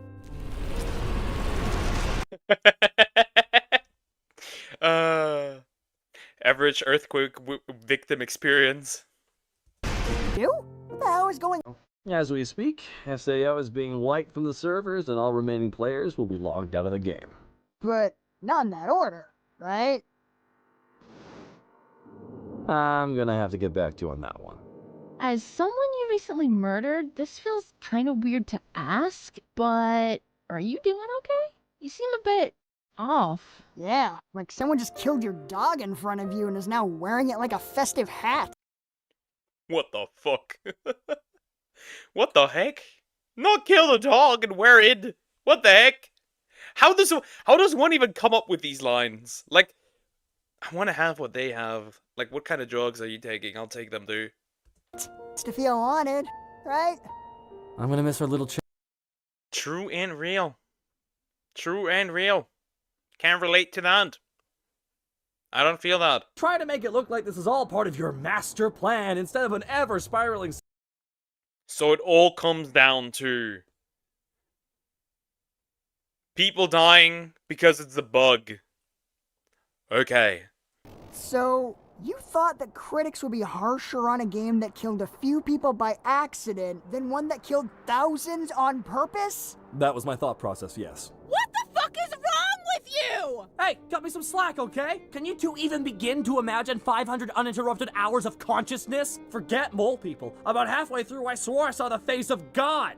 Until I realized it was just a night janitor, Reki. On the plus side, I gave him a hell of an ego boost. Man was writing that compliment for days. Great tits of Ganesha, man! Why didn't you just ask for an extension? You honestly think I didn't try that? The publisher wasn't having it. The game's already been delayed twice, they... So this all comes down, so in the abridged lore, it all comes down to the fact that it was a bug, and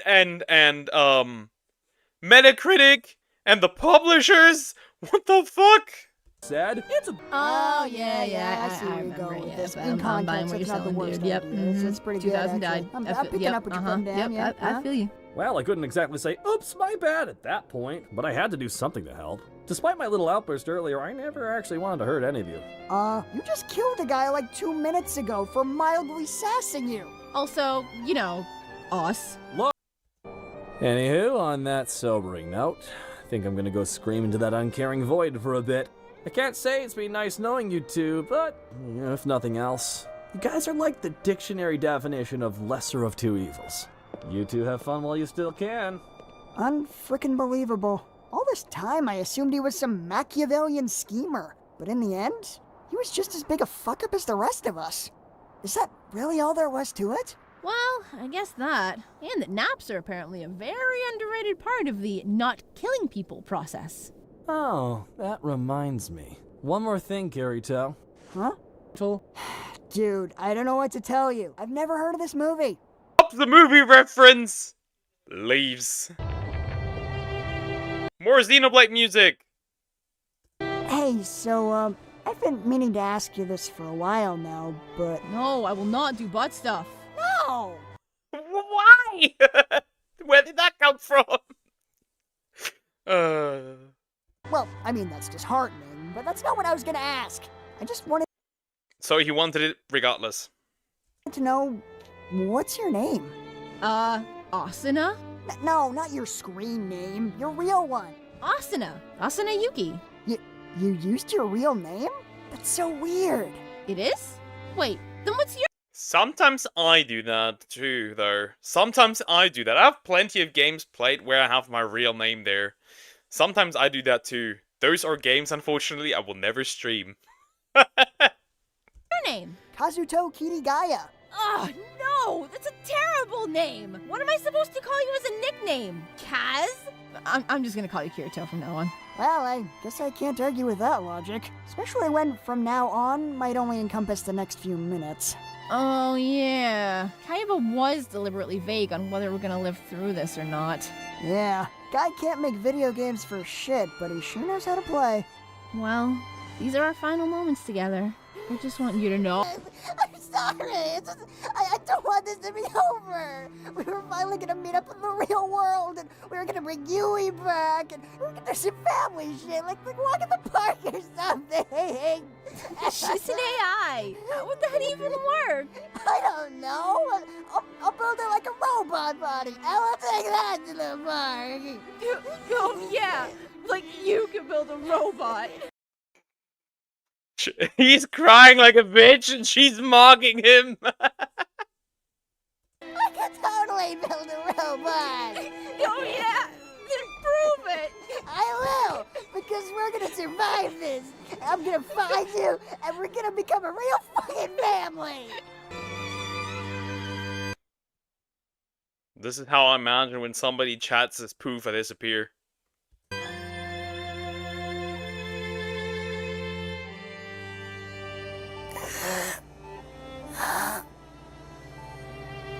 Oh my god. I'm back. Is that a catheter? Yep. Yep, that is. Yep, that is.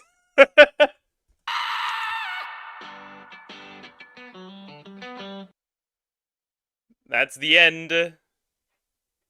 That is the end, pretty much.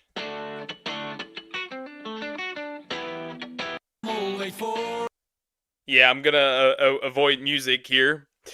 That is the end! That is the finale of SA Abridged. That was bad. A lot of yapping. A lot of yapping. But yeah, that's the end. Fun episode. Too many movie reference.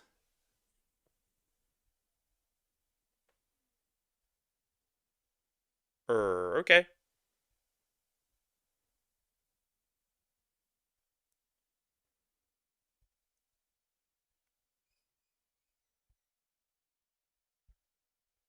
Braille Sky.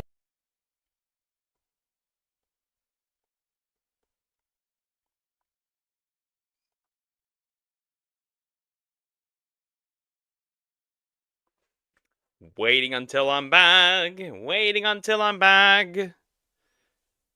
Waiting until I'm back. Chat, we are waiting until I'm back. We are waiting until I'm back. What are we doing? Waiting until I'm back. We are waiting until I'm back. That's what we're doing. Waiting until I'm back. Eventually it's going to be back. The stream. Eventually.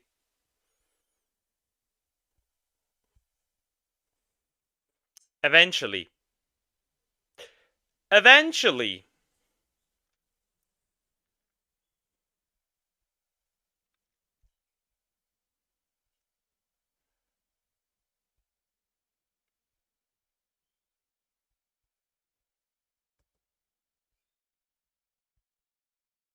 Eventually.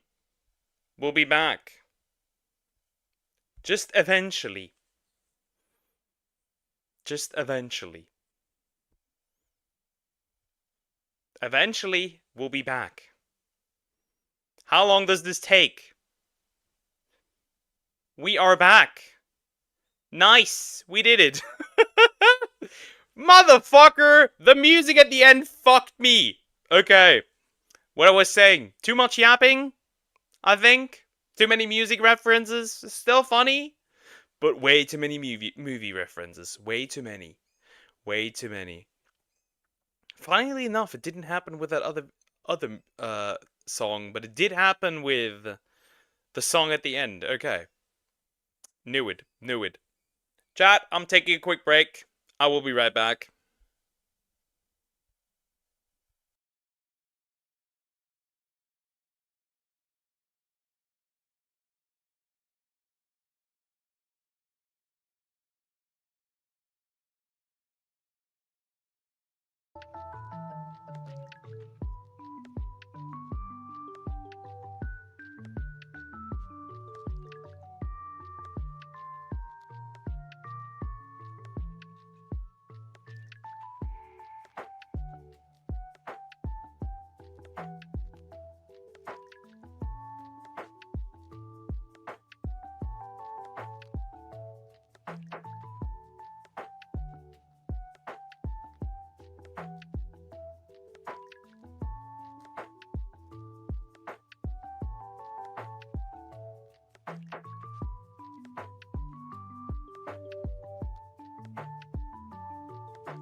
Yeah, guys.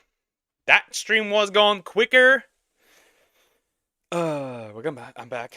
I've returned. Yeah, guys, that stream was going quicker than my family plans.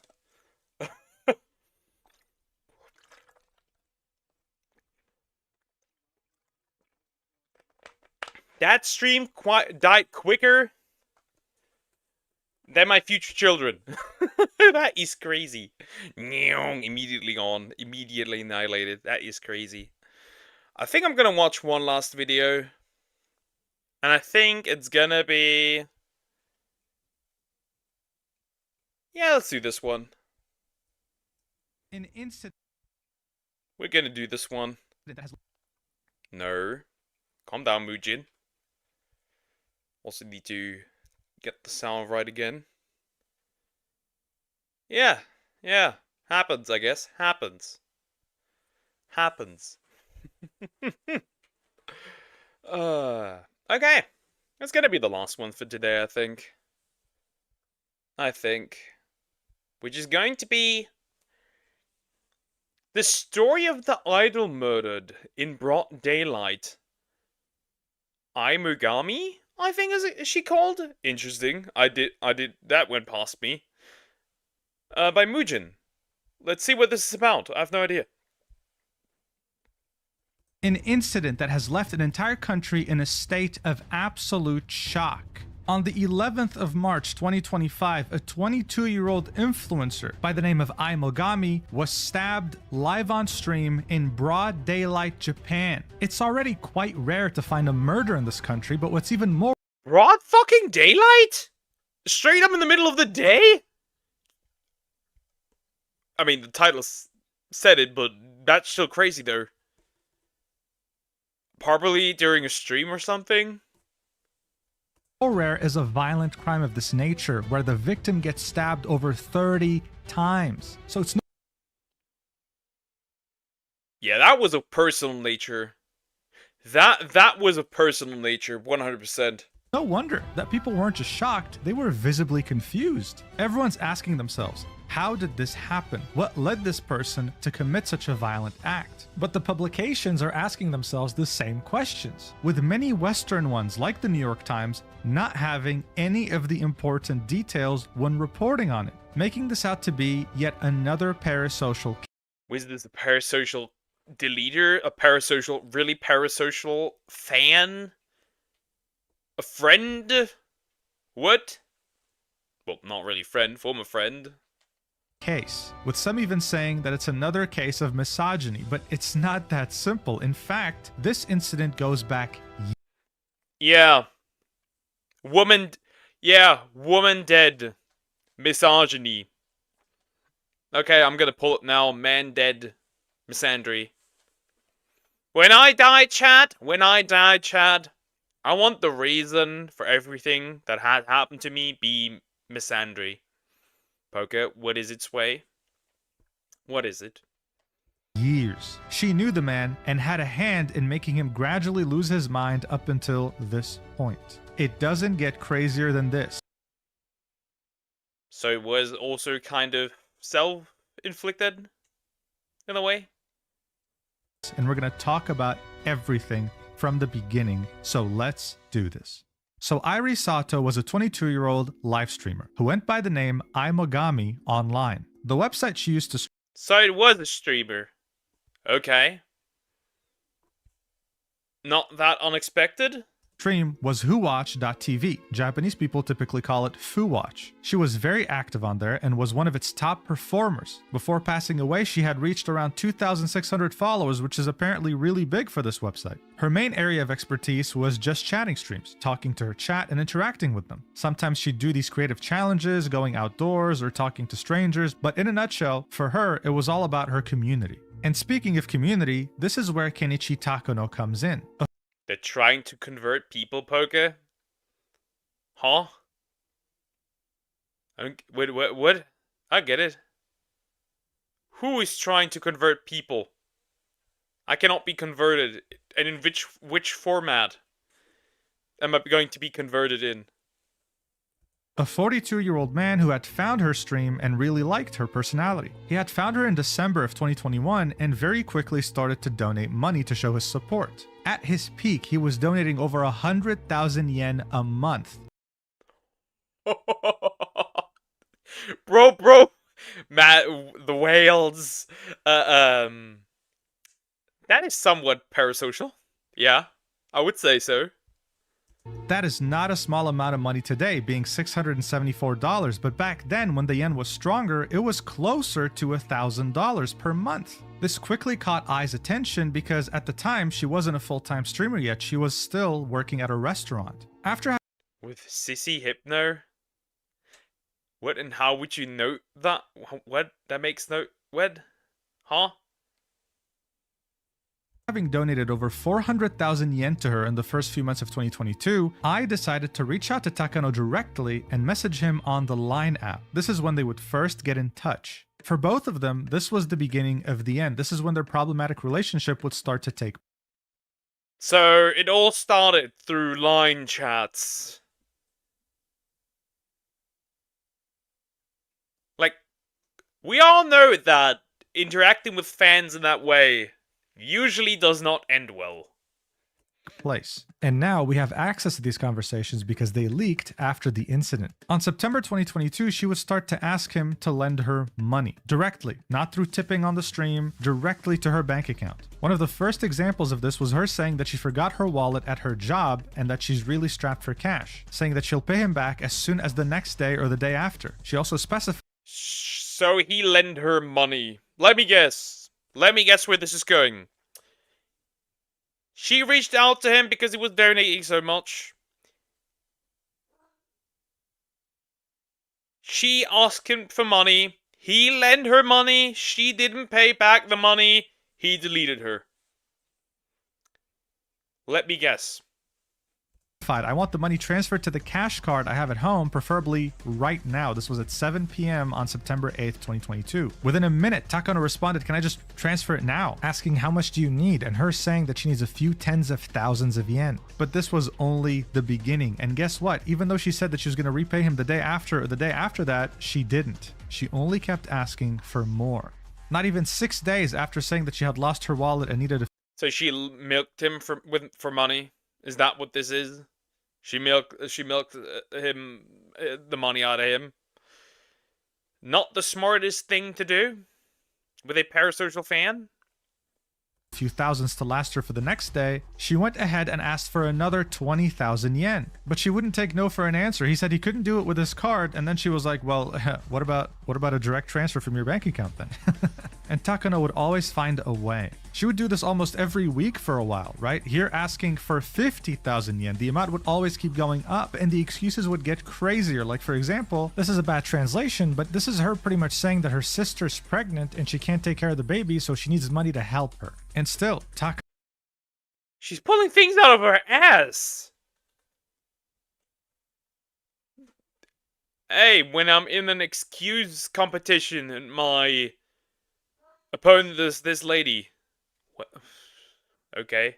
Takano would send her money. And around more than a month after starting to ask him for money, not only did she keep insisting, things started to get very disturbing. Takano would send Ai a message saying, "I'm worried," and this was in relation to his financial situation after giving her so much money. So she responded by saying, "Hey, where did you get the money from?" And here's what he had to say. This right here is a bad translation, but what he's saying is Eiffel and Raiku, two of the biggest and most well-known loan companies in...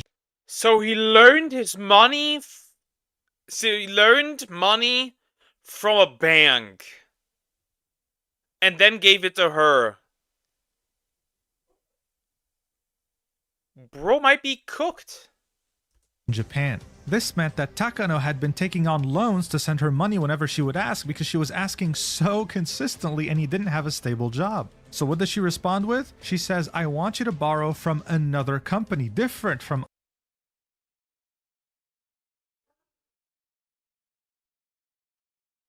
I don't want to say self-inflicted, but at this point, it is self-inflicted. That's rough, buddy. Eiffel and Reiku because I need 50,000 yen right now, arguing that she has loans to pay. So she saw that he was indebted to two different credit companies, and instead of saying, "You know what, you should stop," she asks him to get indebted to a third company too. And this is when he reveals something even more disturbing. He says, "It's really tough. In fact, soon it will be revealed that I lied and borrowed it." So to get the loan, he had to fake his income and other details about his employment. And again, this was her chance to say, "You know what? Let's lay off this. I'll find someone else or I'll find another solution." No, she triples down and says, "I looked into it. And it turns out that if you have a job that qualifies you as a self-employed person or you're receiving the money in a tax-friendly way, you can still borrow the money even if you can't prove it, so it wouldn't be a lie." And then he specified very clearly, "I lied about my annual income and working hours." But the conversation still goes on and she keeps insisting. Even if you don't have your personal information registered as a regular employee, you can still pass the screening, and it's often... She could have said no so many times. She could have really said no so many times. At this point, is she doing it? Oh god. Yeah, this is backfiring hard. Impossible to confirm, so there's no way they'll find out if it's true or not. I went through because I couldn't confirm it. So I want to point out the fact that she was an expert at this, as if she's done this multiple times before. Even a financial advisor wouldn't know all this. So it does beg the question, was he her only victim at this point? We still don't know. He also states that he's been ignoring the credit companies, and that he'll probably be getting a lump sum bill because he's been ignoring them. Also specifying that the billing address that he put was his parents' house. So his entire family was... His entire family knows where that he is in debt. Oh god. What did you do, buddy? What did you do? What did you do?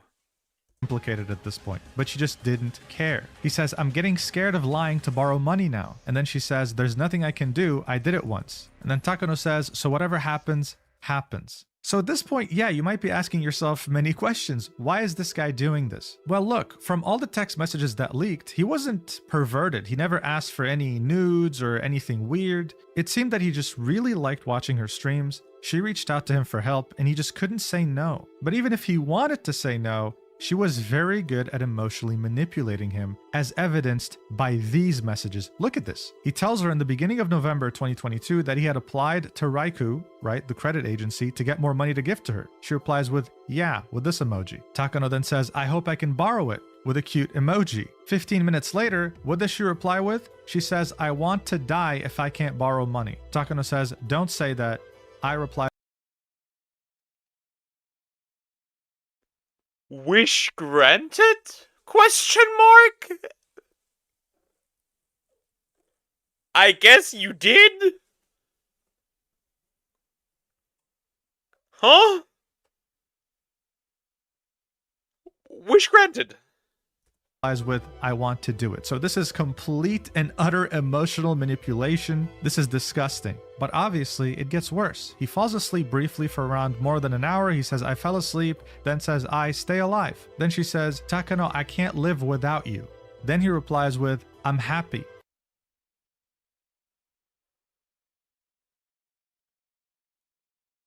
Well, time to get on the board. And you know, cue the fuck around find out video. Well, the more you fuck around, the more you're gonna find out. And what? Oh god. Oh god. She really got herself into this, huh? Me too, I can't live without you. And then I Megami finishes off the conversation by saying, thank you as always. I love you. Yeah. I don't think it's too crazy to assume that Takano might have thought that she was into him, that she, I don't know, appreciated him as more than a friend. Maybe that's what he was hoping for, but he never really expressed that in Hey! I can somewhat relate to that. I'm also a love drunk moron. text messages. He was just always happy to help. But then, Takano's fantasy was cut short when the creditors came knocking. He had given her over 2.5 million yen, and back then that was over $20,000, with 1 million yen out of those 2.5 million being from creditors. So around the end of January 2023, he started asking for his money back, at least gradually, not all of it at once, saying, hey, listen, tomorrow, please start to pay me back. I replies with, sorry, can it be 2 days instead? He says, well, okay, fine, just please, on the 2nd of February. Then on the 2nd of February, he says, please deposit. What's going on? You said on the 2nd, so I moved it to the 2nd. The next day he says, please give me the money back. And on the 5th of February, he says, you're not going to pay me back anymore? Imogami then replies, this is a really bad translation. What she actually said was, no, I am going to give it back. And then Takano says, is that so? This is when she would pretty much ghost him. She would not reply to him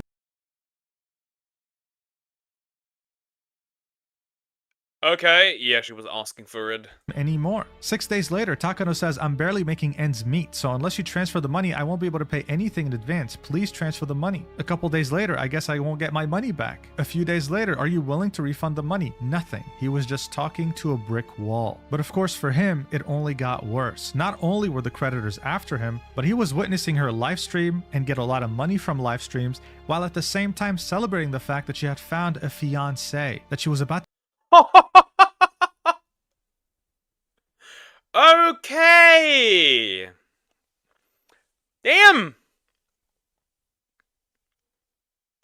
At this point, I can't really say not. I can't not say not. Wait. I cannot say that it's not self-inflicted anymore. It 100% is.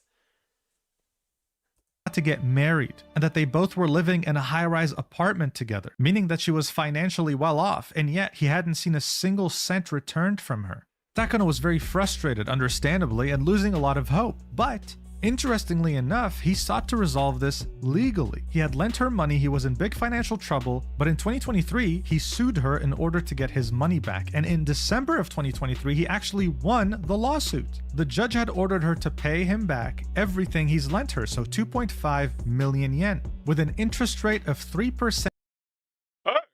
In this case, everything should have been fine. What did then drive him to delete her? No, I'm no longer on the guy's side, because technically... Well, obviously shouldn't delete somebody because of ever. But, at least there was a motive. Now there's no longer any. Cent per year from December 8th, 2023 until the payment is made. So the court fully sided with Takano. He was completely in the right because at the time he had no stable income and was living in poverty. So obviously him winning that lawsuit was a relief. At least it seemed that way until he realized that it didn't really change much. Imogami would start to reference this lawsuit on stream sometimes in a passive-aggressive manner, saying things like, "I borrowed money and I'm going to court," or "The comments from a certain individual saying give me my money back were so awful that I blocked him using the block function." She would even say that all she had to do was pay back all the money to get rid of this lawsuit in a nonchalant tone, as if it wasn't a big deal. The reality of these two could not be more different. In the court records of this lawsuit, Takano had said, "I had feelings for her and wanted to help her if she was in trouble," and there she was nonchalantly saying, "Yeah, I guess I just have to pay it back." Additionally, since Takano watched her streams regularly, he understood that she was making a lot of money through tips and donations. She had a platinum badge on FuWatch, which meant that she was one of the platform's top streamers. There are multiple ranks on this website, right? And typically when you get to the point where Imogami was, you're making a monthly income of 300,000 to 400,000 yen in donations. And still, he was seeing nothing, even though the court had ordered her. So she still isn't paying anything. Okay. To pay him back, he was not seeing a single cent. But obviously, the salt in the wound did not end here. She had a Twitter account that is private, so we don't know much about it. But some people found another Twitter account of hers that was fully about poker, with the first post she had posted on this account being her holding a bag full of chips worth 500. Oh god, she's a gambling addict. Okay.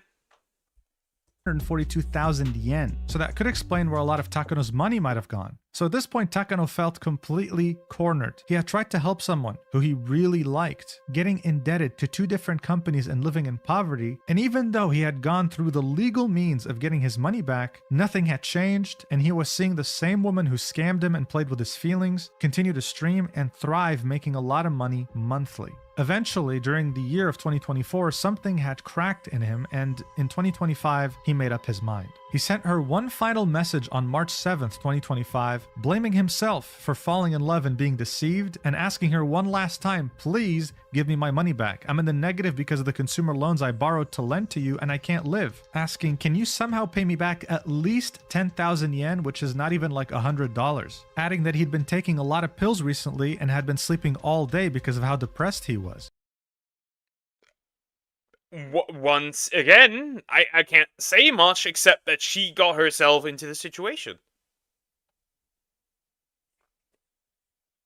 Obviously, deletion is not justified with that, but at the same time, playing with fire. But of course, he was ignored. 4 days later, Imogami had gone live, streaming around the Shinjuku area. Takano saw this, recognized the area, and decided to go pay her a visit. He took Oyama Station, which was the closest to him, and rode close to 2 hours down to Shinjuku. She was initially streaming around the Takanadobaba station, but then made her way down to the Shin Okubo station. So he took the metro, and he followed her. This is a map that kind of tells you how it happened. He started here, he went down here. She kept walking this way, and so then he followed her that way too. And that's where the incident took place. Eventually, he was able to make out where she was streaming from, so he made his way to her tripod setup, and that's where he struck. Multiple times, repeatedly, violently, with a blank look in his eyes. The knife he had used was 13 centimeters in length. He showed up with a backpack, and there were 2 other knives in there as well. He had stabbed her over 30 times in the neck, in the chest. Yeah, like I said in the beginning, that was personal and 100% was. Damn. 2 lives ruined. In the shoulder, and initially she was screaming help, but then went silent. And I mean, think about that for a second. 30 times, just doing the same motion over and over again. That's not normal, right? None of this is normal. This is very violent, and the fact that he had a very blank stare made it worse. In fact, he kept talking to her as she was laying on the ground. At that point, the screen was completely black. You could hear sirens in the background, and you could also hear him asking her, while she lay on the ground, "Are you dead yet?" while kicking her. To say that there was fear and confusion is an understatement. The entire place was swarmed with police and paramedics. And to add to the confusion, people didn't even know who was actually stabbed. This tweet right here with almost 500,000 views said that she was a voice actress and a live streamer, stabbed by an anti-fan. That is not true in this case. And she was not a voice actor, she was just a live stream in this case. While streaming on the Japanese site Whowatch. Aimogami was not a voice actress, she was a live streamer, and that's because they were confusing her with a voice actress by the same name. This Aimogami was being flooded with emails, DMs, calls, messages, thinking that it was— Just imagine you just go about your day normally, and then you get flooded with emails and stuff about, like, you being dead. That must have been a shock. That must have been a shock. Was her that was stabbed. Her agency had to put out a statement saying, "Listen guys, first off, condolences to whoever just got killed, but please stop flooding my messages, it's not me." And as you can see, this was pretty damn significant, seeing that this post has over 30 million views. Now, when it comes to Japanese people, the reactions varied greatly. Very shortly after the stabbing incident, people made up a makeshift memorial. But you might have noticed the fact that many of these news outlets, their videos that they posted on YouTube, are heavily disliked. And that's because for some Japanese, they're siding way too much with the victim rather than the plight of the person who committed the crime. You can see this in the comments, with this one having over 2,400 likes saying, "There's no way you can borrow 2.5 million yen and just say, I don't know, block? I can't approve of murder, but I can understand the feeling of murderous intent." This post on Twitter echoes a different statement, saying, "Whatever they do to you, don't stab them to death," reminding people that Takano had kicked her when she was down after the stabbing, so don't blame the victim, he's in the wrong here. There was a lot of Can you blame both of them? Hot take. Blame both of them. They're both equally at fault for the situation. He should have never let to believe that pretty much an online celebrity in some way, shape, or form would actually like him that way. That are just things that don't happen. And she should have never asked money from him. Just the money he would have donated through the streams, and that would be it. They're both at fault. Discussion in the comments section of the article on Yahoo Japan detailing the incident. The most upvoted ones echoed the fact that yes, they do feel sorry that she had to be murdered, but at the same time, they felt sorry for the perpetrator. So as you can see, this is a very complex situation. It's not black and white at all. And in the end, I think it doesn't have to be. I think multiple things can be true at once. It's true that murder is too far. He is definitely wrong for that. But at the same time, it's not like she was innocent either. She manipulated him hard, and she was really good at it, making many people wonder if she had done it before and if there are other victims. It's just unfortunate that we couldn't conclude this without any bloodshed. Guys, be safe out there. And if someone asks you for money, know your limits, because if it's too good— When somebody asks you for money, just don't, if it's not a family member or a really, really close friend. to be true, then it probably is, okay? Stay safe out there. Thank you so much for watching, and I'll see you in the next video whenever that is. I love you. Mwah. Twitter is so Origami Eye voice actors. Twitter is so toxic, man. Why are so many people saying that I'm dead? That is crazy to pull that joke. Yeah, I think very simple. Deleting her was not justified. At the same time, I can also understand the guy for being manipulated into thinking that somebody likes them, but instead just wants to turn them into a piggy bank. I can fully understand. At the end of the day, it's just 2 lives ruined. Very simple. Very, very simple. But yeah, chat. I think I'm gonna end for today.